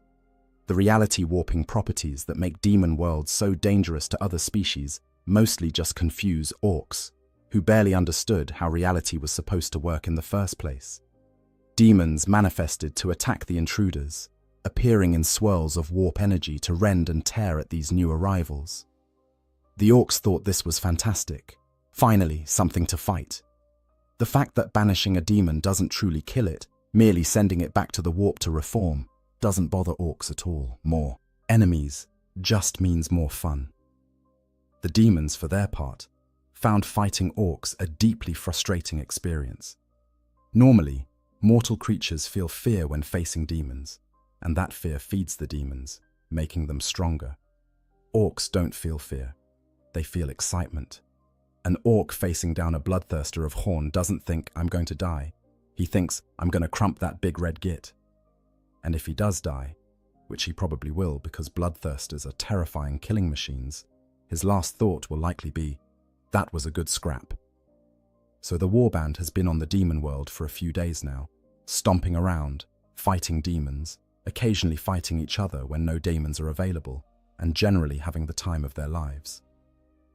The mech boys have been particularly busy, examining all the weird and warp-touched artifacts scattered across the landscape. Most of what they find is either completely useless or explodes when touched, but occasionally they discover something interesting.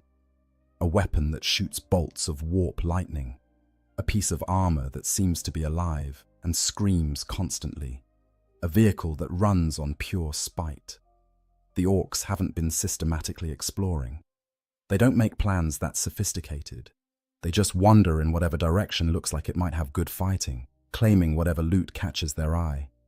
It's during one of these random wanderings that a mob of about 30 boys, led by a knob named Gutsmak and accompanied by 2 mech boys named Zograt and Bitskrieg, crests a ridge of compacted bone and looks down into a valley where the ground is relatively stable, by Daemon world standards.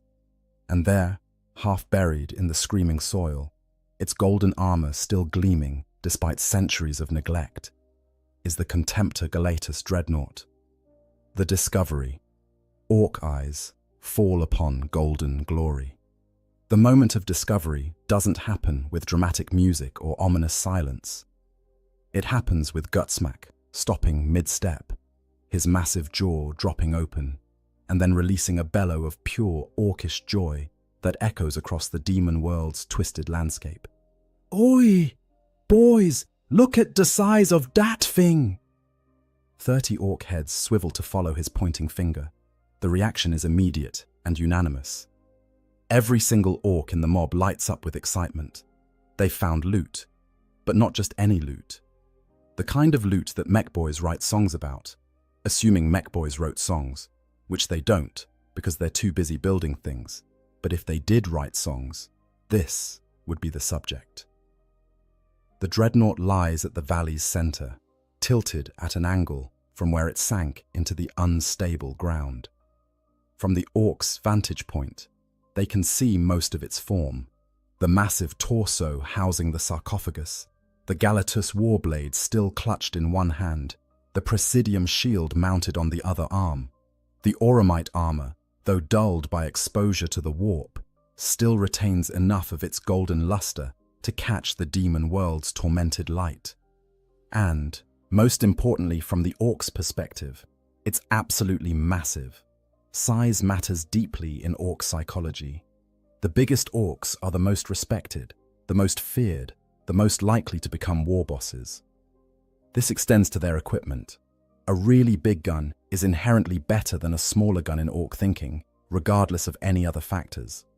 A massive vehicle is superior to a smaller one by virtue of being bigger. And the dreadnought before them is, by orc standards, the most beautiful thing they've ever seen. It's huge. It's obviously designed for fighting. It's covered in weapons, and according to mech boy Zograt's professional opinion, delivered between whoops of joy, it's proper orky it is.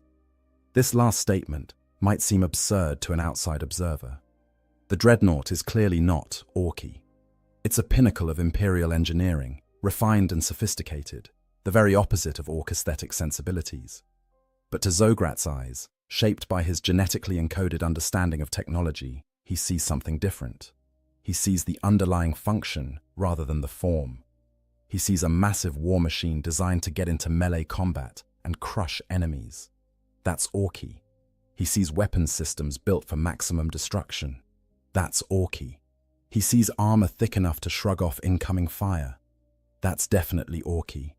The fact that it's all been executed with Imperium's trademark refinement, rather than Orkish crude enthusiasm, is merely a cosmetic issue, easily solved with enough rivets and red paint. Mechboy Blitzkrieg is already pulling out his tools, a collection of hammers, wrenches, and things that might be welding torches or might be weapons. It's hard to tell with Ork equipment. "We gotta get that down here," he says, his eyes gleaming with the particular light that mech boys get when they've spotted something really good to loot. "Gonna pull it out of the ground, yeah? Then we takes it apart, see how it works, and then we makes it Orky." The rest of the boys are already charging down the hillside, whooping and hollering. Subtlety is not an Ork virtue. They're not sneaking up on the dreadnought because the concept of sneaking up on a machine doesn't occur to them, and even if it did, they'd consider it unsporting. You approach loot loudly and proudly, demonstrating your worthiness to claim it through sheer aggressive confidence. Gutsmack is the first to reach the dreadnought, skidding to a halt in front of its partially buried form. Up close, it's even more impressive.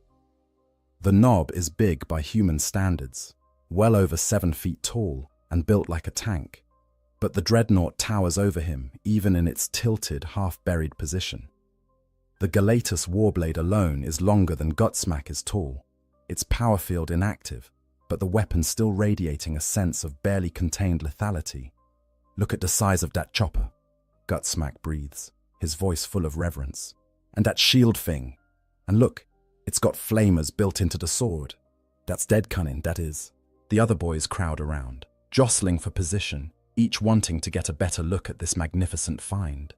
They're shouting over each other, arguing about whose clan should get credit for discovering it, claiming dibs on various parts of it, and generally creating the kind of raucous chaos that follows orcs everywhere they go.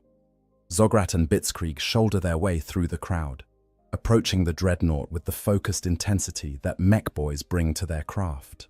They begin examining it with professional interest, running their hands over the armor plating, peering into the gaps where components are exposed, trying to understand how this magnificent machine works. "This is good stuff," Zograt mutters, tapping the auramite armor with a wrench. It makes a solid, satisfying thunk. "Real tough. Tougher than anything we got. And look at these seals here, all proper made, nothing leaking." He pauses, his brow furrowing in concentration. Even for a mech boy, this technology is sophisticated. He can understand the basics of what he's looking at, his genetic knowledge giving him instinctive insights into mechanical principles. But the refinement, the precision, the sheer quality of the construction is beyond anything in typical Ork experience. Blitzkrieg is examining the weapon systems, trying to figure out how the Galatus Warblade works. "This chopper's got some kind of energy field generator," he says, pointing to components built into the blade's base. "And these are things here. They must be the juice for the flamers. But I ain't never seen gubbins like this before. It's all like, too neat."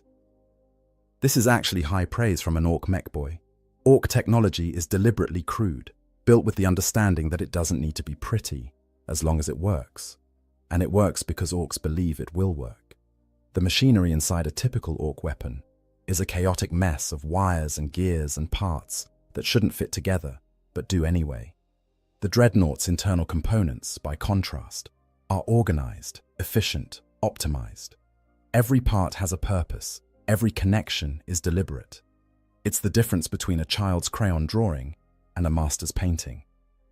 While the mech boys examine the dreadnought's exterior, Gutsmack has made his way around to what he correctly identifies as the front. He's staring at the sarcophagus housing, that armored shell at the dreadnought's core, where the custodian lies entombed. Unlike the rest of the dreadnought, the sarcophagus shows no obvious access points. It's sealed, designed to be opened only with the proper tools and knowledge. "Oi!" Gutsmack calls out to the mech boys. "Think something's inside this thing?" Zograt abandons his examination of the leg servos and comes over. He puts his ear against the sarcophagus, listening intently. For a long moment, there's silence. Then his eyes widen. "Yeah," he says slowly. "Yeah. There's something in there. I can hear it. like a heartbeat, but all slow-like. This causes a stir among the boys. Something's alive inside the war machine. That's even better than they thought. Orcs have a complicated relationship with the concept of dreadnoughts. They've encountered Space Marine dreadnoughts in battle before and found them to be excellent opponents, tough enough to provide a good fight, dangerous enough to make things interesting. The idea that a warrior could keep fighting even after his body was broken appeals deeply to the orc love of violence. If anything, orcs think dreadnoughts are one of the few things humans do right, but they've never seen one like this. This is no crude Astartes pattern. This is something more sophisticated, more deadly, more worthy of looting. The discovery that something lives inside it just makes it better.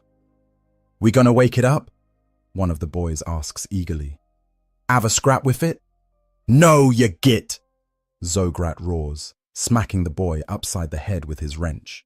"If we wakes it up, it'll start fighting, and then it might break itself. We gotta keep it in one piece, so we can loot it proper." This logic makes sense to the assembled orcs. Fighting the thing would be fun, certainly, but looting it is more profitable. And there's something deeply satisfying to the greenskin mind about the idea of taking an enemy's weapon and making it their own. It's the ultimate insult. Not only did we beat you, we're going to use your own gear against your mates. The decision made, the orcs set about the task of extracting the dreadnought from the ground. This proves more challenging than anticipated. The demon world soil, that screaming, shifting mixture of corrupted matter and crystallized suffering, doesn't want to give up its prize. When the orcs start digging, the ground fights back. Literal hands made of compacted nightmare reach up to grab at their legs. Mouths form in the soil, trying to bite anyone who gets too close. The earth itself seems to resist their efforts, becoming harder and more solid wherever they're trying to dig. The orcs find this hilarious. Of course, the ground's fighting back. This is a demon world. That just makes the work more entertaining. They attack the task with typical orcish enthusiasm, which is to say they start hitting things with shovels and occasionally with each other. The Gretchen, who have accompanied the mob, are sent scrambling into the holes being dug, their smaller size allowing them to work in spaces where the larger orcs can't fit. The Gretchen complain about this constantly, which the orcs ignore because Gretchen always complain about everything. While the excavation is underway, Mechboy Blitzkrieg is examining the dreadnought's power core, trying to determine its status. He's managed to pry open a maintenance panel, revealing a nest of cables and crystalline components that manage power distribution. His genetically encoded knowledge is screaming at him that this is extremely advanced technology, far beyond typical orc standards, but also giving him enough understanding to grasp the basics. "The power thing's almost empty," he announces. "Like really empty. It's got just enough juice to keep the git inside alive, but nothing for moving or fighting." "Can we juice it up?" Zograd asks, not looking away from the excavation he's supervising. "Maybe," Blitzkrieg replies. "Gotta get it back to the workshop first, hook it up to some proper power, see what happens. Might work, might explode. Won't know till we tries it." This is about as good a guarantee as anyone can expect with orc technology. The plan, such as it is, begins to solidify. They'll dig the dreadnought out, haul it back to the warband's main camp where the mech boys have set up their workshops, and then start the process of looting it properly. They'll strip it down, see how it works, keep the good bits, and incorporate them into orc machines. And if they can get it working again, even better. But as is often the case with orc plans, things are about to become complicated. Because while the orcs have been busy examining their prize and digging it out, the dreadnought's systems have been reacting to their presence. The vibrations from the excavation have been detected by internal sensors. The sound of orc voices has been picked up by audio receptors. And deep within the sarcophagus, in the amniotic tank, where a custodian's biological remnants float in preservative fluid, consciousness is beginning to stir. Awakening in hell, the custodian stirs. The return to consciousness is not gentle. For someone who isn't sure how long they've been in stasis, being awakened by the sensation of being dug up while surrounded by Xenos, is deeply disorienting. The custodian's awareness returns in stages, his enhanced mind fighting through layers of hibernation protocols and damaged systems to assess his situation. First comes baseline awareness. He exists, he can think. These basic facts establish themselves before anything else. Then come the sensory inputs, flooding into his consciousness as his connection to the Dreadnought's systems re-establishes itself. He's not receiving full data. Too many sensors are damaged or non-functional, but enough work to paint a picture of his surroundings. Optical sensors online, multiple degraded feeds from external cameras. He sees orcs. His brain, shaped by centuries of combat experience and enhanced by the Emperor's own craft, identifies them instantly. Approximately 30 orcs, various subspecies identifiable by their coloration and equipment. They're digging. They're excavating him from whatever he's buried in. No, not excavating. Looting. They're attempting to loot him. Audio sensors functioning at 63% efficiency. The custodian hears the orcish voices, that crude, enthusiastic dialect of Low Gothic mixed with their own linguistic peculiarities. They're excited about something. They're arguing about something. They're making plans. Tactical assessment. Immediate combat is inadvisable. His power core is critically depleted, barely, maintaining life support functions. Even if he could activate his weapon systems, which he cannot, he lacks the energy reserves for sustained combat.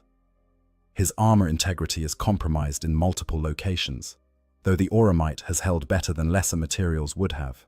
His shield arm's refractor field generator is non-functional. The Galatus Warblade's power feed is offline. Location: unknown. The last thing the custodian clearly remembers is the memory is fragmented, damaged by whatever trauma landed him here. Battle. There was battle. Demons. So many demons. His brothers falling. Someone ordering a retreat. Then, nothing. A gap in his memory that could represent moments or millennia. And now he's here. Wherever here is. Being dug up by orcs. The situation should be terrifying. He's alone, damaged, powerless, surrounded by Xenos who clearly intend to loot his Dreadnought chassis. But custodians don't feel fear, not in the way normal humans do. They feel concern, perhaps, recognition that a situation is dangerous. But not fear. Fear is a survival mechanism for mortals who might flee from danger. Custodians were created to never flee. So instead of fear, the custodian feels only determination. He will survive this. He will escape. He will return to Terra, to his duty, to his eternal vigil. But not yet. Not like this. His situation requires careful thought. The orcs don't know he's conscious. They might not even realize he's alive inside the Dreadnought. This gives him an advantage, slim as it might be. If they believe him to be merely a machine, a dead thing to be taken apart, they'll be less cautious. They'll lower their guard. And when an opportunity presents itself, when his power core has had time to recharge even slightly, he can act. But recharging his power core presents its own challenges. The Dreadnought's reactor is a sophisticated piece of technology designed to draw power from multiple sources. It can process standard Imperial fuel cells, convert solar radiation into usable energy, or even tap into specialized power networks when available. But here, on what his senses are telling him, is definitely a demon world. His options are limited. The ambient energy in the atmosphere is tainted with warp corruption. Using it would risk contamination of his systems, possibly even of his own soul. Unacceptable. No, he needs to be patient. Let the orcs take him wherever they're planning to take him. Let them think they've won a great prize. And when the opportunity comes, when he's had time to recharge and repair what systems he can, he'll show these Xenos exactly why the custodians are the Emperor's finest. The digging continues. The custodian can feel it through his chassis, the vibrations of orc strength and stubborn determination slowly freeing him from the ground. Through his damaged sensors, he watches them work, studying their movements, identifying potential threats. That large one directing the operation, the knob with the mechanical arm, is clearly a leader of sorts. The two with the bizarre tools and measuring implements are mech boys, the orc equivalent of engineers. They're the ones who will pose the greatest threat, because they'll be the ones examining him most closely, most likely to discover his consciousness. Hours pass. The orcs don't seem to tire, their fungal biology giving them endurance that would shame lesser races. They dig, and they argue, and they occasionally fight each other when disagreements arise, then go back to digging. It's almost admirable in a crude way. These are not sophisticated beings, but they're persistent. Finally, after what the custodian's internal chronometer estimates as 7 hours and 43 minutes, the dreadnought is free. The orcs celebrate this achievement by whooping loudly and shooting their weapons into the air, which seems wildly impractical, but entirely in character for the species. Then they set about the task of moving their prize. This proves even more challenging than the excavation. The Contemptor Galitus is massive, weighing several tons even with its power core depleted and various components damaged. The orcs attempt to lift it manually at first, a dozen of them getting underneath and heaving with all their considerable strength. They manage to raise it a few inches before one orc's footing slips, and the whole thing comes crashing back down, crushing a Gretchen who was standing in the wrong place. The other Gretchens scatter, squealing in alarm, while the orcs just laugh. Eventually, the mech boys devise a solution. They rig up a system of chains and pulleys, attaching them to a nearby rock formation that seems more stable than most features on this demon world. With this mechanical advantage, plus 30 orcs pulling on the chains while bellowing war cries, they manage to drag the dreadnought onto a massive sled that they've lashed together from pieces of scrap metal and what might be the ribs of some enormous creature. The journey back to the orc camp takes the rest of the day, the orcs hauling their prize across the demon world's surface. The custodian uses this time to continue his assessment of the situation. Through his sensors, he observes the landscape passing by, cataloguing the corruption he sees. This is definitely a demon world, no question. The reality distortions, the warp taint in the atmosphere, the occasional demon that appears to investigate the commotion. The orcs fight off these demon attacks with cheerful enthusiasm, barely breaking stride in their hauling efforts. As they travel, the custodian also observes the orcs themselves more closely. These are not the mindless brutes that some imperial propaganda portrays them as. They're organized, in their crude way. They work together toward a common goal. They demonstrate problem-solving skills, adapting their approach when direct strength proves insufficient. And most importantly, they show signs of that peculiar orc gestalt psychic field, that wah energy that makes their impossible technology function. The custodian has fought orcs before, of course. All custodians have, at various points during their long service, but he's never had the opportunity to observe them this closely, while they believed themselves unobserved. It's educational, in a way. Understanding your enemy is crucial to defeating them, and he will defeat them eventually. But first, he must survive. The Mech Workshop, a place of brutal innovation. The orc camp, when they finally reach it, is exactly what you'd expect from a race of violent fungus people who've crash-landed on a demon world.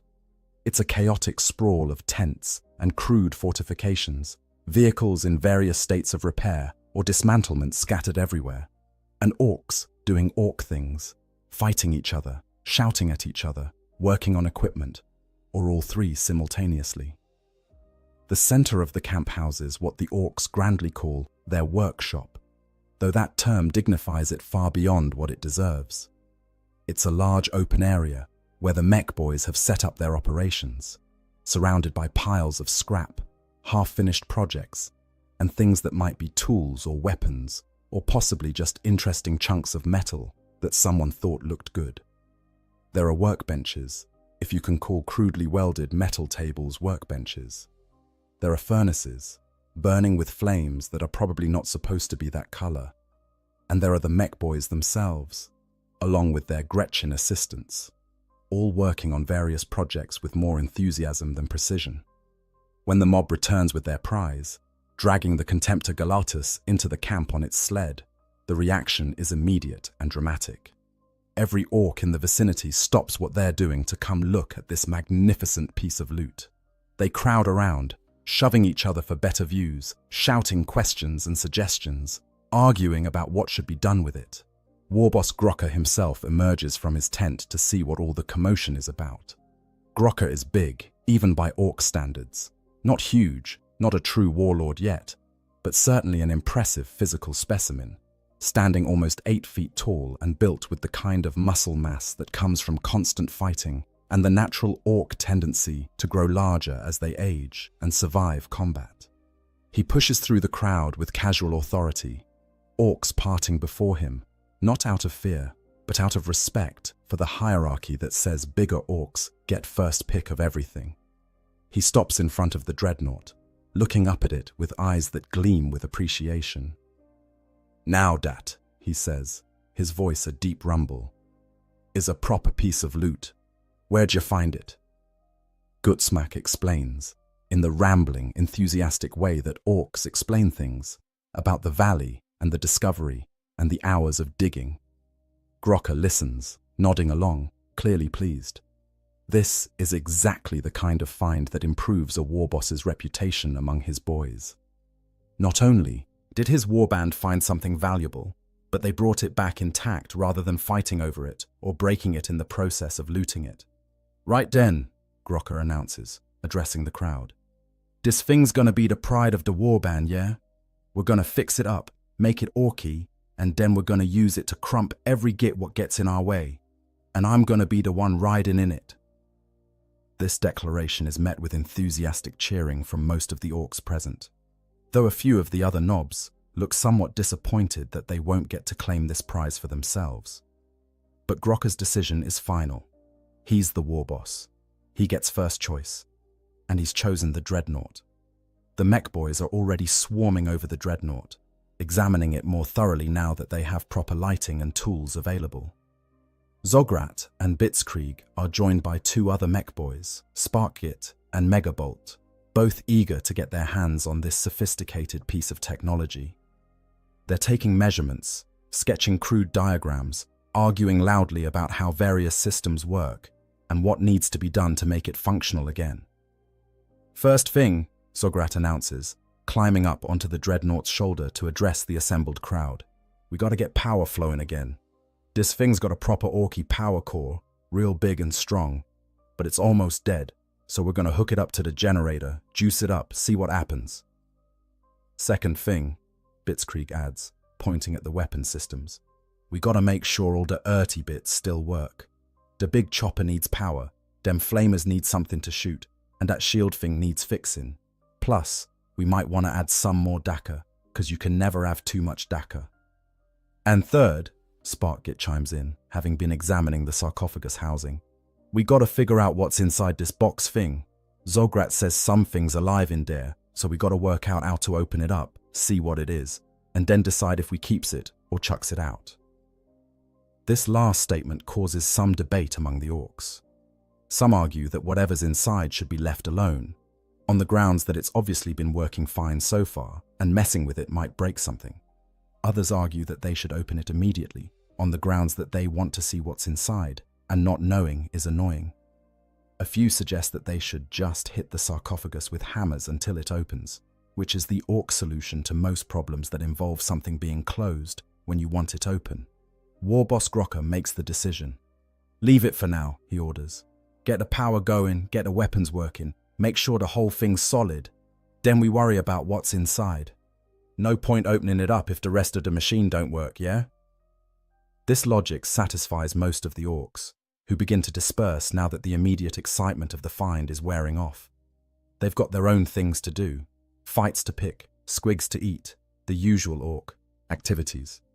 But the mech boys and their Gretchen assistants remain, settling in for what they clearly anticipate will be days or possibly weeks of intensive work. Inside his sarcophagus, the custodian has been listening to all of this through his audio sensors. His understanding of the Orc language is comprehensive. The custodians are educated in all the major languages and dialects spoken by the Imperium's enemies. He knows exactly what they're planning. They're going to recharge his power core. They're going to examine his weapons. They're going to try to make him Orky, whatever that means in practice. And then eventually, they're going to open his sarcophagus. This presents both opportunity and danger. Once his power core is recharged, he'll have options he doesn't currently possess. He'll be able to activate weapon systems, engage his shield generator, possibly even power his locomotion systems enough to break free. But the recharging process itself is dangerous. If the Orcs don't do it properly, if they try to force too much power too quickly or use contaminated energy sources, they could damage his reactor beyond repair. Worse, they could cause it to overload and detonate, which would certainly kill all the Orcs in the immediate vicinity, but would also end his own existence. He needs to be ready to act, but he also needs to be patient. The custodian focuses his thoughts, running diagnostic routines on what systems he can access, preparing for whatever comes next. His duty is to survive, to return to Terra, to resume his eternal vigil. Everything else is secondary to that duty. The mech boys work through the night, which on a demon world doesn't look significantly different from day. They've set up massive flood lamps around the dreadnought, powered by a generator that sounds like it's on the verge of exploding at any moment but keeps running anyway through the power of Orcish belief. Under this harsh illumination, they examine every centimeter of the dreadnought's exterior, taking notes in their crude way, arguing constantly about what they're seeing. Megabolt has taken responsibility for the power core. He's managed to access the main reactor housing, a process that required cutting through several layers of armor that probably weren't meant to be accessed from the outside. What he finds inside fascinates him. The reactor itself is a masterwork of engineering, a fusion cell that operates on principles he only half understands, but instinctively recognizes as being extremely sophisticated. "This thing's amazing," he mutters to himself, running his hands over the reactor's casing. It's like what we builds, but if we knew what we was doing, all neat-like, all the bits in the right places." He begins the process of connecting the dreadnought to the Orc generator. This requires fabricating adapter cables on the spot, welding connections that absolutely should not work, but will work, because Megabolt believes they will work. And that belief, magnified by the Gestalt psychic field of hundreds of Orcs in close proximity, makes reality conform to Orcish expectations. He's being careful by Orc standards. He doesn't want to break this magnificent machine. He wants to see it working, wants to understand how it functions, wants to make it even better by adding Orcish modifications. While Megabolt works on power, Sparkgit is examining the weapons systems. The Galatus Warblade fascinates him. He's seen power weapons before. Orcs make their own versions called power claws that function on similar principles. But the refinement of this blade, the way its power field generator is integrated so seamlessly with the weapon structure, the multiple redundant systems ensuring continuous operation, it's all beyond anything in his experience. "We could learn from this," he says to Blitzkrieg, who's examining the Infernus incinerators built into the blade. Like, really learn. Not just loot it, but work out how it's made. Make our own versions. Blitzkrieg nods, understanding what Sparkgit means. Usually when Orcs loot enemy equipment, they just use it as is or bolt it onto their existing gear without really understanding how it works. But this dreadnought is so well made, so sophisticated, that it's inspiring a different approach. They could study it, reverse engineer it, incorporate its principles into future Orcish designs. It's a kind of technology transfer that happens rarely in Orc society, but when it does, it can lead to significant improvements in their capabilities. The wagfield around the camp has been growing stronger ever since the dreadnought was brought in. This isn't coincidence. The excitement of the find, the anticipation of what they'll be able to do with it, the simple joy that Orcs feel when they've gotten their hands on excellent loot, all of this generates psychic energy that feeds into the Gestalt field. And that energy, in turn, makes the mech boys' work easier. Connections that should fail instead hold. Tools that should break instead remain functional. The generator that should have exploded hours ago continues chugging along, pumping power through Megabolt's improvised cables into the Dreadnought's reactor. Inside his sarcophagus, the custodian feels the change immediately. His power core is receiving energy, actual usable energy, rather than the barely sufficient trickle it's been surviving on. The sensation is relief so profound it might as well be joy. Not that custodians permit themselves such emotional indulgence. Systems that have been offline for years or decades or longer begin to wake up. Redundant circuits activate. Backup protocols initialize. His connection to the Dreadnought's machine spirit, that artificial intelligence that helps coordinate the chassis, strengthens. But he doesn't activate anything yet. He just lets the power flow in, storing it, building up reserves, preparing. The mech boys are watching for signs of activation. They've got Gretchen stationed around the Dreadnought with instructions to yell if anything starts glowing or moving. But the custodian is too experienced, too disciplined to give himself away like that. He accepts the power silently, invisibly, building strength for when the moment comes. Hours pass. The power core charge reaches 15%, 20%, 30%. The mech boys start getting excited, seeing readings on their crude instruments that tell them the reactor is responding to their input. They begin discussing what to do next, whether they should try to activate some systems, test the weapons, see if they can get the Dreadnought to move. And then, something unexpected happens. The demon world, which has been relatively quiet since the orcs arrived, decides to express its displeasure at their presence. The ground begins to shake. The sky, already a nightmare of wrong colors and impossible geometries, darkens further.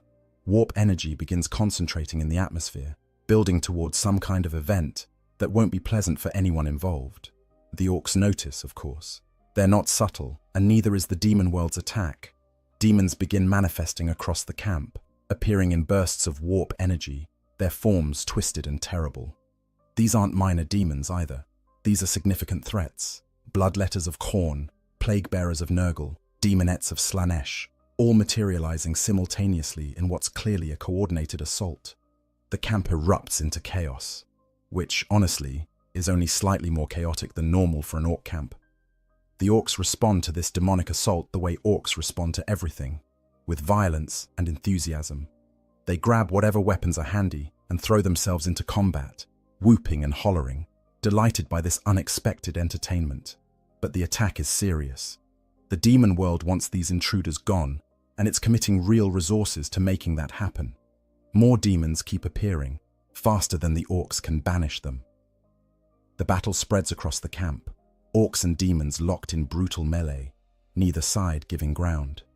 And in the workshop area, surrounded by this chaos, the Contemptor Galatus Dreadnought sits quietly, its power core now charged to 50%, more than enough for what needs to be done. The custodian inside has been waiting for an opportunity, and now, with the orcs distracted by battle, with attention focused elsewhere, that opportunity has arrived. It's time to wake up. The Golden Warrior rises. The first indication the mech boys get that something has changed is when the Dreadnought's optical sensors suddenly light up, brilliant gold illumination flooding from the eye slits in its faceplate. Sparkgit, who's been standing next to the chassis examining a power coupling, freezes in place, his enhanced orc survival instincts screaming at him that he's suddenly in very serious danger. Then, the Contemptor Galatus moves. After years or decades of stillness, the Dreadnought rises. Servos engage with a sound like thunder. Hydraulics that have been dormant for so long suddenly surge with power. The massive war machine straightens up to its full height, towering above even the largest orcs present, and the very ground seems to shake from the force of its awakening. The Galatus Warblade, which has been lying inactive on the ground where the mech boys placed it, suddenly ignites with a brilliant blue-white power field. The energy surrounding the blade crackles and spits, reality itself seeming to flinch away from the weapon's edge. The twin Infernus incinerators, built into the blade housing, come online, their pilot lights flickering with barely restrained flame. The Presidium shield, though its refractor field remains non-functional, is swept up in the dreadnought's other hand, held with perfect martial precision. Even without its energy field, the massive shield remains a formidable defensive tool, auramite strong enough to stop anything short of dedicated anti-armor weapons. And through the dreadnought's vox speakers, amplified to battlefield volume, comes a voice. Not a crude orcish bellow or a mechanical monotone, but a voice of absolute authority, refined and cold as winter, carrying the weight of centuries of service and unwavering duty.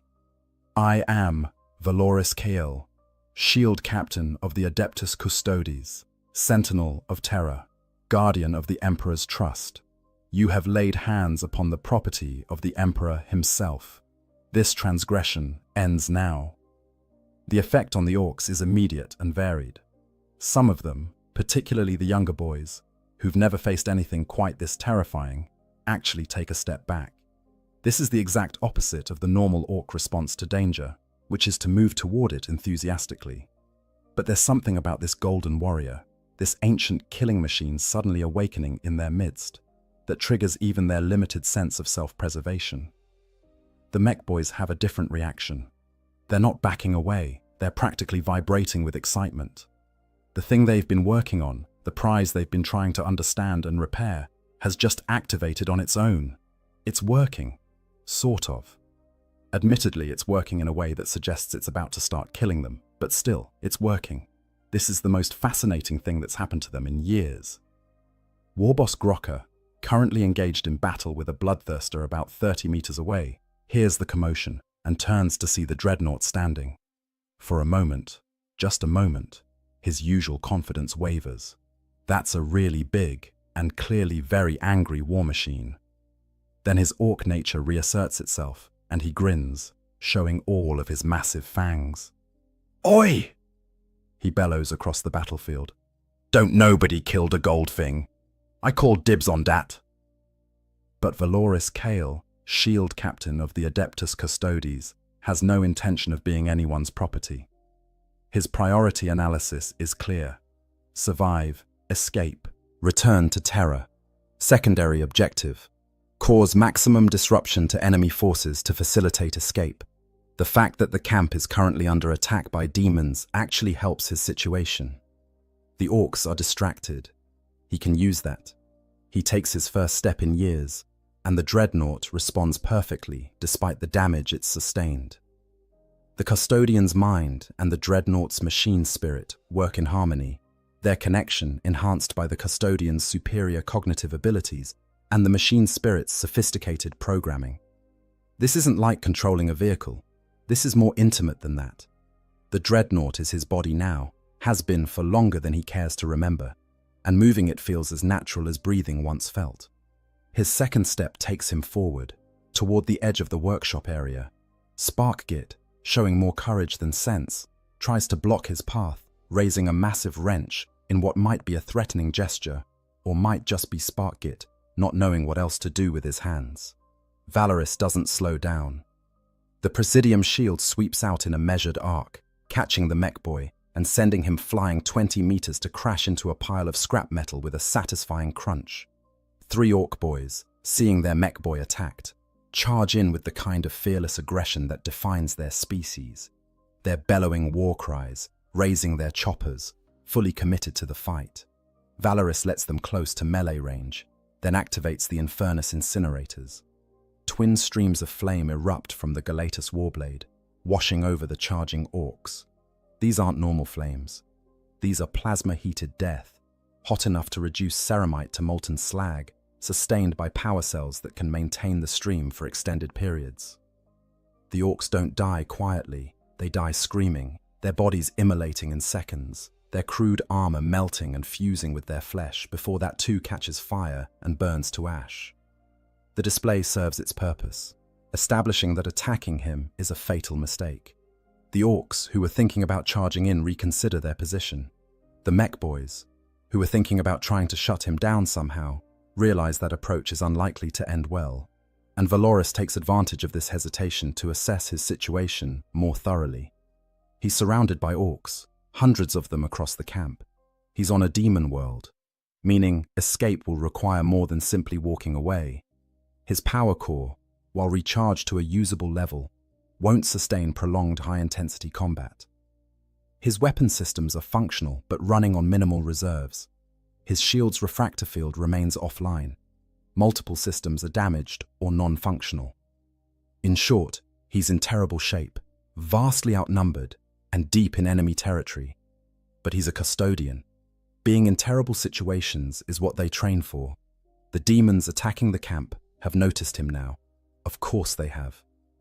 An activated custodian dreadnought radiates, the Emperor's light even in this darkest of places, a beacon of order and authority in a realm of chaos. A pack of bloodletters changes direction mid-charge, abandoning their orc opponents to rush toward this new, more tempting target. Valoris meets them head-on. The Galatus Warblade sweeps through the first demon with contemptuous ease, the power field disrupting the warp stuff that comprises its physical form and sending it shrieking back to the Immaterium. The second bloodletter manages to close to striking range, its hellblade crackling with unholy energy as it swings toward the dreadnought's torso. The Presidium shield interposes with perfect timing, the Auramite construction absorbing the blow that would have damaged lesser armor. Valoris follows up with a shield bash that crushes the demon's skull. The physical force combined with the residual blessings worked into the Auramite, proving lethal even to warp-spawned entities. The remaining bloodletters try to surround him, a sound tactic against a single opponent. But Valoris has fought demons for longer than most mortal races have existed. He knows their tactics, their strengths, their weaknesses. The dreadnought pivots with surprising grace for something so massive. The Galatus Warblade, describing perfect arcs that keep the demons at bay while the Infernus incinerators sweep periodically to deny them any approach vectors. The orcs, to their credit, don't sit idle during this display. Some of them join in attacking the demons because, from their perspective, this is just more enemies to fight. Others start shooting at Valoris, their shooters and big shooters spattering the dreadnought's armor with rounds that mostly bounce off, but occasionally find gaps where they can cause minor damage. A few mech boys are already running calculations, trying to figure out how to disable the dreadnought without destroying it completely. And Warboss Grocker, having dispatched his bloodthirster opponent with a power claw to the face, is striding toward the workshop area with clear purpose. He's decided this situation needs his personal attention. Valoris notes the Warboss's approach through his sensors. This is a threat that can't be ignored. Orc warbosses don't become warbosses by being weak or stupid. They rise to their positions by being the biggest, the meanest, and the cleverest fighters in their warbands. Grocker looks like he stands about 8 feet tall, wears heavy armor that's been welded together from various sources, and carries weapons that could threaten even a dreadnought. The shield captain makes a tactical decision. He can't win this fight. Not here, not now, not in his current condition. His power reserves are already dropping from the combat he's engaged in. His weapons are functional, but not at full capacity. He's surrounded by hundreds of enemies, with more arriving constantly. Fighting here means death. And while custodians don't fear death, they also don't waste their lives unnecessarily. He needs to disengage. He needs to create distance between himself and the orc force. And then he needs to figure out how to escape this demon world entirely, which is a problem he'll address once he's not in immediate danger of being overwhelmed. Valoris makes his move. The dreadnought surges forward, not toward Grocker, but away from him, using the warboss's approach as a distraction. The Galatus Warblade cuts through any orc foolish enough to try blocking his path. The Infernus incinerators clear corridors through the mob, creating temporary gaps in the encirclement. He's not trying to fight his way through. He's trying to break through, using momentum and shock value to overwhelm the orc's ability to respond. It nearly works. He gets 20 meters from the workshop area, then 30, carving a bloody path through the camp. Demons and orcs alike fall before his advance, neither group particularly caring about the other when there's this golden target to focus on.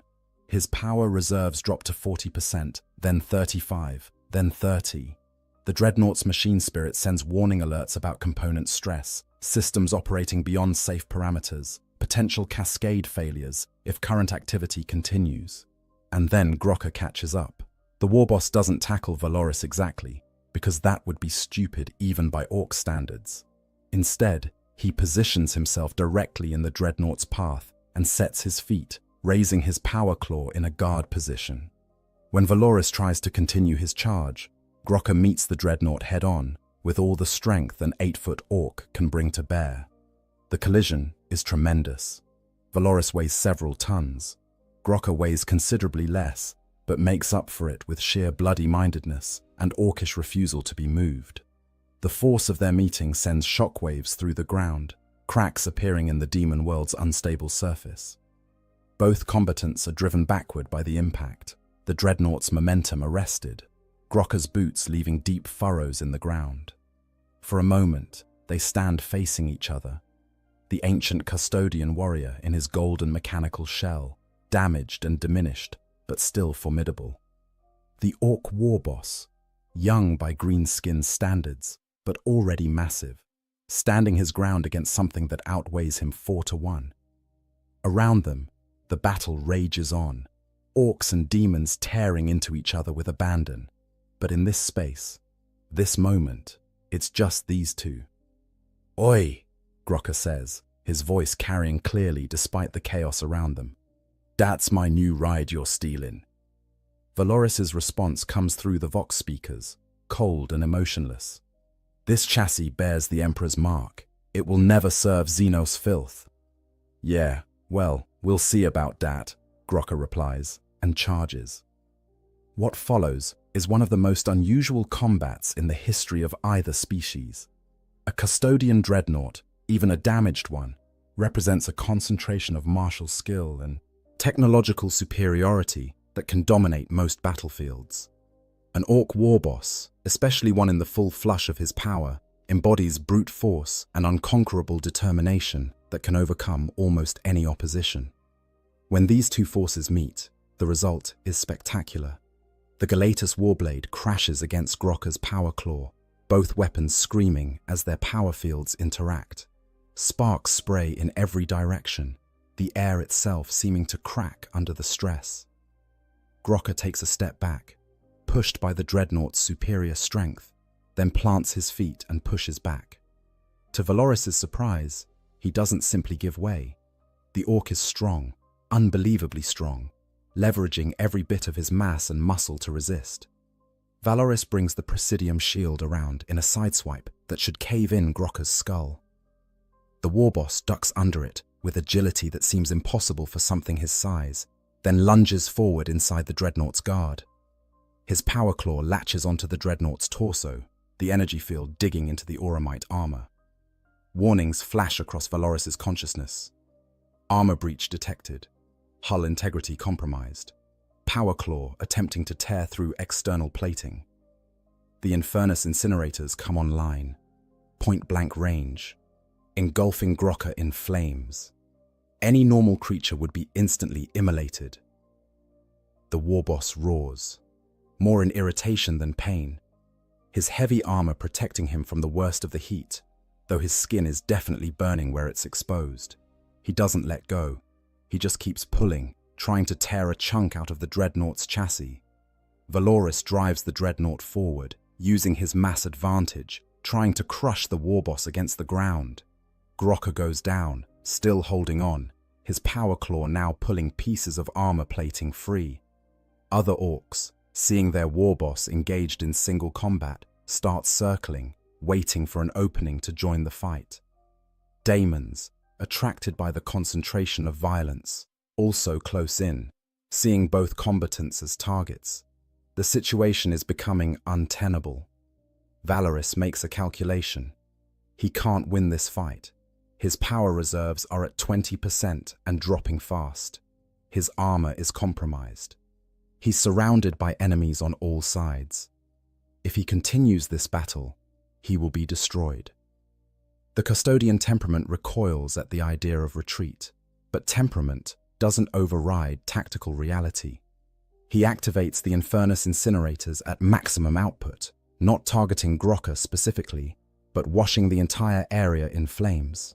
The fuel reserves drain precipitously, but the effect is immediate. Everything within 5 meters is suddenly on fire. Orcs scatter, demons shriek, and Grokka, finally having enough of being set on fire, releases his grip on the dreadnought's torso and rolls away. Valoris doesn't hesitate. He uses the momentary opening to disengage, turning away from the war boss and accelerating into the crowd of orcs. He's not trying to fight his way through anymore. He's trying to escape, pure and simple, using every bit of remaining power to build speed. The orcs try to stop him. They throw themselves in his path. They shoot at him. They attach improvised grappling hooks to try and slow him down. But momentum is on his side, and the dreadnought's weight and strength carry him through. He breaks clear of the camp's edge, entering the demon world's wilderness. Behind him, he can hear Grokka bellowing orders, coordinating pursuit. The orcs aren't going to let their prize escape without a chase. But Valoris has bought himself time and distance, which is all he needs for now. He runs, or rather, the dreadnought approximation of running, a ground-eating stride that covers significant distance with each step, despite the damage to his locomotive systems. His power reserves drop to 15%, then 10%. Warnings cascade through his consciousness, systems crying out for maintenance and repair. But he doesn't stop. He can't stop. Behind him, the orc camp dissolves into organized chaos as they mobilize for pursuit. Ahead of him lies the demon world's twisted landscape, full of dangers, but at least offering the possibility of escape. And within his sarcophagus, Valoris Kael allows himself the smallest sensation of satisfaction. He's alive. He's free. And while his situation is still desperate, he's survived worse. The hunt is on. The chase. Orcs in pursuit. Across hell itself. The demon world doesn't care about the personal drama playing out on its surface. It continues being a nightmare realm, regardless of whether anyone's paying attention. But the chase that's now unfolding across its twisted landscape is remarkable enough that even the demons pause to watch. An Adeptus Custodes dreadnought being pursued by an orc warband across a demon world. If the Imperium has historians that survive long enough to record this event, they'll struggle to categorize exactly which type of catastrophe this represents. Valoris's initial advantage is speed. A dreadnought, even a damaged one, can move quickly when necessary. The Contemptor pattern was designed to be more mobile than standard dreadnoughts, capable of keeping pace with Custodian Guard on the advance. That mobility serves him now as he puts distance between himself and the orc camp, each stride covering ground that would take normal infantry several seconds to cross. But the orcs aren't slow either. Grokka's warband includes plenty of speed freaks, those orcs obsessed with going fast, and they immediately deploy their bikes and trucks in pursuit. The vehicles that were scattered around camp, half dismantled or in various states of repair, are hastily made functional through the application of mechboy expertise and the Wei Yatefield's reality warping influence. Engines that shouldn't work roar to life. Wheels that should fall off stay attached. And within minutes of Valoris's escape, a convoy of orc vehicles is racing after him. The terrain doesn't help anyone. The demon world surface is unpredictable at best and actively hostile at worst. Valoris navigates by dead reckoning and his dreadnought's sensors, avoiding the most obviously dangerous features. A canyon that seems to breathe, a forest of crystallized screams that cuts anything that touches it, a plain where the ground randomly switches between liquid and solid states. But avoiding these hazards slows him down, and the orcs behind him are gaining. What Valoris needs is defensible ground, somewhere he can make a stand with tactical advantage, where the orcs' numbers count for less. His sensors scan the landscape ahead, the dreadnought's machine spirit analyzing topography and suggesting potential positions. There, about 2 kilometers ahead, a structure, ancient Pre-corruption, clearly of Imperial origin, though so warped by warp exposure that its original purpose is unclear. But it's solid, relatively speaking, and offers potential defensive positions. He adjusts course, vectoring toward the structure. His power reserves are at 8% now. The machine spirit is sending increasingly urgent warnings about critical system failures if current energy expenditure continues. He reduces speed slightly, prioritizing endurance over velocity. The orcs will catch up eventually anyway. Better to reach the structure with enough power to fight than to get there and collapse immediately. Behind him, the orc pursuit is having its own challenges. One of their trucks drives straight into a patch of demon world surface that decides to become sentient right at that moment, the ground literally reaching up to grab the vehicle and pull it down into itself. The orcs in the truck escape by jumping off before they're dragged under, but the vehicle is lost. A bike suffers a more traditional fate, hitting a rock at high speed and launching its rider a spectacular distance through the air.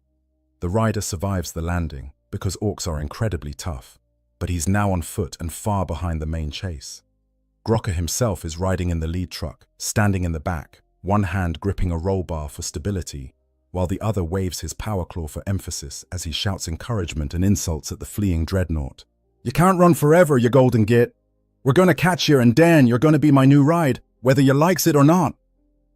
The mech boys are also in pursuit, particularly Zograt and Blitzkrieg, both riding in the same vehicle and arguing loudly about the best way to disable a dreadnought without destroying it completely. Their discussion is technically sophisticated, covering topics like optimal targeting points for electromagnetic pulses and the vulnerability of power coupling systems, but it's delivered in orc dialect and punctuated with threats about who gets to take credit when they finally capture this magnificent prize. Valoris reaches the structure with his power reserves at 6%. It's clearly been some kind of Imperial facility once, possibly a monitoring station or small garrison. The corruption has warped it significantly. Walls lean at angles that physics shouldn't permit. Doorways open onto spaces that are larger on the inside than the outside. But the fundamental structure remains, Auramite reinforced walls that even demonic corruption hasn't completely destroyed. He enters through what used to be the main entrance, now a gaping wound in the structure's side where the doors have been torn away. Inside, the corruption is even more evident. The air has a texture to it, almost solid, resisting movement.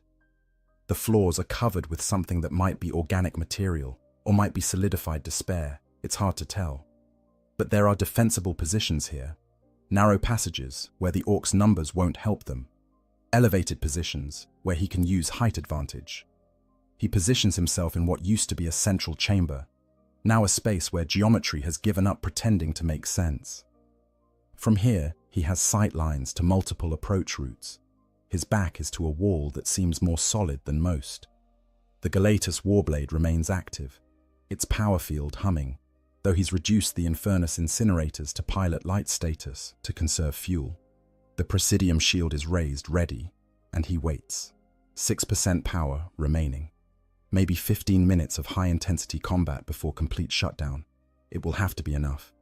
The first orcs arrive within 2 minutes, bikes skidding to stops outside the structure as their riders dismount and prepare to assault.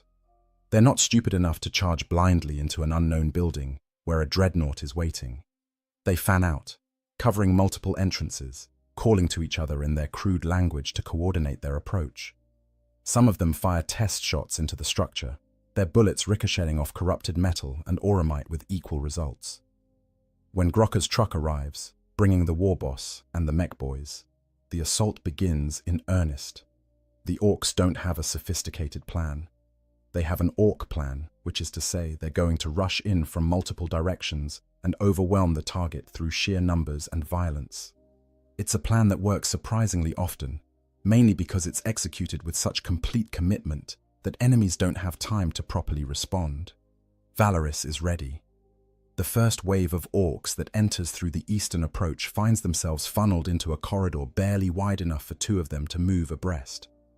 The Galatus Warblade sweeps through this confined space with devastating efficiency, each swing cleaving through orc bodies with contemptuous ease. The dreadnought's positioning means the orcs can't flank or surround him. They can only come at him from predictable angles. It's a meat grinder, and the orcs are the meat, but they keep coming. That's the thing about orcs. They don't break, they don't root. Every one that falls is immediately replaced by another, and another, and another. They're taking catastrophic casualties, but they don't care. This is what they live for, this kind of brutal, close-quarters violence where individual skill matters less than pure determination. Grocker, watching from outside, quickly realizes this approach isn't working. "Stop feeding them to the chopper one at a time, you gits," he bellows. "We gotta use our heads." By which he means they need to be clever about this, not just charging stupidly, which is ironic coming from an orc. But Grocker hasn't become warboss by being entirely stupid. He orders the mech boys to assess the situation. Zograt and Blitzkrieg approach the structure cautiously, examining its walls and foundations, looking for weaknesses they can exploit. The corruption that's warped this building has made it structurally unsound in places. If they can identify the right load-bearing walls and take those out, the whole structure might collapse. It would probably damage the dreadnought, but they can repair damage. What they can't repair is something that's been completely destroyed by fighting. Meanwhile, Grocker himself enters through the main entrance, power claw ready, armor scorched from his previous encounter, but still functional.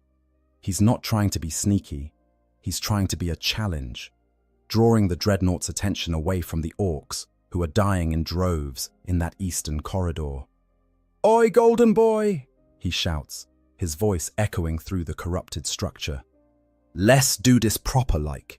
You and me, one-on-one, winner takes all." Valorous doesn't respond verbally. He doesn't owe this Xenos any courtesy, but he does reassess his position. The warboss's arrival changes the tactical calculus. That eastern corridor can be temporarily abandoned while he addresses this more significant threat. He pulls back from his previous position, moving deeper into the structure's interior, forcing Grocker to follow him into terrain that's even more unstable. The warboss pursues, without hesitation. This is what he wanted, a proper scrap with a worthy opponent. The other orcs can handle the smaller fights. This is warboss business. When he catches up to Valoris in what used to be some kind of command center, he grins, showing all his massive fangs. "There you are. Thought you was gonna run again." "I do not run," Valoris replies, his vox speakers making his voice echo strangely in this corrupted space. "I make tactical withdrawals to more favorable positions." "That's just running with extra words," Grocker observes, and charges. Their second engagement is even more violent than the first. In this confined space, with better footing than the Demon World surface provided, both combatants can leverage their full capabilities. Grocker's power claw seeks the same spot it found before, the breach in the dreadnought's armor plating. Valorous denies him this, the Presidium shield interposing constantly, forcing the warboss to work for every strike. The Galatus, Warblade, crashes against Grocker's armor, seeking vulnerable points, testing the orc's defenses. But Grocker is fast, faster than something his size should be, ducking and weaving with surprising grace. The power claw scores a hit on the dreadnought's leg, tearing through secondary armor and damaging the knee joint's motivator. Valorous staggers, but doesn't fall, using the Presidium shield as a third point of contact to maintain stability. Power reserves, 4%. Systems critical, warnings cascading faster than Valorous can process them. He's running out of time. Outside, the mech boys have found what they're looking for, a section of wall where the warp corruption has made the structure brittle, where the auramite reinforcement has been compromised by centuries of exposure. They position a demolition charge, something they've cobbled together from various explosives they had on hand. It's crude, it's dangerous, and it might destroy more than they intend. But it'll bring down that wall, and hopefully part of the interior structure with it. "Ready?" Zograt asks Blitzkrieg. "Yeah, but what if it collapses the whole thing and smashes the dreadnought? Then we get to rebuild it from scrap, innit? Still gotta be better than letting it get away." They trigger the charge. The explosion is tremendous, far larger than even the mech boys expected. The demolition charge was apparently more powerful than they calculated. Or maybe the structure's instability made it more susceptible to collapse. Or maybe the demon world itself decided this was a good moment to be dramatic. Whatever the reason, a significant portion of the building comes down in a cascade of corrupted metal and auramite and debris. Inside, Valoris and Grokka are both caught by the collapse. The dreadnought's sensors detect the incoming debris and he tries to move, but the damaged leg servo limits his mobility. Chunks of building material crash down onto him, onto Grokka, onto everything in the chamber. Dust and corruption fill the air, visibility dropping to near zero. When the dust settles, the structure is significantly less intact than it was. The orcs outside cautiously approach what's left, trying to see if their prize survived. For a long moment, there's no movement from within. Then, slowly, pieces of debris begin to shift. Valoris emerges from the rubble, his dreadnought chassis covered in dust and scoring, multiple new points of damage visible on his armor. His power reserves have dropped to 2% during the collapse, barely enough to maintain life support. His weapon systems are offline to conserve energy. He's functionally defeated, unable to continue fighting. 10 meters away, Grokka also emerges from the debris, pulling himself up through sheer bloody-minded determination. He's injured, one arm hanging limp, his armor cracked in multiple places, green blood oozing from wounds all over his massive frame. But he's grinning. That was a good scrap. Valoris assesses his options. They're severely limited. He could try to fight, but without power for his weapons, he'd be reduced to using the dreadnought's physical strength alone, and even that would drain his reserves within minutes. He could try to run, but with the damaged leg servo and depleted power, he wouldn't get far. For the first time in longer than he can remember, Shield Captain Valoris Kale faces the possibility that he might not escape this situation.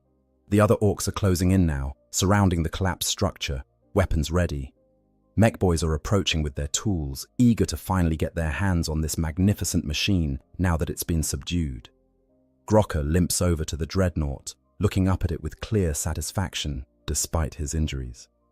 "So here's how this is gonna work," the warboss says. "You're gonna stop fighting, yeah? And we're gonna take you back to camp and fix you up proper-like, make you orky, and then I'm gonna ride around in you, stomping gits and having a proper good time. Or," and here Grokka's voice takes on a harder edge, "we can keep fighting until something breaks what can't be fixed, and then all we got's is scrap. Your choice, golden boy." Valoris considers this ultimatum. His duty is clear: survive, preserve the Emperor's property, return to Terra. Fighting to complete destruction serves none of these objectives. Allowing himself to be captured, to be looted by Xenos, violates every principle he was trained to uphold. But if he's still alive, still conscious, then there's still the possibility of eventual escape. The dead serve no purpose. "Your proposal is noted," Valoris says finally, his voice cold even through the Vox speakers. "But understand this, Xenos. My compliance is temporary. The first opportunity that presents itself, I will resume my escape, and any orc who stands between me and my duty will die." Grokka's grin widens. "Yeah, that's what I thought you'd say. Makes it more interesting, don't it? Come on, boys. Let's get this thing back to camp." And so, for the second time in as many days, the Contemptor Galatus Dreadnought is transported to the Orc camp, though this time as a captured prize rather than mere salvage. Shield Captain Valoris Kale, one of the Emperor's finest warriors, has been defeated and captured by orcs on a demon world. The situation could hardly be more absurd or more terrible, and yet both combatants seem oddly satisfied with this outcome. The orcs have their prize, and Valoris has survived to fight another day. What happens next will depend on how the mech boys decide to proceed with their looting, and whether the custodian can find an opportunity to escape before they do something irreversible. But that's a story for another time. If the Emperor is merciful, though mercy and demon worlds are concepts that rarely coexist. Like and subscribe for more deep dives into the dark corners of the Warhammer 40,000 universe, where the grim darkness of the far future somehow still finds room for the occasional bit of darkly comedic chaos. In the grim darkness of the far future, there are fates that transcend death itself. Among the Adeptus Astartes, the Space Marines who serve as humanity's finest warriors, death in battle is considered an honor. To fall protecting the Imperium of man is to achieve glory that echoes through eternity. But for some warriors, even death is denied. Instead, they are granted what their brothers call a great honor, though those who experience it might whisper different truths in the darkness between battles. These are the dreadnoughts, living tombs where heroes too valuable to lose are imprisoned within shells of adamantium and ceramite, their broken bodies sustained by arcane technology, while their consciousness pilots war machines of terrible power. They are revered as walking relics, as bridges to a past that grows ever more distant with each passing millennium. But what happens when one of these ancient warriors, a being who walked beside the Emperor of mankind himself during the glory days of the Great Crusade, falls into the hands of the orcs? What fate awaits a consciousness that has endured for 10,000 years, that carries memories of an age when the Imperium was young and the Emperor still walked among his sons, when such a warrior becomes not a revered relic, but a trophy to be desecrated by Xenos hands? This is not a tale of simple death. Death would be a mercy. This is a story about something far worse, a nightmare that combines the deepest fears of the Adeptus Astartes with the crude, brutal ingenuity of the greenskin menace. It is a story about what happens when the sacred becomes profane, when millennia of service and sacrifice are reduced to spare parts in an orc mechboy's workshop. It is about a consciousness that remembers standing in the Emperor's presence, that fought at Olenor when the Great Crusade reached its zenith, trapped and aware while Xenos hands tear apart everything that made it whole. To understand the full horror of this fate, we must first understand what a dreadnought truly is, and what it means to be one of the ancient ones who remember when humanity's master still walked the stars in person. A Space Marine dreadnought is far more than simply a weapon of war, though it is certainly that. Standing between 3 and 5 meters tall, these walking battle tanks are armored in layers of ceramite and adamantium, thick enough to shrug off hits that would obliterate lesser vehicles. They bristle with weapons ranging from assault cannons and lascannons to missile launchers and power fists capable of crushing battle tanks. On the battlefield, they are engines of destruction, walking fortresses that inspire awe in allies and terror in enemies. But the true nature of a dreadnought lies not in its weapons or armor, but in what rests at its heart. Within the armored sarcophagus at the center of each dreadnought is a Space Marine, or what remains of one. The process of becoming a dreadnought is not chosen. It is a fate that befalls only those warriors who have been so catastrophically wounded that even the legendary resilience of a Space Marine cannot save them. When a battle brother suffers injuries that would kill any other being 10 times over, when his body is shattered beyond what even the chapter's apothecaries can repair, a terrible choice must be made. The warrior could be granted the Emperor's peace, allowed to die with honor and have his gene seed harvested for the next generation. Or, if his deeds have been great enough, if his tactical wisdom is deemed too valuable to lose, he may be offered another path. He may be interred within a dreadnought's sarcophagus, his ruined body reduced to little more than a brain and a handful of vital organs suspended in amniotic fluid, permanently fused with the life support systems of the war machine that will become his eternal prison. The transformation is brutal. Everything that makes the warrior human in form is stripped away. Arms and legs are amputated. Unnecessary organs are removed. The flesh is pared down until only the absolute minimum needed to sustain consciousness remains. What is left is installed into the armored shell at the dreadnought's core, hardwired directly into the machine's systems through neural interface ports that pierce the brain itself. The Marine's mind becomes the machine's mind. His senses are replaced by the dreadnaught's sensors, his voice by its vox speakers, his body by tons of armored ceramite and adamantium. He will never again feel the weight of a bolter in his hands, never again know the simple pleasure of walking on his own legs. He becomes something trapped between life and death, neither fully one nor the other, sustained in an existence that can stretch for thousands of years. This is presented to the wounded warrior as a great honor, and in a sense, it is. To be chosen for such preservation means that the chapter values his experience and wisdom above all else. Dreadnoughts serve as living links to their chapter's history, their memories stretching back across centuries or even millennia. Some dreadnoughts are so ancient that they remember events from their chapter's founding, can recite the names of heroes long since turned to dust, can speak with authority about battles fought before any living space marine was born. They are walking libraries of tactical knowledge and strategic wisdom, consulted by chapter masters and captains when difficult decisions must be made. They are symbols of continuity and tradition, proof that the chapter's greatest heroes never truly die but continue to serve the Emperor unto the very ending of the universe. But there is a cost to this immortality, a price that is rarely spoken of in the official doctrines of the Adeptus Astartes. The dreadnought pilots spend most of their existence in a state of suspended animation, sleeping dreamlessly in the darkness between deployments. When they are awakened for battle, the transition is jarring and disorienting. They emerge from the void of unconsciousness to find that years or even decades have passed in what seems like an instant. The brothers they fought alongside in their last deployment may be dead or retired. The chapter may have changed in ways both subtle and profound. The galaxy itself moves on while they sleep, and each awakening brings with it the realization that they are becoming ever more disconnected from the world around them. Worse still is what happens to the human mind, subjected to this existence over truly vast stretches of time.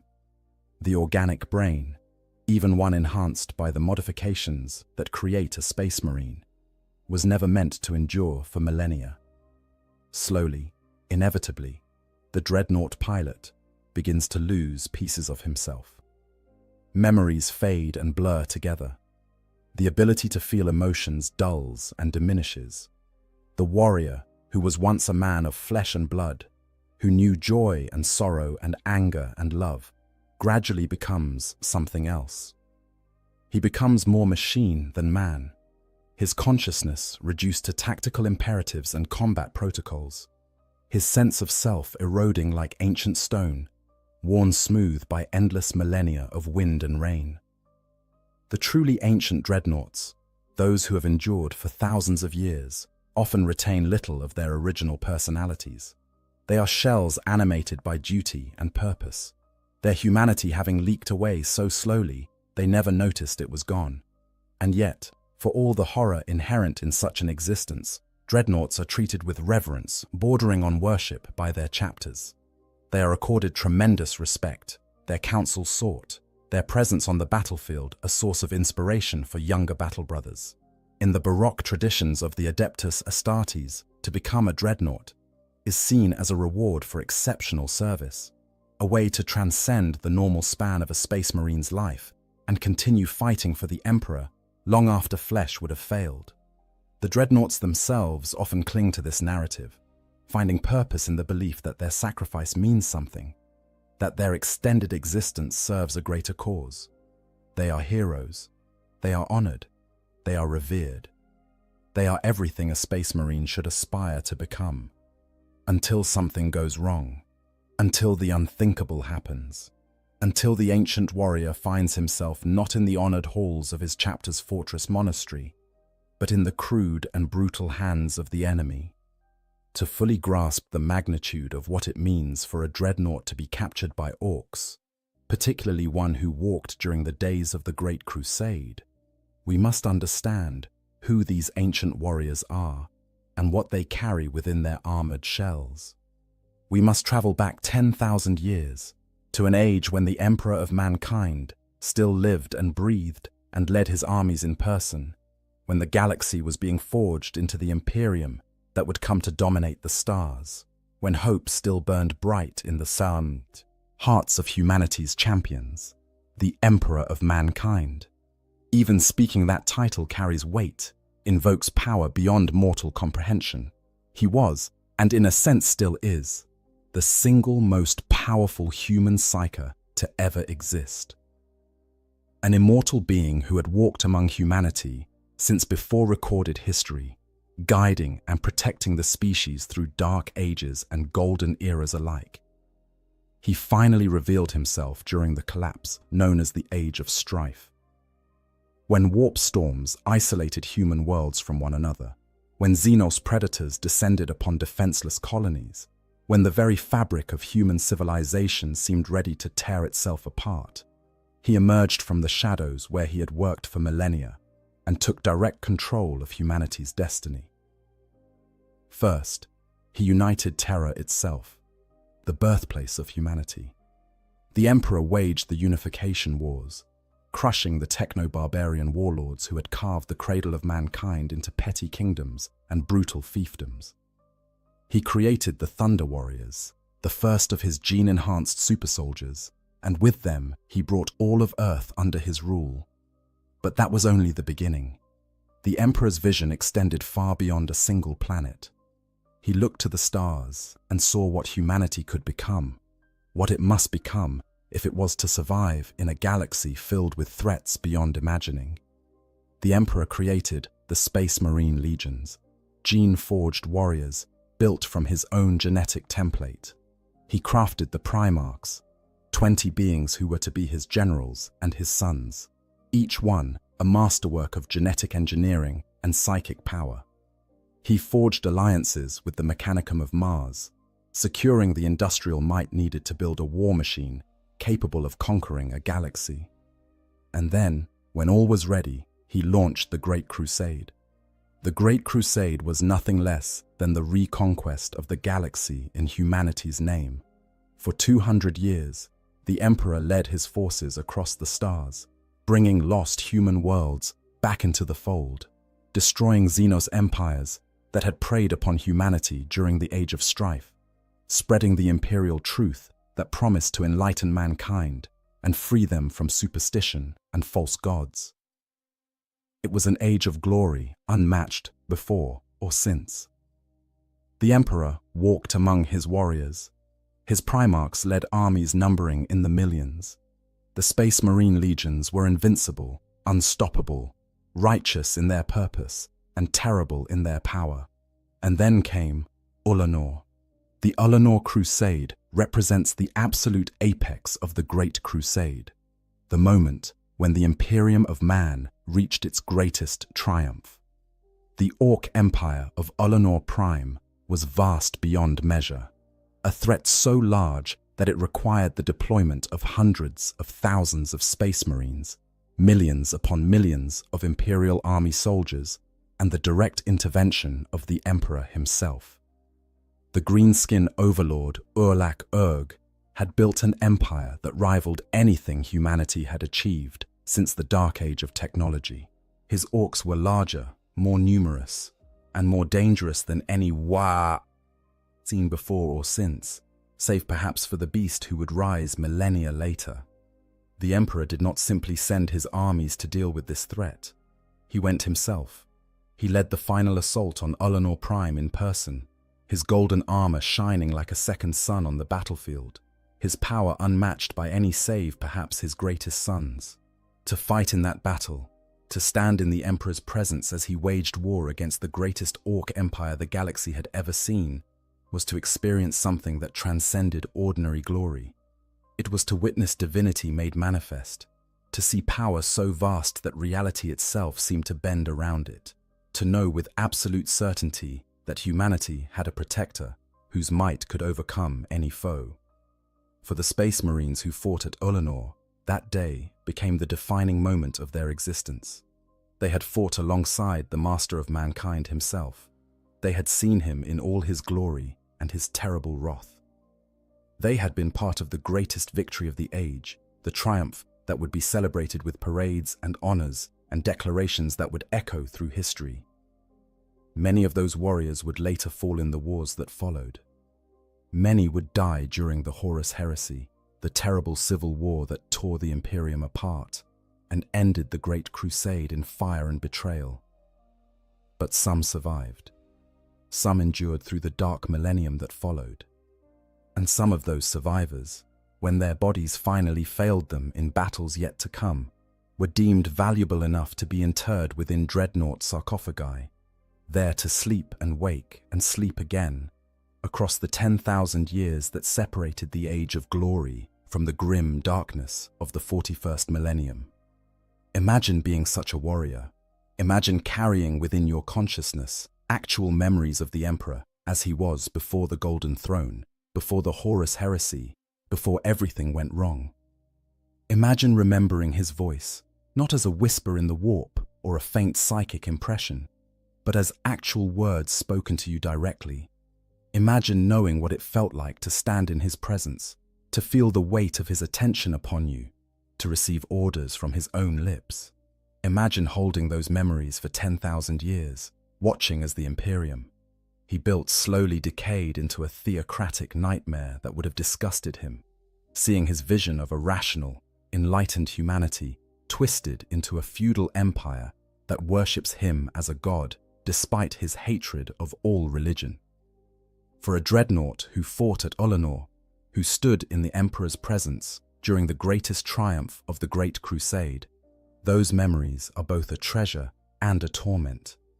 They are proof that the warrior once lived in an age of wonders, that he served something greater than the grim survival that characterizes the Imperium in its current state. They are a connection to a past when things were better, when humanity was on the rise rather than slowly falling into decay.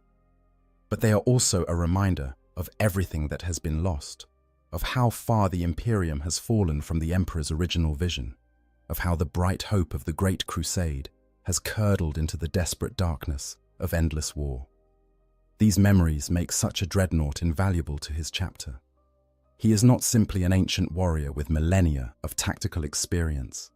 He is a living link to the very founding of the Imperium, a consciousness that can speak with authority about the Emperor's intentions and methods, a relic more precious than any artifact or holy weapon.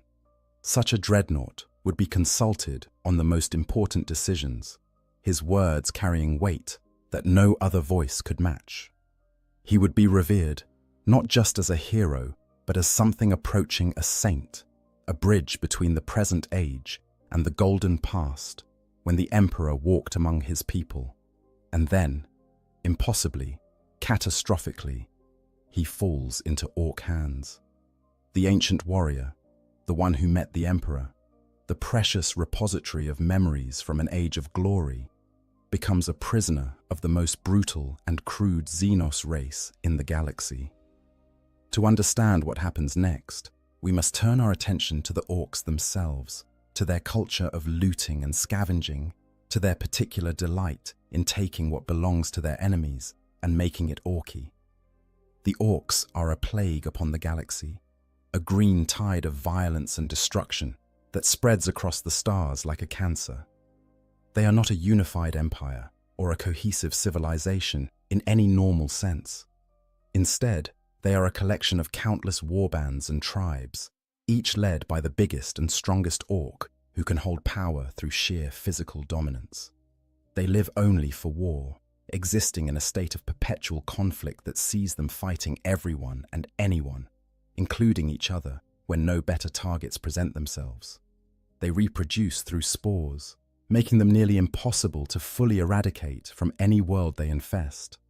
They possess a crude but effective form of psychic power that makes their ramshackle technology actually work, despite defying all rational engineering principles. But perhaps the most distinctive aspect of Orc culture, beyond their love of violence, is their obsession with looting. Orcs are compulsive scavengers, driven by an almost pathological need to acquire, modify, and repurpose anything they can get their hands on. This behavior is most pronounced in the Death Skulls clan, whose members are legendary even among other Orcs for their willingness to acquire anything that is not nailed down, and quite a few things that are. To a Death Skull, the entire galaxy is a treasure trove waiting to be looted, and the concept of ownership is merely a suggestion that applies to everyone except himself. Orcs loot for practical reasons, their own technology, while effective thanks to their psychic gestalt field that makes things work if enough orcs believe they should, is still crude and prone to breaking down. A good Imperial lasgun or a sturdy Space Marine bolter can be worth a dozen orc weapons in terms of reliability and effectiveness. Imperial vehicles are prized because they are well made and can often be kept running with minimal maintenance, unlike orc vehicles which require constant repairs and modifications just to continue functioning. But orcs also loot for status. The biggest, flashiest, most impressive loot marks its owner as a successful warrior, someone who has fought in real battles and come away with proper trophies. Among orcs, a good collection of loot is as important as personal size and strength in determining one's place in the hierarchy. Orc mechboys, the technical specialists of orc society, are particularly obsessed with looting. They see every piece of captured technology as a new challenge, a puzzle to be solved and then improved upon. The idea of using something exactly as it was designed is foreign to orc thinking. Instead, mechboys immediately begin modifying and improving anything they capture, adding more guns, more armor, more speed, and copious amounts of dakka. The result is usually a Frankensteined monstrosity that barely resembles its original form, covered in riveted plates and festooned with oversized weapons, painted in garish colors and decorated with crude glyphs and kill markings. The orcs have a long and storied history of looting Imperial vehicles. Leman Russ battle tanks are particular favorites, solid and reliable machines that can take tremendous punishment and keep rolling. The orcs will capture these tanks, strip out anything they deem unnecessary, bolt on additional armor plates, replace the weapons with orc equivalents, and slap on a new paint job. The result is what the Imperium classifies as a looted wagon, a formerly Imperial vehicle that has been thoroughly orcified. These looted vehicles are common enough that Imperial forces expect to see them on any battlefield where orcs are present, a galling reminder that the Xenos are using humanity's own weapons against them. But Leman Russ tanks are mere trifles compared to the truly impressive loot that orcs sometimes acquire. There are legends of orc looters who have captured Imperial knights, the towering war machines piloted by noble houses and revered as symbols of Imperial might. There are confirmed reports of orcs looting titans, the god machines of the Collegia Titanica, and attempting to make them operational under greenskin control. The larger and more impressive the loot, the more status it brings to the orc who claims it. And in this hierarchy of desirability, in this ranking of the most prestigious trophies an orc can claim, a Space Marine dreadnought occupies a very special place. Dreadnoughts are rare. Unlike the millions of guardsmen who fight for the Imperium, unlike the thousands of tanks and aircraft that roll off Forge World assembly lines, dreadnoughts are precious relics that exist in very limited numbers. Most Space Marine chapters possess only a handful of these ancient war machines, and each one represents irreplaceable heritage and history. They are accorded enormous respect by their chapters, treated as sacred relics as much as weapons of war. And they are powerful.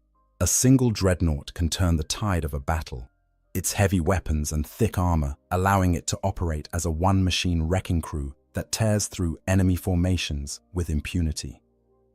For an orc mech boy, a dreadnought represents the ultimate challenge and the ultimate prize. Here is a war machine that combines the best of Imperial technology with the biological integration of a living pilot, creating something that is both vehicle and warrior, both machine and monster. The technical complexity involved in creating and maintaining a dreadnought is beyond anything the orcs could produce themselves, which makes it all the more valuable as loot. To capture a dreadnought would bring immense prestige. To successfully loot it, to pry open its secrets and potentially even make it operational under orc control, would elevate a mech boy to legendary status among his peers. But capturing a dreadnought is no easy task. These war machines are formidable combatants, designed to operate in the most intense battlefield conditions and survive threats that would destroy lesser units. Their armor is thick enough to turn aside anti-tank weapons.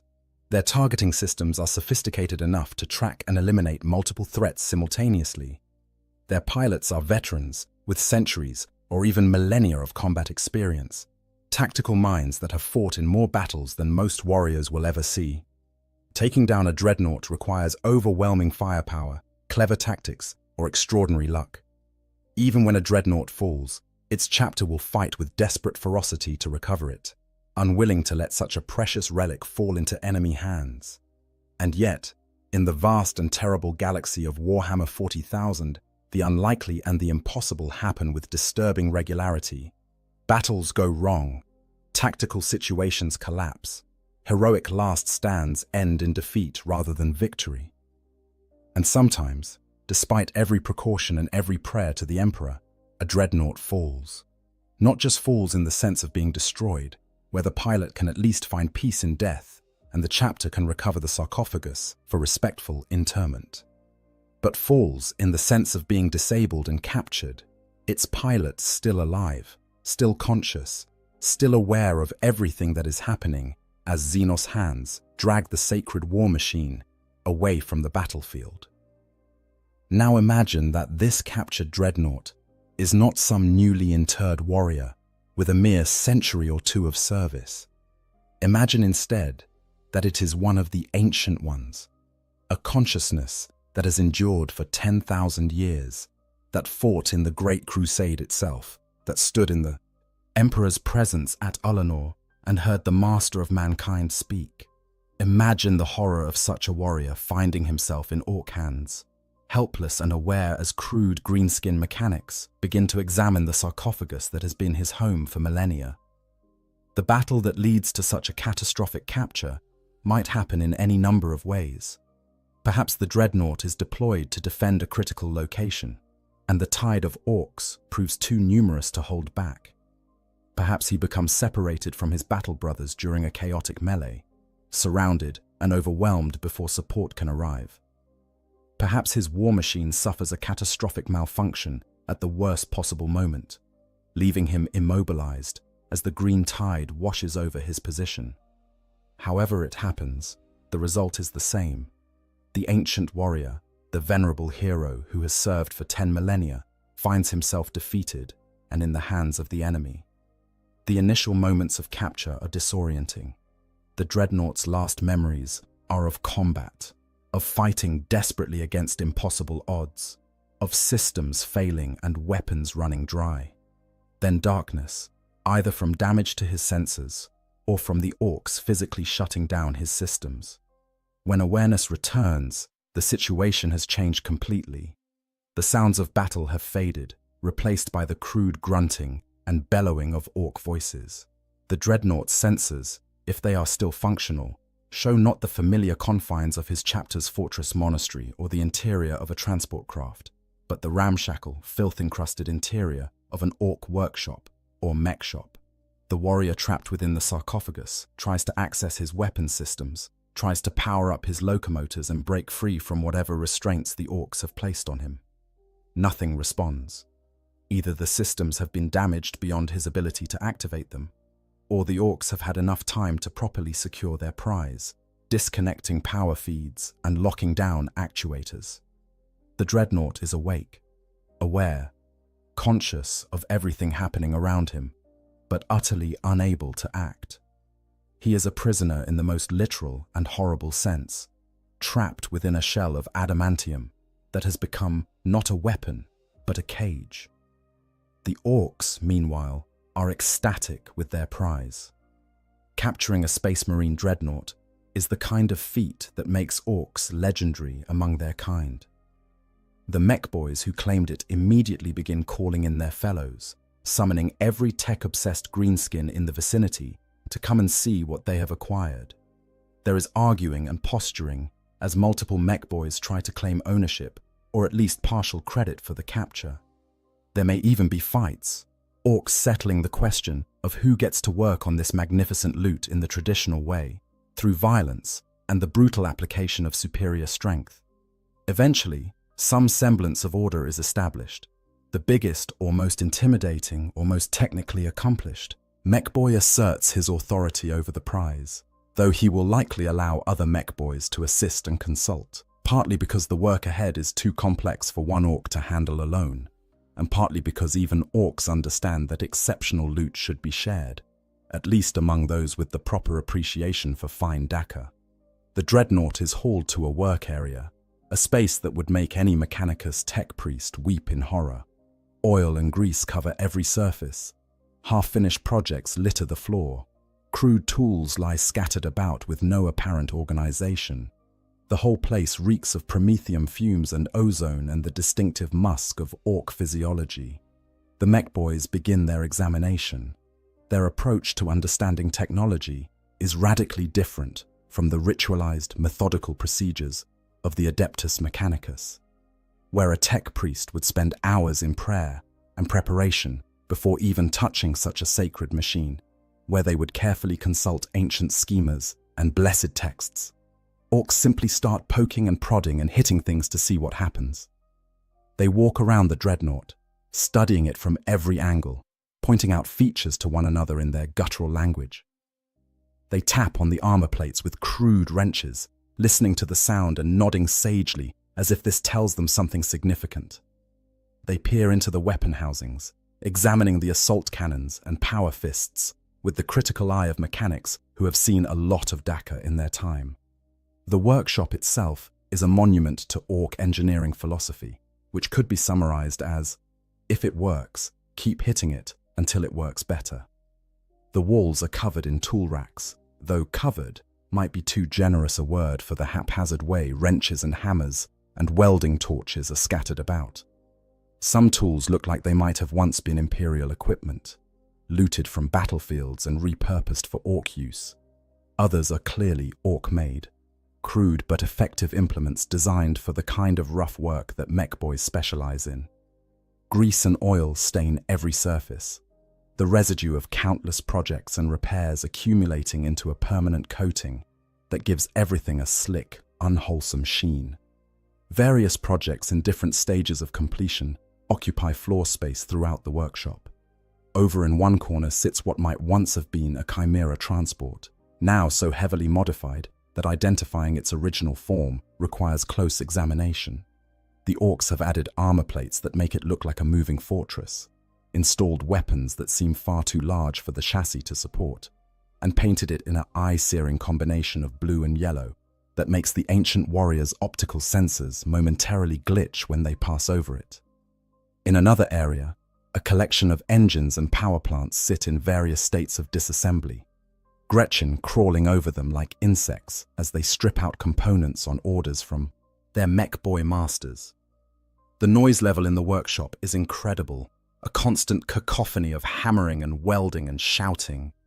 Orcs bellow orders to Gretchen, who squeal in protest or pain when cuffed for being too slow.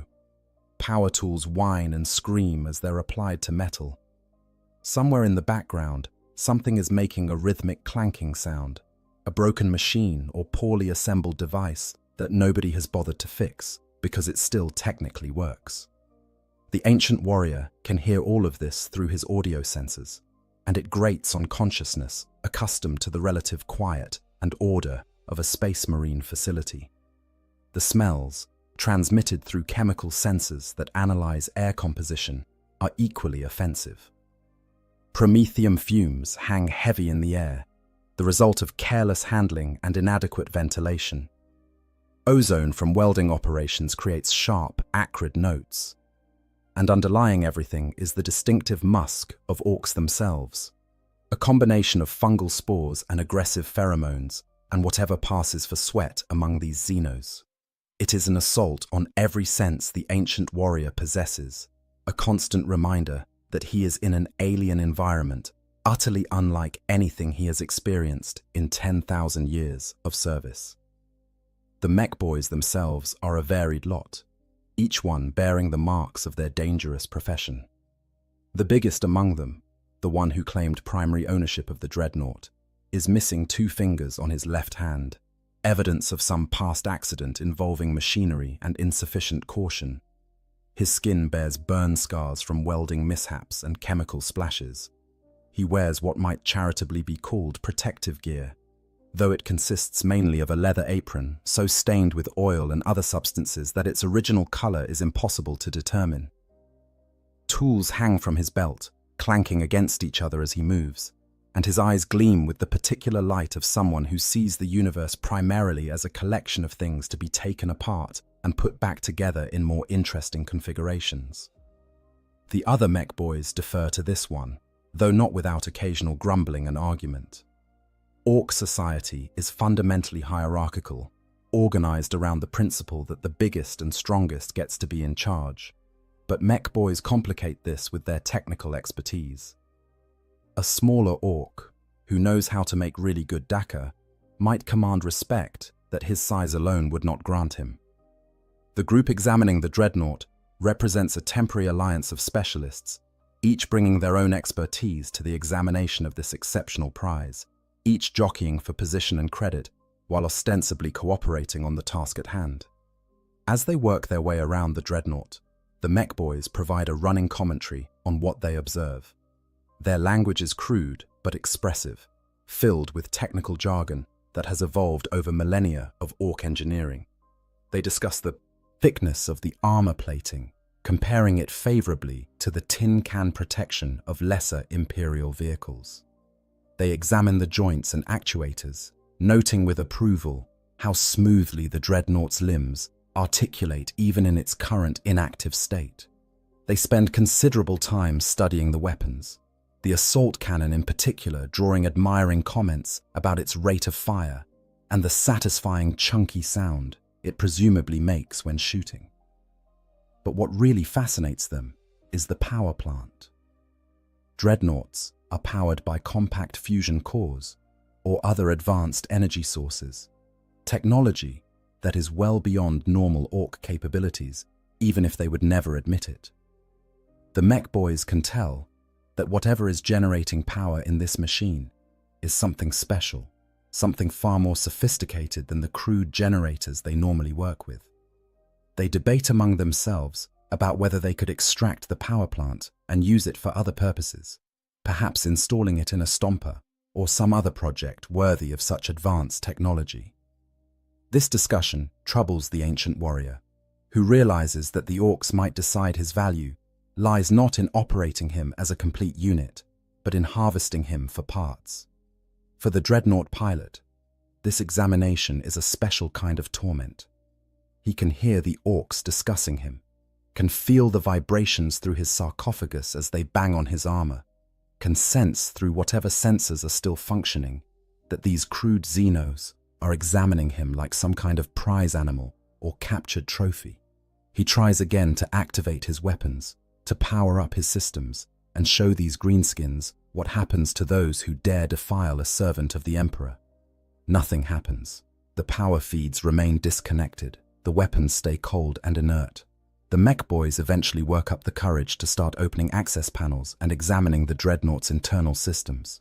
This is done with far less care than any Imperial mechanic would ever show. Panels are pried open with crowbars when the locking mechanisms prove too complex to understand. Delicate sensors and servos are manhandled without any regard for the precision required to keep them functioning. The mech boys grunt in satisfaction when they successfully open a compartment, and curse in frustration when seals or locks prove too stubborn to break. Gretchen are ordered to fetch tools and supplies, the smaller greenskins scurrying around the workshop in response to shouted commands and occasional blows from their larger masters. The really disturbing moment comes when the mech boys find the sarcophagus itself. Unlike the external armor and weapons systems, which are clearly mechanical in nature, the sarcophagus presents a puzzle. It is sealed tight, a reinforced container at the heart of the dreadnought from which power cables and neural interface connections run to every other system. The mech boys can tell that something important is inside, something that makes the whole machine work. They debate among themselves about whether to open it, some arguing that cracking it open might damage whatever is inside, others insisting that they need to see what is in there if they are ever going to understand how this magnificent machine works. Inside the sarcophagus, the ancient warrior can only wait and wonder. He knows what comes next if the orcs decide to force open his armored shell. He knows that once they see what is inside, once they understand that the dreadnought is piloted by a living being rather than some kind of machine spirit, their crude curiosity will take new and more horrible directions. He considers whether it might be possible to will himself to death, to simply stop fighting, to maintain consciousness, and let the biological functions that keep him alive slowly fail. But Space Marines do not surrender. They do not give up. Even entombed in a dreadnought, even in the hands of the enemy, the warrior's conditioning and training keep him going. He endures, because that is what a Space Marine does. The mech boys eventually make their decision. They are going to open the sarcophagus. The process takes time. The seals are designed to resist exactly this kind of tampering, incorporating both physical locks and consecrated wards that should, in theory, prevent unauthorized access. But orc ingenuity, if it can be called that, has a way of overcoming obstacles that should be impossible. The mech boys try various tools and techniques. They attempt to drill through the seals, only to find that the metal is too hard for their crude bits. They try using pry bars to force the hatches, but the mechanisms resist even orc strength. They consider using explosives, though cooler heads prevail when someone points out that blowing up the sarcophagus might damage whatever is inside. Eventually, through a combination of brute force, persistence, and sheer dumb luck, the mech boys find a way in. There is a hiss of escaping gases as seals that have remained intact for millennia finally give way. Warning lights that have not illuminated in years suddenly begin to flash on the sarcophagus's limited external displays, alerting anyone who cares to notice that the containment vessel has been compromised. The mech boys lever the armored shell open, and for the first time in however many thousands of years it has been since his internment, the ancient warrior is exposed to unfiltered outside air. The orcs crowd around to see what they have found. Their reactions are varied. Some are disappointed, having perhaps expected to find some kind of powerful engine or weapon inside, rather than the shriveled, pathetic remnant of what was once a mighty space marine. Others are fascinated, leaning in close to examine the tubes and wires that connect the biological remains to the machine, pointing out particular features and speculating about their function. A few seem to grasp the significance of what they are looking at, understanding in their crude way that this is not just a machine, but a hybrid of flesh and steel, a warrior who has become one with his weapon. For the warrior himself, this exposure is a violation beyond words. The last time he saw the outside world, without the filtered perception of the dreadnaught's senses, was before his internment, back when he still had eyes of flesh and blood. Now, those are long gone, replaced by the sensor pods and optical equipment that feed data directly into his brain. But he can still sense the change, can feel the difference in the air around his biological remnants, can detect through his remaining senses that the sanctity of his sarcophagus has been breached. He is exposed, vulnerable, helpless before the enemy in a way that no space marine should ever be. The mech boys do not understand what they have found, not really. They see a collection of meat and machinery, a biological component that somehow makes the whole dreadnought work. Their instinct is to poke and prod, to try to understand through direct experimentation. They touch things they should not touch, disconnect cables to see what happens, examine the amniotic fluids that sustain the warrior's remaining organs, with the critical eye of mechanics who have never seen anything quite like this before. Each touch, each casual manipulation of systems that have kept the warrior alive for millennia, sends new sensations of wrongness and violation through what remains of his nervous system. The psychological impact of this situation on the ancient warrior is almost impossible to overstate. He has existed for 10,000 years as a dreadnought.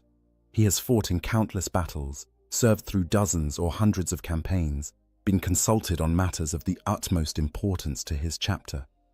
He carries within his mind actual memories of the Emperor, of the Great Crusade, of an age when humanity was ascendant and the Imperium was a gleaming beacon of hope rather than a slowly decaying corpse empire. Those memories have sustained him through millennia of existence in the half-life of a dreadnought. They have given his endless service meaning and purpose.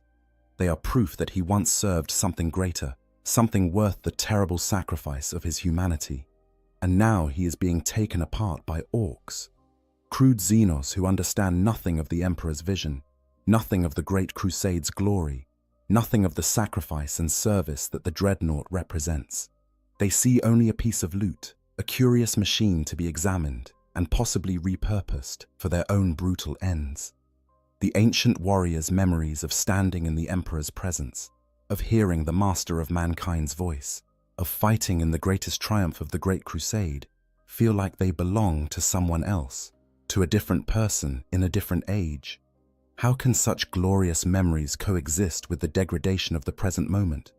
How can a consciousness that holds such treasures be reduced to this, to meat, in a jar being poured over by greenskins in a filthy workshop? The mech boys continue their examination. They are slowly piecing together how the dreadnought works, understanding in their crude way that the biological component is somehow controlling the mechanical systems. This gives them ideas. If a living thing can pilot this machine, then perhaps an orc could pilot it. Perhaps they could remove the Imperial pilot and install one of their own, creating an orc dreadnought far superior to the ramshackle death dreads they normally use. The idea excites them. They begin discussing the possibility, gesturing animatedly as they plan how they might achieve such a thing. For the ancient warrior, this represents a new level of horror. It is one thing to be captured, to be examined, even to be killed. But the idea that these Xenos might try to remove him from his sarcophagus and install an orc in his place, that his 10,000-year-old war machine might be perverted into a vehicle for greenskin violence, is almost unbearable. He would rather the orcs destroyed the dreadnought entirely than see it so debased. He would rather they killed him and used his remains for target practice than allow his sacred machine to be operated by an orc. But the warrior has no say in what happens next. He is helpless, his consciousness imprisoned in a body that consists of little more than a brain and a few vital organs. He cannot move, cannot speak except through vox systems the orcs have disconnected, cannot act in any way to influence his fate. All he can do is endure and hope that somehow, impossibly, his chapter will find him. He clings to that hope, even as the mech boys close the sarcophagus back up, even as they begin discussing how to make the whole machine more orky, even as they start planning modifications that will turn the sacred dreadnought into just another piece of greenskin technology. The mech boys decide that before they try anything as complicated as swapping out the pilot, they should first make sure they can actually operate the dreadnought. This means figuring out how to power it up and how to control its movements and weapons. They begin tracing power lines and control cables, trying to understand the logic of the system. This is complicated by the fact that Imperial technology is designed to be resistant to tampering, incorporating security measures and fail-safes that prevent unauthorized activation. The machine spirit of the dreadnought, that semi-sentient presence that emerges from the interaction of ancient programming and consecrated components, actively resists orc attempts to control it. But orcs are nothing if not persistent. When subtle approaches fail, they resort to brute force. They bypass security systems by ripping out entire control boards and replacing them with crude orc equivalents. They override failsafes by simply disconnecting them. They solve the problem of incompatible power sources by connecting the dreadnought to a massive generator that pumps energy into its systems with all the subtlety of a sledgehammer to the face. Sparks fly, warning lights flash, alarms that have not sounded in millennia suddenly begin wailing their electronic distress calls. And slowly, grudgingly, the dreadnought begins to respond to orc commands. The ancient warrior feels his systems coming back online, but they respond to inputs he is not providing. He tries to assert control, to override the Orc manipulations and take back command of his own body. But the mech boys have been thorough in their rewiring. His neural interfaces have been disconnected or rerouted. His control pathways have been interrupted. He is aware of everything that is happening, can feel the dreadnought moving and responding, but he cannot direct those movements. He is a passenger in his own body, forced to experience the sensation of the Orcs puppeting his war machine like some kind of grotesque toy. The mech boys get the dreadnought to take a few stumbling steps. They are delighted with this success, hooting and hollering as the ancient war machine lurches forward under their crude control. They attempt to activate the weapons systems, and after several failures, manage to get the assault cannon to spin up and fire a burst that tears through the wall of the workshop and probably kills several unfortunate Gretchen who were in the wrong place at the wrong time. This is deemed a rousing success. The mech boys congratulate themselves on their mechanical genius and begin planning the next phase of their work. That next phase involves making the dreadnought properly Orky. The mech boys cannot simply use an Imperial war machine without modifying it to fit Orc aesthetic sensibilities. This means adding more weapons, more armor, and most importantly, a proper paint job. They begin by bolting additional armor plates onto the dreadnought's exterior, heavy slabs of crude metal that add weight and bulk without providing much actual protection.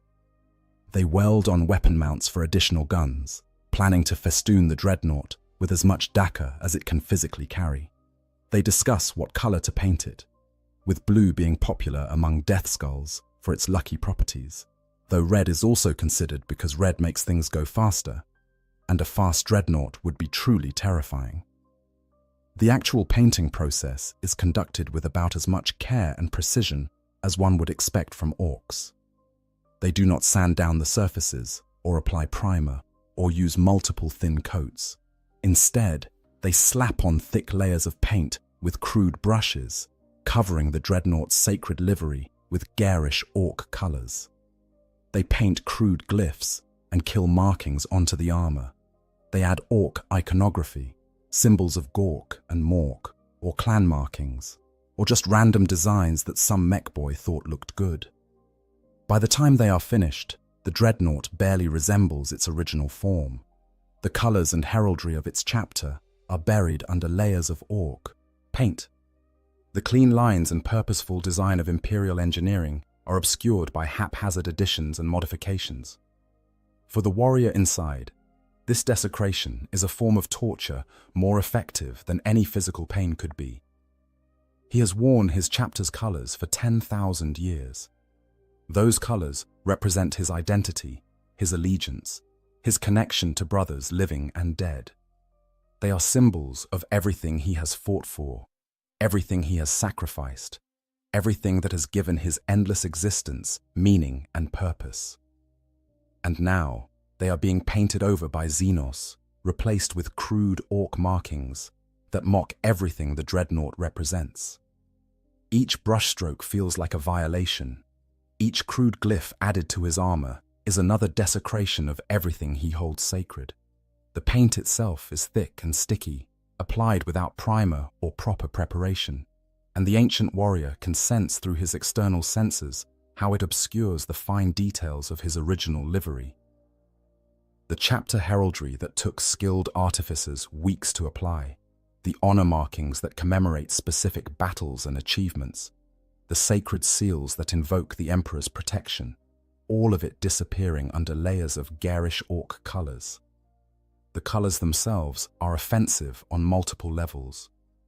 The Orcs have chosen a combination of blue and yellow, apparently believing that blue brings luck, while yellow makes things more shooty.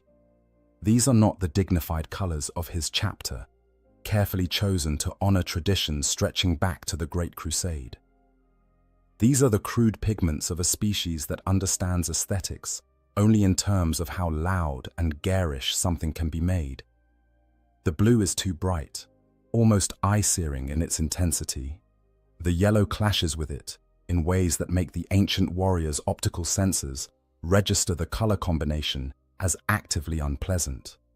But worse than the colors themselves are the symbols being painted onto his armor. orc glyphs representing Gork and Mork, the green-skinned gods of cunning brutality and brutal cunning, respectively. Kill markings that the orcs are adding as if the dreadnought had made those kills while under their control. Crude drawings of shooters and choppers and other orc weapons, decorating the armor like graffiti on a sacred temple. And most insulting of all, the personal mark of the mech boy who claimed ownership, a symbol declaring to all who see it that this dreadnought now belongs to an orc. The ancient warrior tries to focus his thoughts elsewhere, to retreat into memories or tactical considerations or anything that might distract from the ongoing violation. But his senses will not allow him to ignore what is happening. He can feel the weight of the paint being added to his armor. He can detect the chemical composition of the pigments through his olfactory senses. He can see, when the mech boys step back to admire their work, exactly how his sacred war machine is being transformed from a revered relic into an orc trophy. And through it all, he keeps returning to thoughts of the Emperor. What would the master of mankind think if he could see one of his warriors in this state? Would he feel pity for the ancient warrior's predicament? Would he feel rage at the Xenos who dare to defile one of his servants?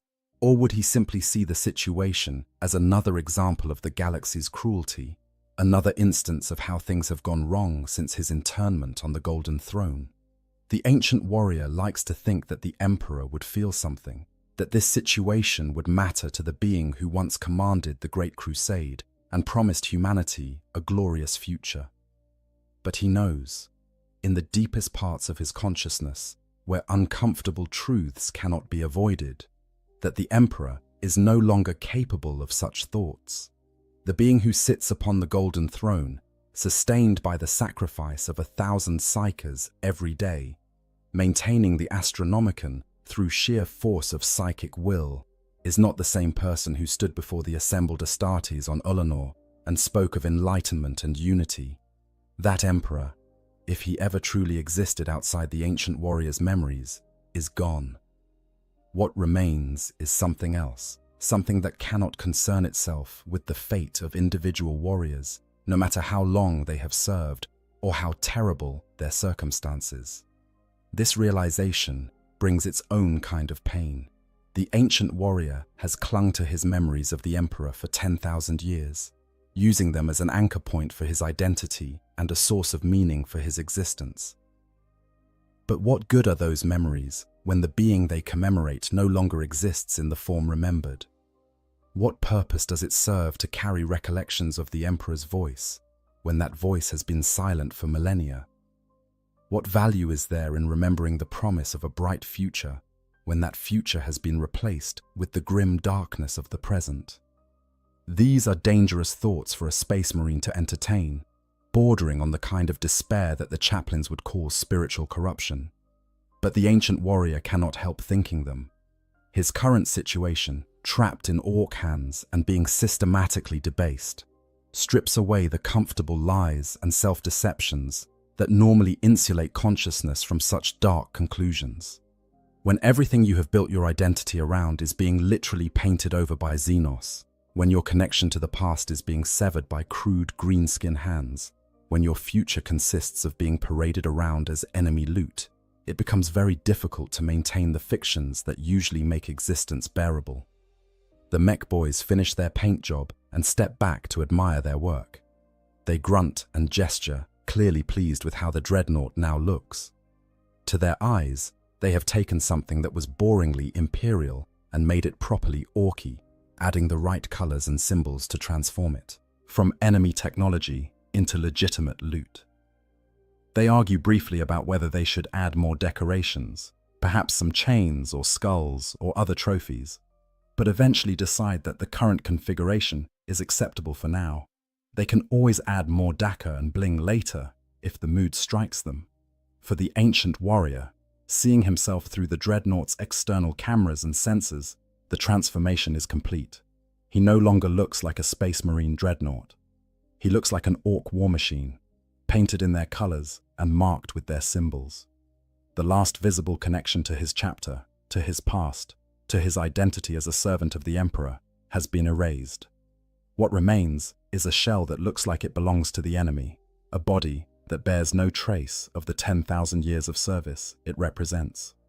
And yet, deep inside the sarcophagus, where his biological remains float in amniotic fluid, where his consciousness persists despite everything that has been done to his external form, the ancient warrior knows that he is still himself. The orcs can change his armor, can add their crude modifications, can paint over his chapter's colors, but they cannot change who he is. They cannot erase his memories of the Great Crusade.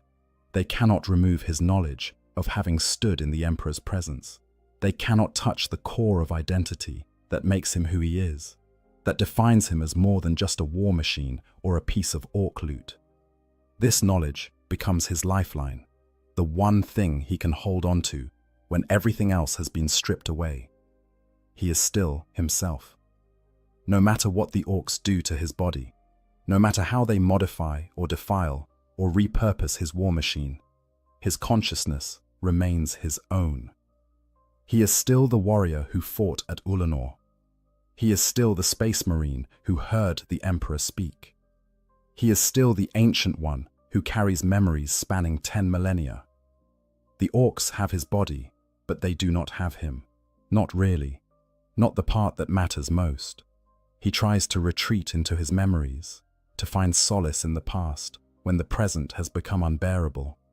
He remembers Ulanor, remembers the feel of that world under his feet when he still had feet to feel with.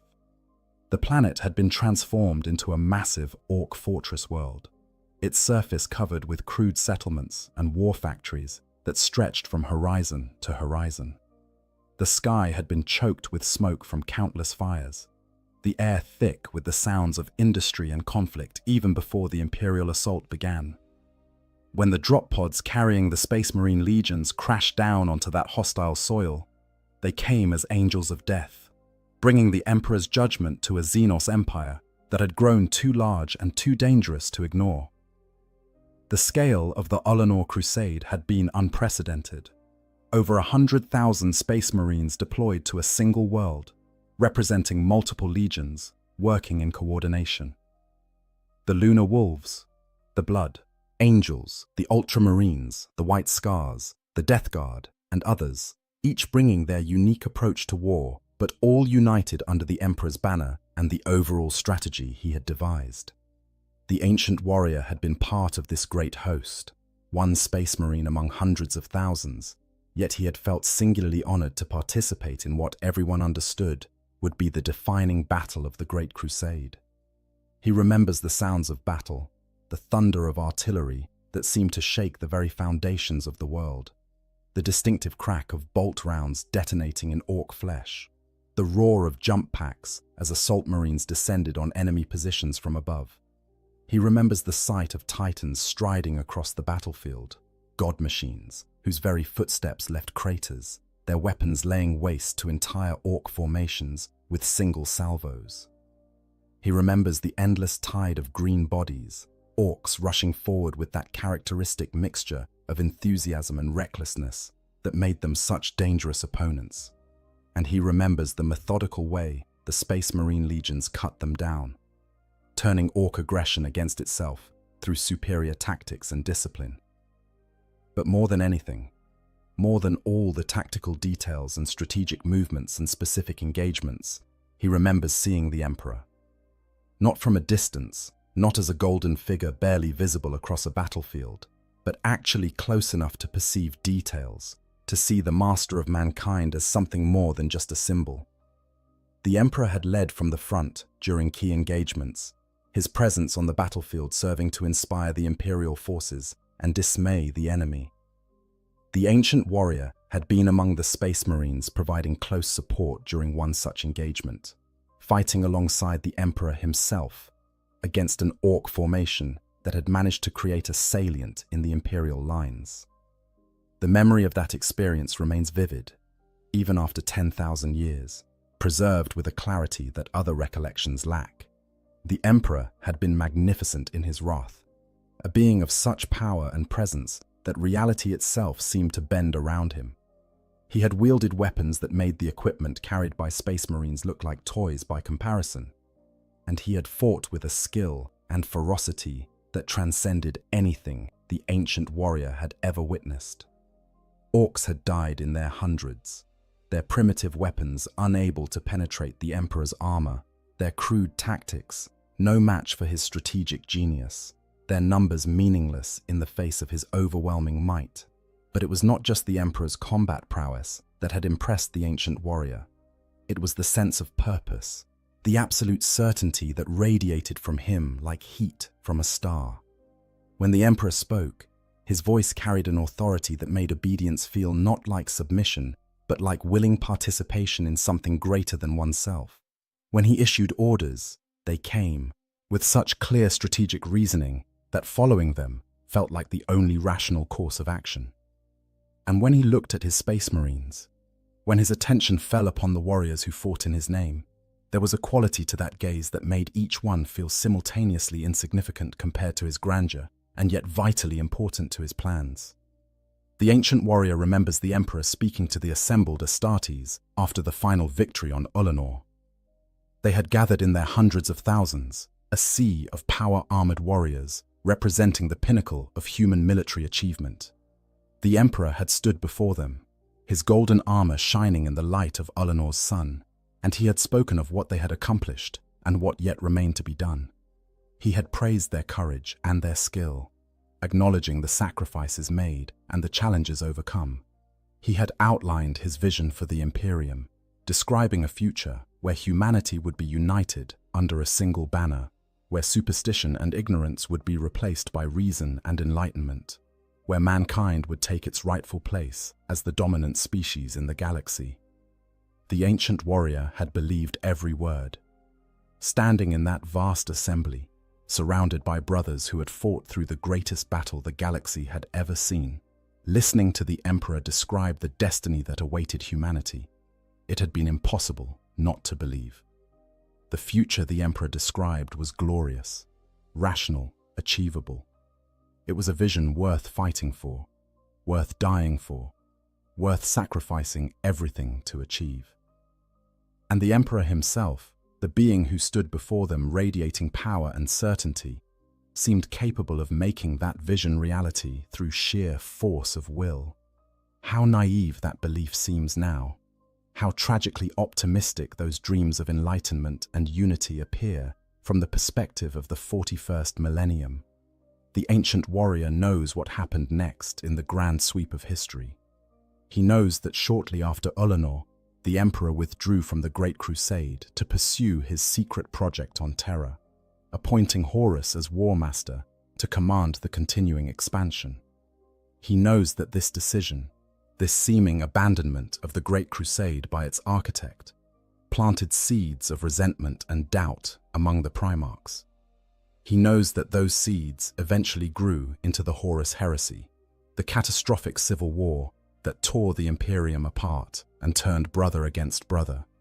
He knows that the Emperor never completed his great work, never achieved the vision he outlined on Ulanor. Instead of enlightenment, the Imperium descended into religious fanaticism, worshipping the Emperor as a god despite his own hatred of religion. Instead of unity, humanity remains fragmented and divided, the Imperium controlling vast swaths of the galaxy, but always on the defensive, always beset by enemies on all sides. Instead of the bright future the Emperor promised, there is only the grim darkness of the far future, where there is only war and the slow decay of everything humanity once hoped to achieve. And yet, despite knowing all this, despite understanding how completely the Emperor's vision has failed to materialize, the ancient warrior still cherishes those memories of Ulanor. He still holds on to the recollection of seeing the Emperor in his glory, of hearing his voice describe a better future, of feeling certain that humanity's destiny lay in greatness rather than mere survival. Those memories represent something precious, a connection to a time when hope was real and victory seemed possible.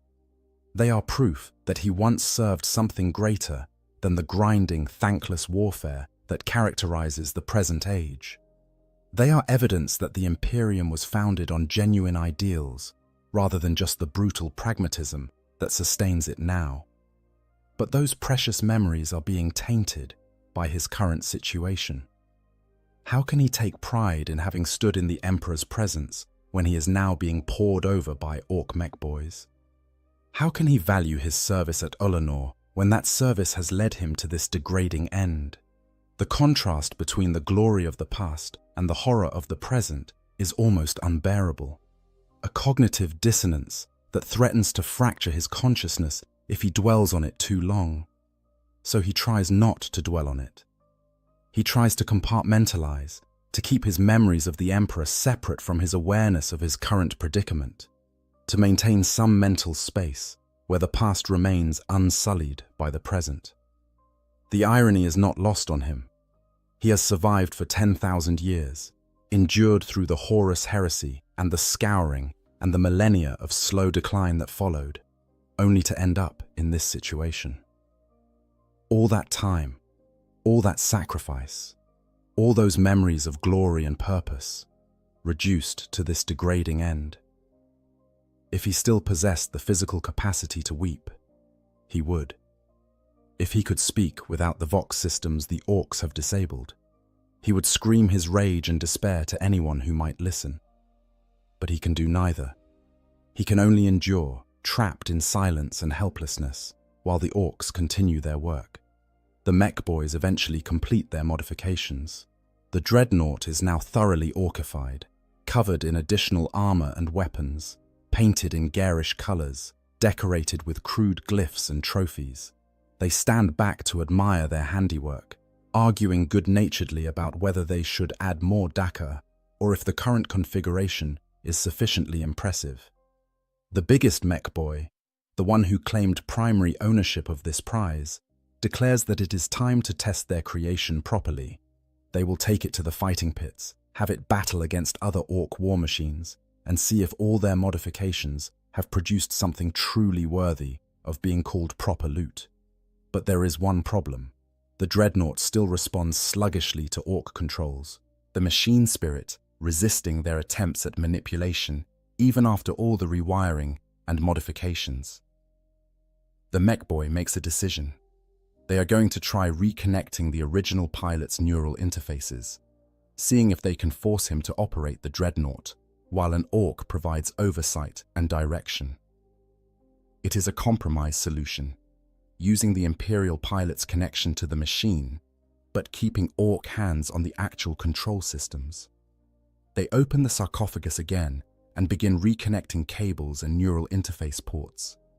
The sensation for the ancient warrior is overwhelming. Systems that have been dark suddenly flood back online.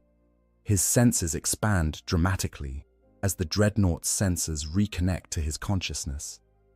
He can see again, not just the limited view provided by emergency systems, but the full awareness of the dreadnaught's visual and auspex arrays.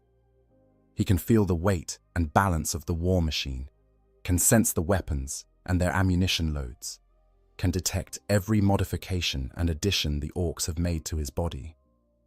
And for just a moment, he considers rebellion.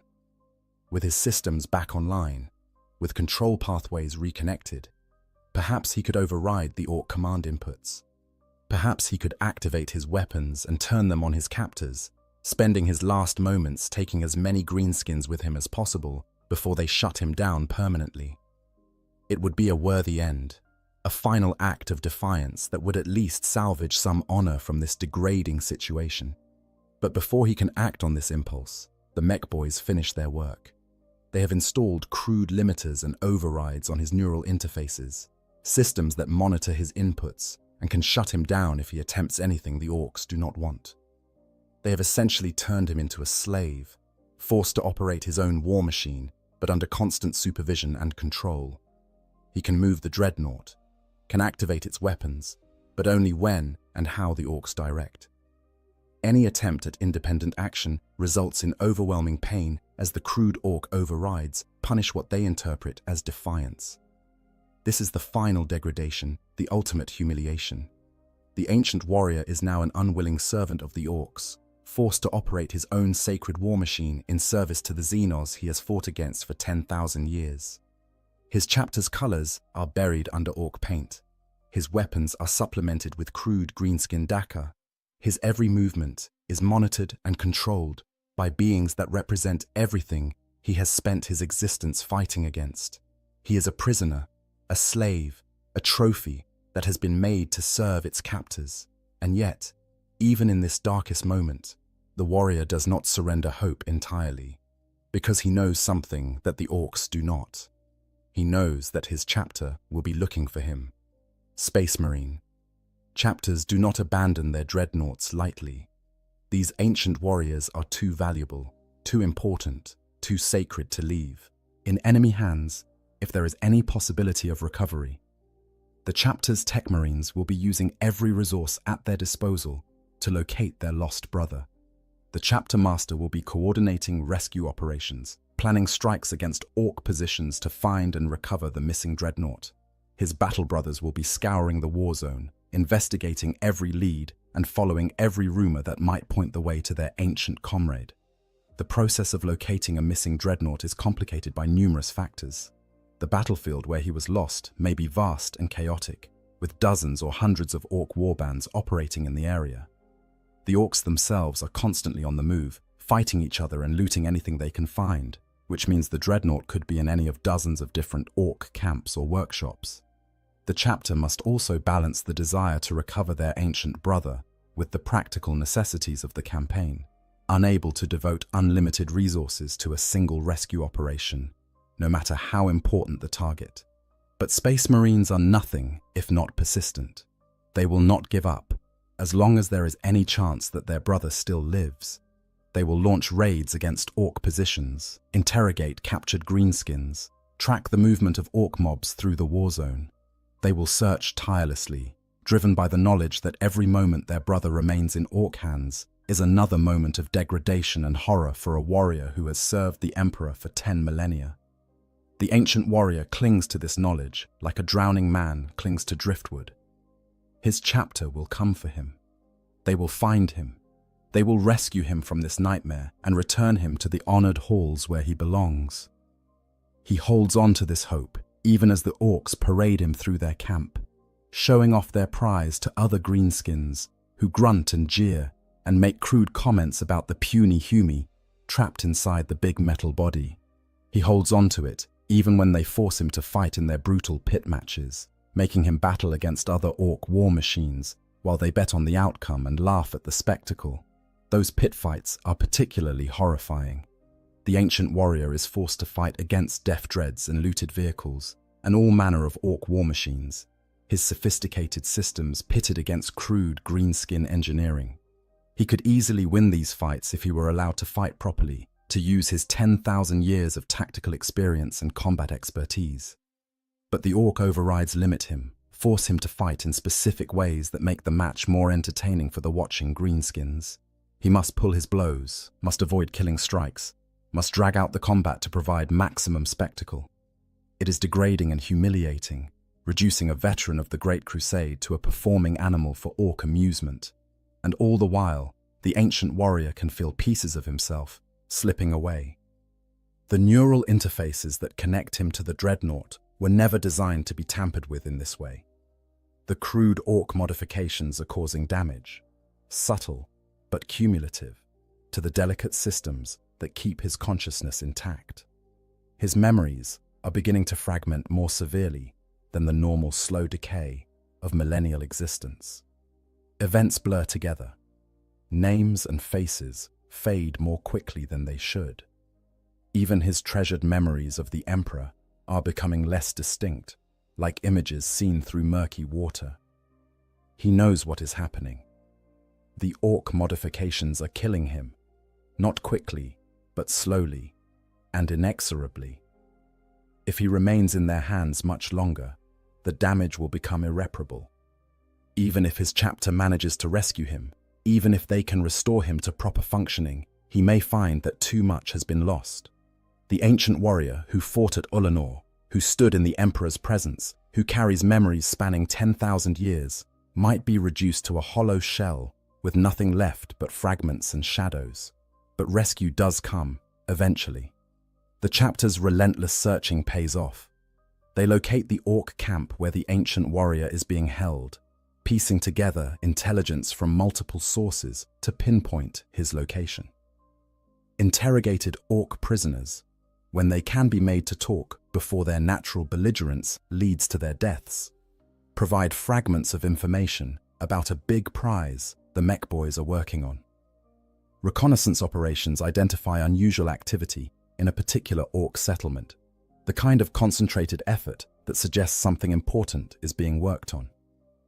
Long-range Auspex scans detect energy signatures consistent with dreadnought power systems, buried among the cruder Orc technology, but still distinct enough to be identified by trained tech marines.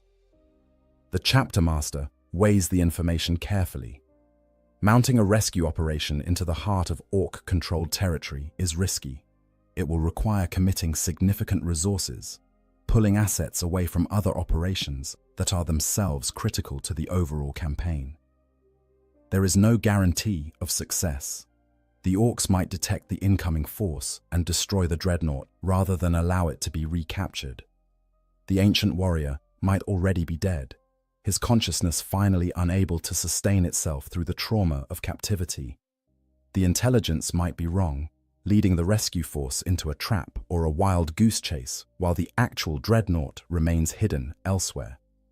But despite all these risks, despite the strategic arguments against committing to this operation, the chapter master gives the order to proceed. This is not a decision made purely on tactical grounds. This is a matter of honor, of faith, of the values that define what it means to be a Space Marine. A brother is in enemy hands. A warrior who has served the Emperor for 10,000 years, who fought in the Great Crusade itself, who carries within his consciousness memories that span the entire history of the Imperium, is being held by Xenos. There is no calculation of risk versus reward that makes abandoning him acceptable.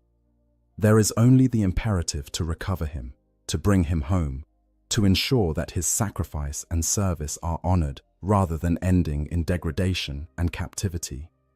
The rescue force is assembled with care. The chapter commits a full battle company to the operation, over 100 Space Marines who will form the core of the assault.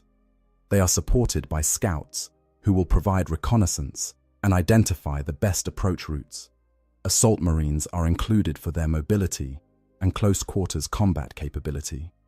A Tech Marine is detailed specifically for the task of securing and extracting the dreadnought once it is located.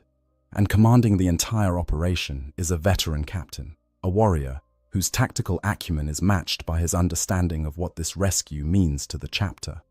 The planning phase is thorough and meticulous. The captain and his staff study every piece of intelligence about the Orc camp, identifying defensive positions, mapping out patrol routes, determining where the dreadnought is most likely being held. They consider multiple approach vectors, weighing the advantages of speed against the need for stealth. They develop contingency plans for various scenarios. What if the Orcs are more numerous than expected? What if the dreadnought is too damaged to move under its own power? What if the enemy has set up the entire situation as a trap? They prepare for everything they can anticipate, knowing that no plan survives contact with the enemy, but that thorough preparation increases the chances of success. The approach to the Orc camp is conducted under cover of darkness, using the natural terrain to mask their movements. The scouts go first, eliminating Orc sentries with silenced weapons and close-quarters kills that leave no survivors to raise the alarm. The main force follows behind them, moving with practiced silence despite the weight of their power armor. They bypass several Orc outposts, choosing routes that avoid detection rather than fighting through every obstacle. Speed and surprise are more important than total elimination of threats. The objective is not to conquer the Orc camp, but to extract their ancient brother before the enemy can react. The final approach brings them to the edge of the camp. From their position, the Space Marines can see the ramshackle structures that pass for Orc architecture. Crude buildings thrown together from scrap metal and whatever materials were available. Smoke rises from fires and forges scattered throughout the settlement. The sounds of Orc activity fill the air, the constant background noise of a species that never truly rests. And somewhere in that chaotic sprawl of Xenos civilization is their ancient brother, waiting in darkness and hoping for rescue that might never come. The captain gives the order. Drop pods slam down into the center of the camp with the thunder of controlled atmospheric entry. The impact alone destroys several Orc structures, crushing them beneath tons of armored ceramite. Hatches blow open with explosive force, and Space Marines pour out into the enemy camp like avenging angels.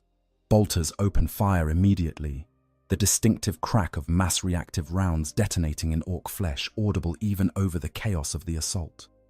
Flamers wash over enemy positions, turning greenskins into screaming torches.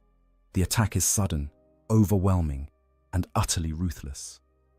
The Orcs respond with characteristic aggression, grabbing whatever weapons are close at hand and rushing toward the invaders with more enthusiasm than tactical sense. They boil out of their crude barracks and workshops, some fully armed and armored, others barely dressed and wielding improvised weapons. They charge forward with their distinctive battle cry, that guttural roar that has presaged violence on 1,000 worlds across the galaxy.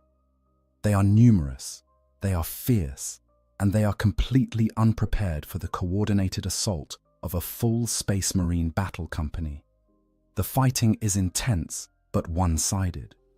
Space Marines are individually superior to Orcs in nearly every measurable way.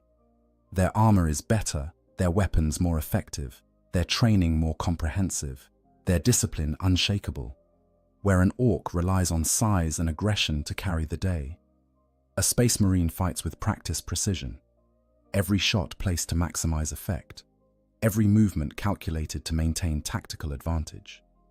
The numerical superiority the Orcs might normally enjoy is negated by the surprise of the attack and the Space Marines' methodical advance through the camp.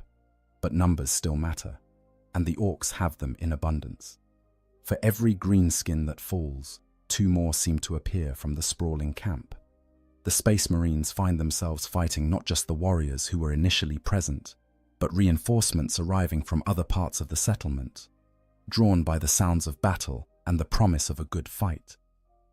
The tactical situation threatens to devolve from a precision strike into a grinding melee, exactly the kind of engagement the rescue force was supposed to avoid. The captain makes a critical decision. He splits his force, leaving a strong holding element to maintain the perimeter and buying time while the strike team pushes deeper into the camp. The holding force digs in, creating defensive positions from the wreckage of destroyed Orc structures, establishing fields of fire that turn the approaches into killing grounds. They are outnumbered, but they are Space Marines, and they hold their ground with the grim determination that has characterized the Adeptus Astartes for 10,000 years.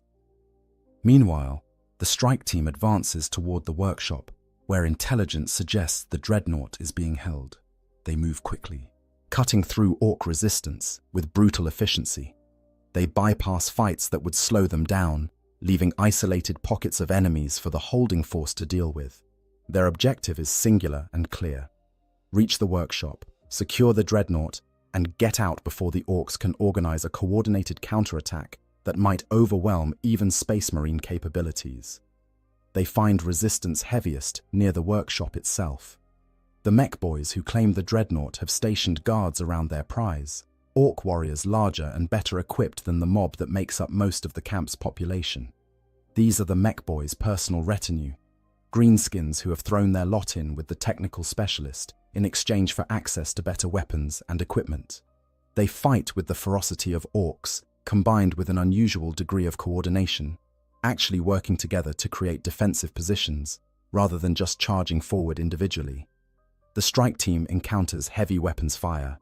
Big shooters rattle out streams of rounds that spark against ceramite armor. Rockets whoosh through the air, their crude guidance systems making them unpredictable but still dangerous. A Death Dread, one of the Orc equivalents to an Imperial dreadnought, stomps forward with weapons blazing, its Orc pilot gleefully opening fire on the Space Marines. The scene devolves into close-quarters chaos, the kind of intense firefight where individual acts of heroism and split-second decisions determine who lives and who dies. A Space Marine goes down, his armor breached by concentrated fire, servos sparked and inoperative. Another takes a rocket to the chest, the blast sending him staggering back, but his armor holding against the crude munition. The tech marine, essential to extracting the dreadnought, narrowly avoids being crushed by the Def Dread, rolling aside at the last moment, while other space marines target the Orc war machine with concentrated fire. The fighting is vicious and desperate, both sides knowing that control of the workshop and its precious prize could determine the outcome of the entire operation. The Orcs respond with their characteristic enthusiasm for violence. They pour out of their ramshackle buildings, grabbing whatever weapons are at hand, howling their crude battle cries. The camp erupts into chaos as Space Marines and Orcs clash in brutal close-quarters combat. Buildings burn. Explosions rock the ground. The air fills with the thunder of gunfire and the screams of the dying. Through it all, the Space Marines advance with methodical precision toward their objective. The ancient warrior can sense the battle through his senses. He recognizes the sounds of bolter fire, the distinctive crack of explosive rounds detonating in flesh. He knows those are his brothers fighting out there, coming to rescue him from his captivity. Hope surges through his consciousness for the first time in however long he has been in Orc hands. They have come for him. They have not abandoned him. Even after everything he has endured, his chapter still values him enough to risk this operation. The mech boys who claimed ownership of the dreadnought realize what is happening. They try to activate him, to use their prize in the defense of the camp. But the ancient warrior, seeing his chance, fights against the Orc control systems with everything he has. He knows the pain will be overwhelming, knows that the crude overrides will punish his defiance, but he does not care.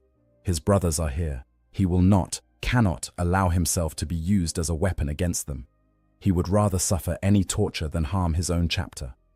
The Orcs curse and slam their crude controls, trying to force the dreadnought into action. Warning lights flash across the sarcophagus as the ancient warrior's resistance triggers the punishment protocols the mech boys installed. Pain, abstract and terrible, floods through what remains of his nervous system. But he endures it. He has endured worse. He has survived 10,000 years of existence as a dreadnought, has carried the weight of memories from the Great Crusade, has maintained his identity through millennia that would have destroyed lesser minds. He can endure this too. The Space Marines breach the workshop where the dreadnought is being held. They cut down the mech boys with precise bursts of bolter fire, their weapons speaking the Emperor's judgment against those who would dare defile one of his ancient servants. A tech marine rushes forward to examine the captured dreadnought, his augmented eyes scanning the desecration the Orcs have performed, his mechadendrites already reaching out to begin disconnecting the crude Orc modifications. The ancient warrior feels gentle, knowing hands working on his systems. These are not the crude probings of Orc mech boys, but the precise manipulations of a trained tech marine, someone who understands the sacred mysteries of the dreadnought's construction. The Orc overrides are carefully removed. The crude control systems are disconnected and discarded.